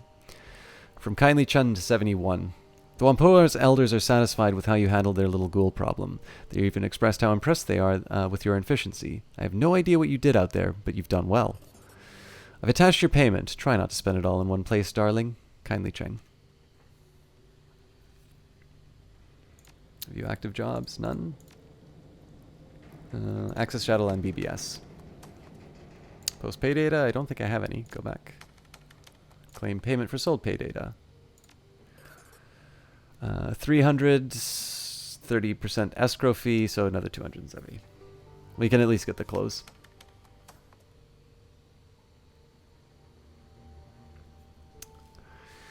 Search the BBS for relevant keywords. Topics matching local keywords. Thread, police shootout in Victoria Harbor. I know a lot of you are interested in that 50,000 50,000 Nuyen the HKPF is promising in connection with the terrorist cell they're hunting, so I've been digging around for some better information. I think I've got some stuff for value. Wharf Rat. Turns out they had a handler here in Hong Kong by the name of Raymond Black. The HKPF tried to take him into custody the day before, but was forced to kill him in a shootout. Looks like Black and the terrorists are members of the White Star group out of Henan. Wharf Rat. Isn't White Star all about restoring Imperial China? One of those terrorists they killed was obviously North American. Why would she be helping a pro-imperialist group? Brother 6. You got money, you can buy any kind of person you need. You're on the Shadowlands, Ome. You should know that. Feng Hung. So what do we know about Black and his band of thugs? Anything we can use to track them down? Dongzhang. The data I've been able to dig up says that Black was from Henan, and he was distantly related to the royal family. He spent a couple of decades in Seattle making connections in the shadows in preparation for an attack on the Free Enterprise Zone. I've attached some dossiers on his remaining agents. Roland Thunder. You sift through the long stream of data dealing with who you and Duncan are, and while the general details about your name and life are correct, many of the small details are wildly inaccurate. You are listed as having lived in Laos for the past 4 years, while Duncan is noted as having spent most of his life in prison. You move on to peruse Gobbet and Isabel's ostensible biographies. The dossier lists Gobbet's real name is Yuchan Gui, and her place of birth is Jian, Shaanxi. According to the contents, she's 23 years old and served with the Bayou corporate military until conviction for insubordination led to her dishonorable discharge. While you can be certain that Gobbet doesn't speak Mandarin, the idea of her being in the military, any military, is downright laughable. Isabel, in turn, is listed as Fatima Akbar. Apparently, Isabel was educated at an early age in terrorism and piracy by the revolutionaries of the Ethiopian territories, and is wanted for connection to the bombing of the 2052 bomb attack on the French embassy in Johannesburg. I don't think that patch where they say they cleaned up the dialogue is that accurate. Given what you know about Isabel here in Hong Kong, this information appears to be as laughably inaccurate as your own dossier. No more posts in this thread. Thread, Posy Bash. Alright folks, we're trying it again. This time under super secret codename. There's no telling how long this will last, so let the bashing begin. Matrix Bard. Super secret codename. You just ran the words Posy Slam through a thesaurus, Snozbert. Poetry, people, not complaints. Matrix Bard. A thief on the run, a silencer in the dark. The rat shaman lurks. Jivebert. Got one for the coyote shamans, too. An unbound trickster. The shaman fears no peril. Wile E. Coyote. Jivebert. On a roll, Jivey, Snozbert. Here's another one, if Mad can stand it.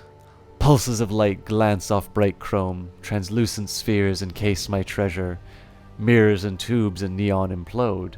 Another day in the Matrix. Tennyson.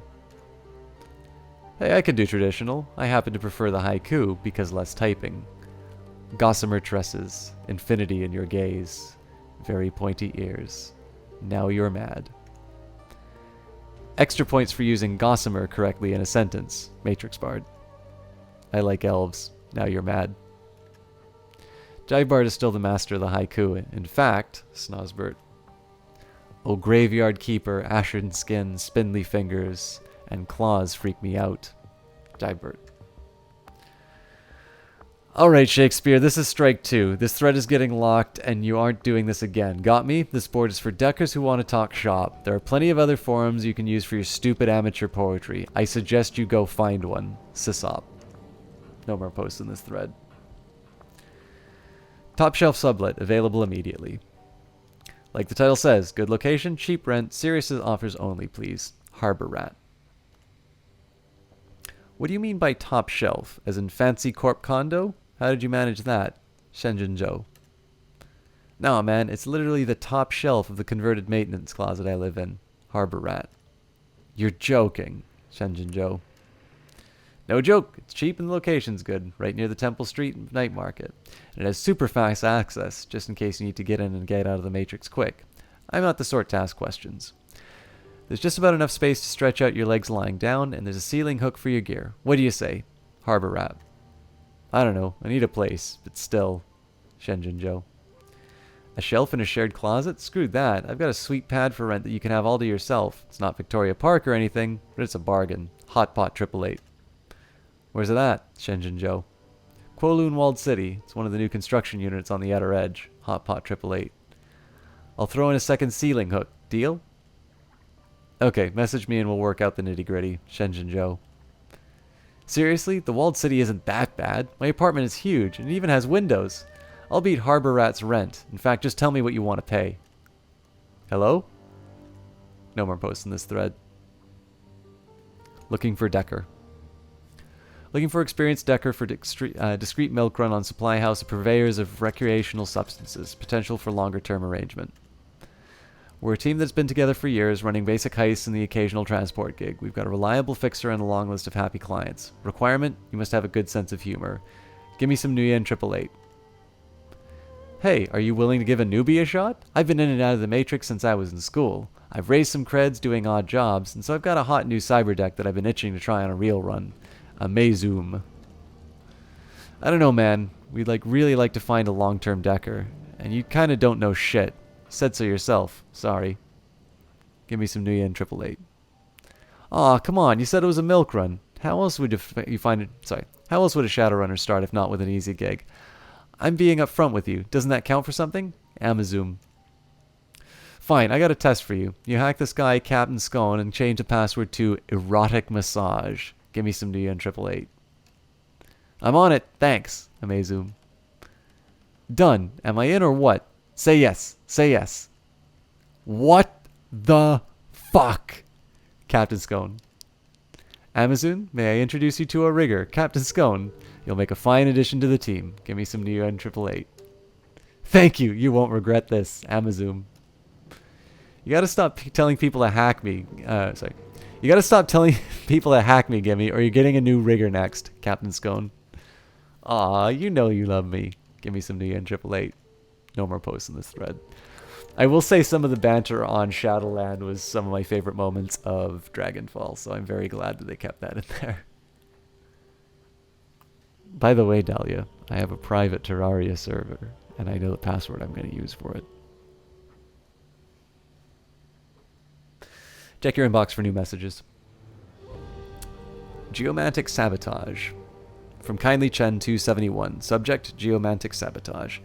Geomancy is big business in the free enterprise zone. Here in Hong Kong, feng shui isn't just the act of rearranging your kitchen to make things look pretty. The fortunes of empires rise and fall with the ebb and flow of qi, and sometimes that flow needs a helping hand. Wu Jing Incorporated are the preeminent practitioners of large-scale qi manipulation here in the Free Enterprise Zone. They've gone to great lengths to channel qi from all over Hong Kong into their headquarters, an enormous monstrosity that they call the Wu Jing Sky Tower. There, it's focused on and transformed into good fortune through the building's geomantically attuned architecture and interior decoration. Our client believes that it's time for Wu Jing's good luck to run out. You're to infiltrate the Sky Tower and disrupt the flow of qi throughout the building, but you're to do so in two distinct fashions. First, you must disrupt the feng shui of the offices by subtly altering the environment on that level. This will consist of minor adjustments to decked, spiked water and small activities that are unlikely to be noticed. Spilled water. Ordinarily, even subtle disturbances of that nature would be noticed, which is why the client wishes you to make a much louder demonstration in the rooftop garden. The garden is to be ransacked, utterly destroyed, set fire to things, uproot trees, that kind of thing. Our client has also specified that he would like you to destroy the large Buddhist statue in the garden, smash the thing to bits, and leave them scattered across the rooftop. The level of destruction will help keep Wu Jing's geomancers busy long enough so that the subtle disruptions below will take effect. In addition, it will send the kind of message that our client would like Wu Jing to hear. I have utmost faith in your ability to cause destruction. The more disruption you can cause on both levels of the Sky Tower, the happier the client will be. As you're not a spellcaster yourself, it may be wise to bring Gobbet along. She'll be able to see the most effective ways to disrupt the qi in the building. Go back. Vid, about those dreams. Gobbet's face winks onto the screen. Her rats are perched precariously on her head, and she holds a laser pointer clutched between her thumb and forefinger. Hey, Seattle, I hope I didn't catch you on a bad time. She flicks the laser pointer as her rat's heads swivel to the right to follow the motion. Why did I just say that? This is a recording. It doesn't matter if it's a bad time. Anyway, I was thinking about that talk we had. You know, the dream talk, about the nightmares and stuff. Another flick of the pointer, the rats' heads turn left, their noses twitching. Got a friend here in town. She runs the Parlor of Five Phases. It's sort of our local magic shop in Talismogger. Name's Crafty. Flick, the rat's heads turn upward to stare at the ceiling. Anyway, she's smart. Really smart. Her mom was a sort of local authority on things magical, and the apple doesn't fall far from the tree. If you wanted to ask anyone about these dreams, she'd be the right one to choose. She taps the button on the laser pointer with her thumb, and the little dot on the tip goes dark. The rats immediately tackle one another, rolling off their head and falling out of the sight. Rolling off her head and falling out of sight. She gets up, head raising out of frame. Anyway, just thought that might help. If you've already been talking to Crafty, please disregard this message. Alright, I'm out. Peace. She punches the button and the screen goes blank. You have 3 unread messages. Tending a party. From Kindly Chen to 71. 71, I need you to come to the parlor. A friend and business partner of mine named Dr. Shenjiang has need of your services. Something about attending a fancy party in Repulse Bay. He's unwilling to give me the details. I think he wanted to size you up himself. From Isabel to 71. Raymond Black's history. Duncan asked me to do some digging on my own into Raymond's history. I guess he doesn't trust Kindly Cheng to give him the full story. Can't say I blame him, since she'd hide things from us if it was in her best interest to do so. So I've been poking around the various corners of the Matrix, trying to dig up what I can. Most sinners leave a data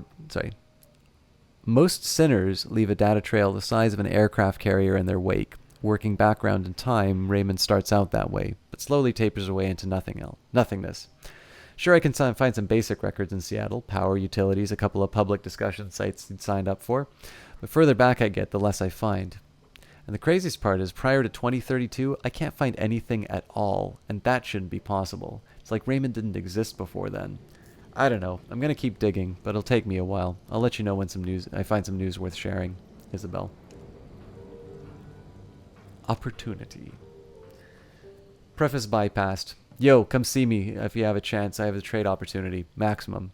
Maximum Law, Matrix, Wampo Integrated Hub, Meet Lost Technology Palace. Done is what happens when I rain the fire. Ultrathon Visigoth, Judge of Titan. So I'm not going to take any of these jobs quite yet. Let's see what's in the hatch.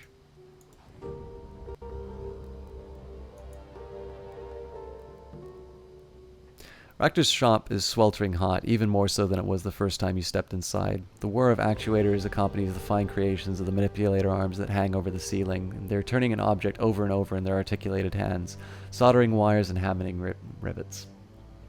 Ah, my friend, welcome back.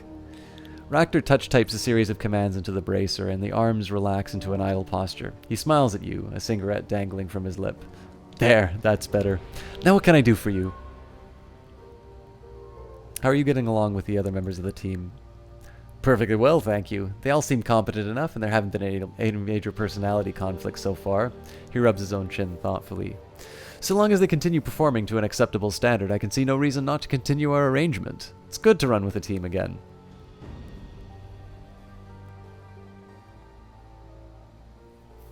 Sure, alright, but what do you think of them personally? They're fine, I suppose. All fine. Gobbet is quite charming. Isabel keeps to herself, and Duncan is doing his best in a bad situation. Gaiku is quite intriguing. I'm very pleased that the team is willing to overlook his unfortunate condition. Many in the shadows wouldn't be. There's a momentary pause. He shrugs. And that, I'm afraid, is all I have to say. Apologies if you were looking for more. You're still something of a mystery to the group, Ractor. Mind if I ask you a few questions? No, I don't mind. Not at all. Takes a drag on his cigarette and slowly releases the smoke. I can't promise that my answers will satisfy your curiosity, of course, but you may certainly ask. What was it like growing up in the Russian Republic? Tumultuous, as you might expect. You probably aren't old enough to remember the Euro Wars, but I am. I'd like to hear about them. My country was the instigator of the first Euro War back in '30. I remember the rhetoric, the hardships of the living under the wartime economy, the rampant xenophobia that took hold. I remember how we all cheered when our forces invaded Poland. 3 months, that was all that it took for our military to crush the meager resistance of the Poles could bring to bear. It was quite the source of national pride at home. I remember our drive into Germany and the desperate bid to reclaim the eastern portion of that country for ourselves. Just think of our symbolic significance of such an act. An audacious move, to be sure, but the Secretary Kruponin was determined to make history.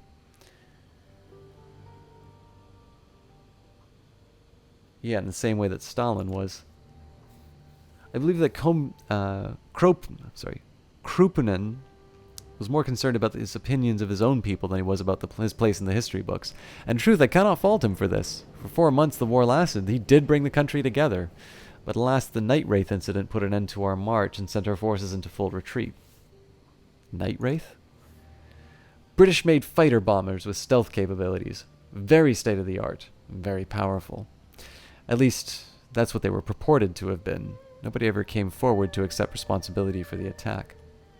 Regardless of who was behind it, the result was the same. Wave upon wave of bombings that targeted our forces and the Germans alike, coupled with the assassinations of a dozen military leaders. A devastating, synchronized operation, expertly carried out over the course of a single night. At home, viral attacks shut down our power grids. Hundreds of thousands of Russian homes found themselves without heat or electricity in the dead of winter. Koshai scuttles forward, allowing the rigger to rest his hand on the sloping metal of his chassis. Ractor stares down at his own deformed reflection in the metal of the drone's body, a sad smile on his face. I remember huddling under the mountain of cheap blankets that my mother had piled up on my bed. They did little to protect me from the cold, but they were something that I could hang on to. Something tangible that I associated with warmth and comfort, and home. There, as my body trembled and I watched my breath frost over, a horrible truth descended upon me. We had caused this. We were the villains of the First Euro War. For the first time, I came face to face with what Kruponin's only folly had brought us. And there, under that ridiculous heap of rags, I came to realize what would surely come to pass. The world thought us villains, and so they would treat us like villains. We would be the pariahs on the international stage, crippled by retributive sanctions. We would never live down the shame. He wipes his hands as if cleaning them. A wry smile spreads across his face. And then the AFA invaded Greece and Spain, sparking off Euro War II. We redeployed our troops to help repel them, and all was made right. That easy, huh? We were still regarded with suspicion, of course, but Europe might have fallen if we hadn't been for our help. In essence, we took back the reputation at gunpoint. Not an ideal situation, but it worked. Within the span of 4 months, we Russians had gone from nobodies to a terrible threat to unlikely saviors in the eyes of the Western world. Studying exactly how this happened has taught me a great deal about human psychology and social dynamics. Human psychology? You say that as if you weren't one. He laughs. Just a figure of speech, my friend, nothing more. Now shall we talk about something else? Surely there are more interesting and relevant things to discuss. You mentioned that the Second Euro War was sparked off by the AFA. Who were they? He takes a drag on his cigarette. Yes, I suppose you wouldn't know. They were active only for a few years surrounding the conflict, after all. The AFA was the Alliance for Allah, serving under Mullah Syed Jazir, a coalition of right-wing Middle Eastern governments that assembled after the failure, some might say sabotage, of the United Islamic Conference. They looked on a weakened Europe and saw opportunity, one that my country was entirely responsible for creating. So they launched a surprise attack. Yes, but in hindsight they should have foreseen it. Ultimately, the AFI did what the hawkish power would have done in their position. What any hawkish power would have done in their position. I cannot fault them for taking advantage of Europe's weakened state. Given their circumstances, they would have been foolish not to.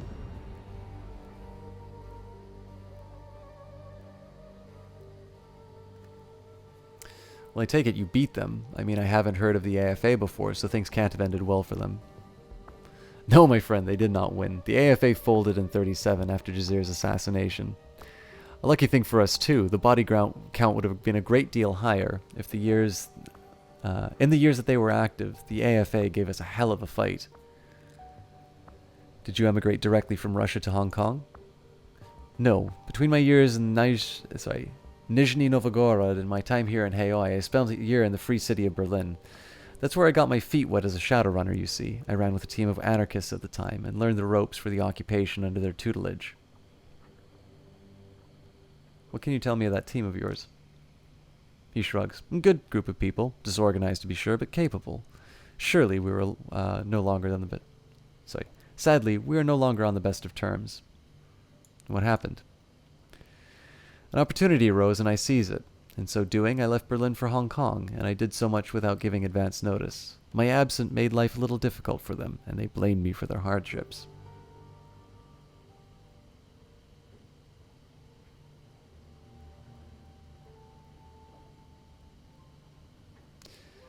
You're a grown man. If you wanted to leave, you were under no obligation to stay. Thank you for taking my side, but I can see their point as well.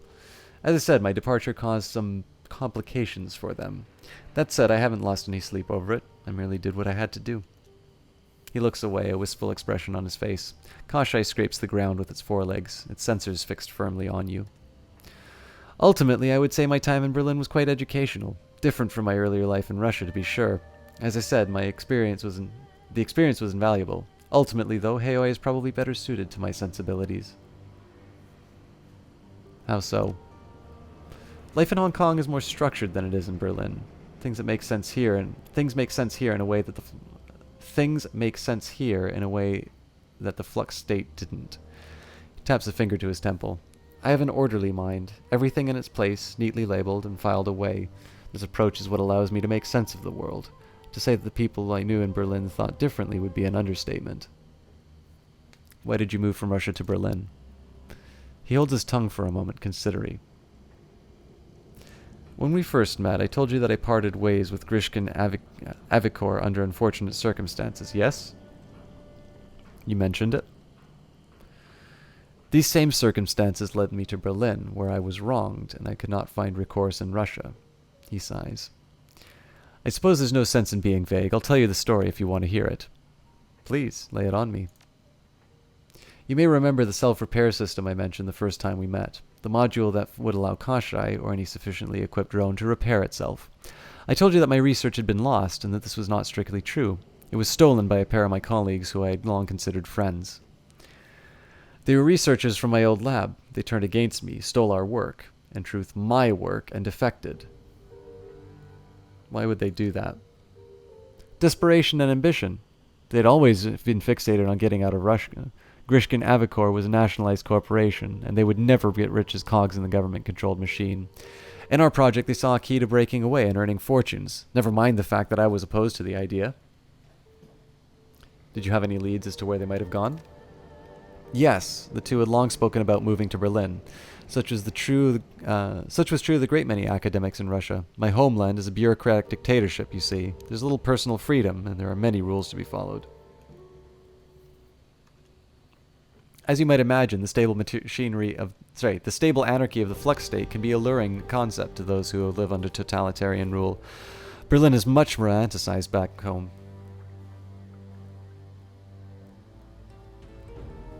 Makes sense. If you spent your life tied up in bureaucracy, you could do worse than moving to some place with no rules.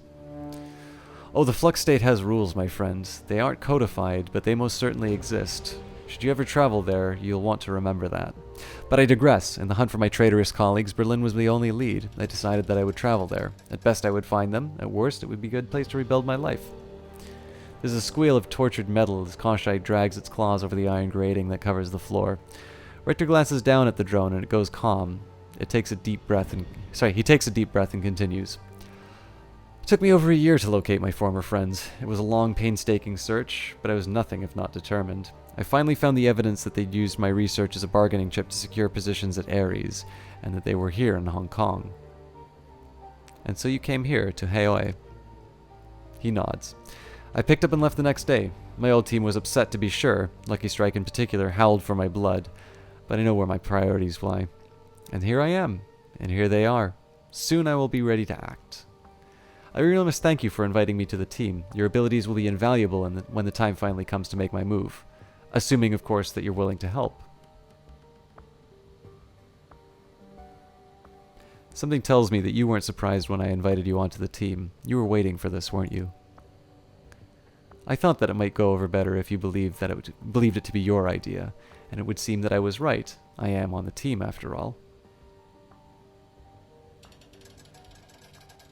Yes, you are, and you're right. I, for one, would be happy to help you. When you're ready, just say the word.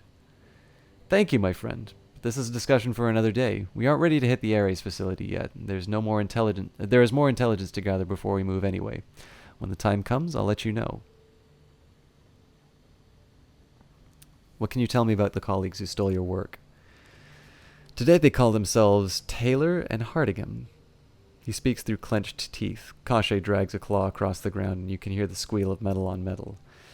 Those aren't their real names, obviously. They shed their former identities when they left their old lives behind.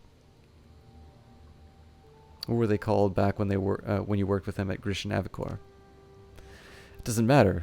Those men are as dead to me as they are to the world. My old colleagues no longer exist. Taylor and Hardigan are all that remains. They are targets now, nothing more. He idly brushes Koschei's armor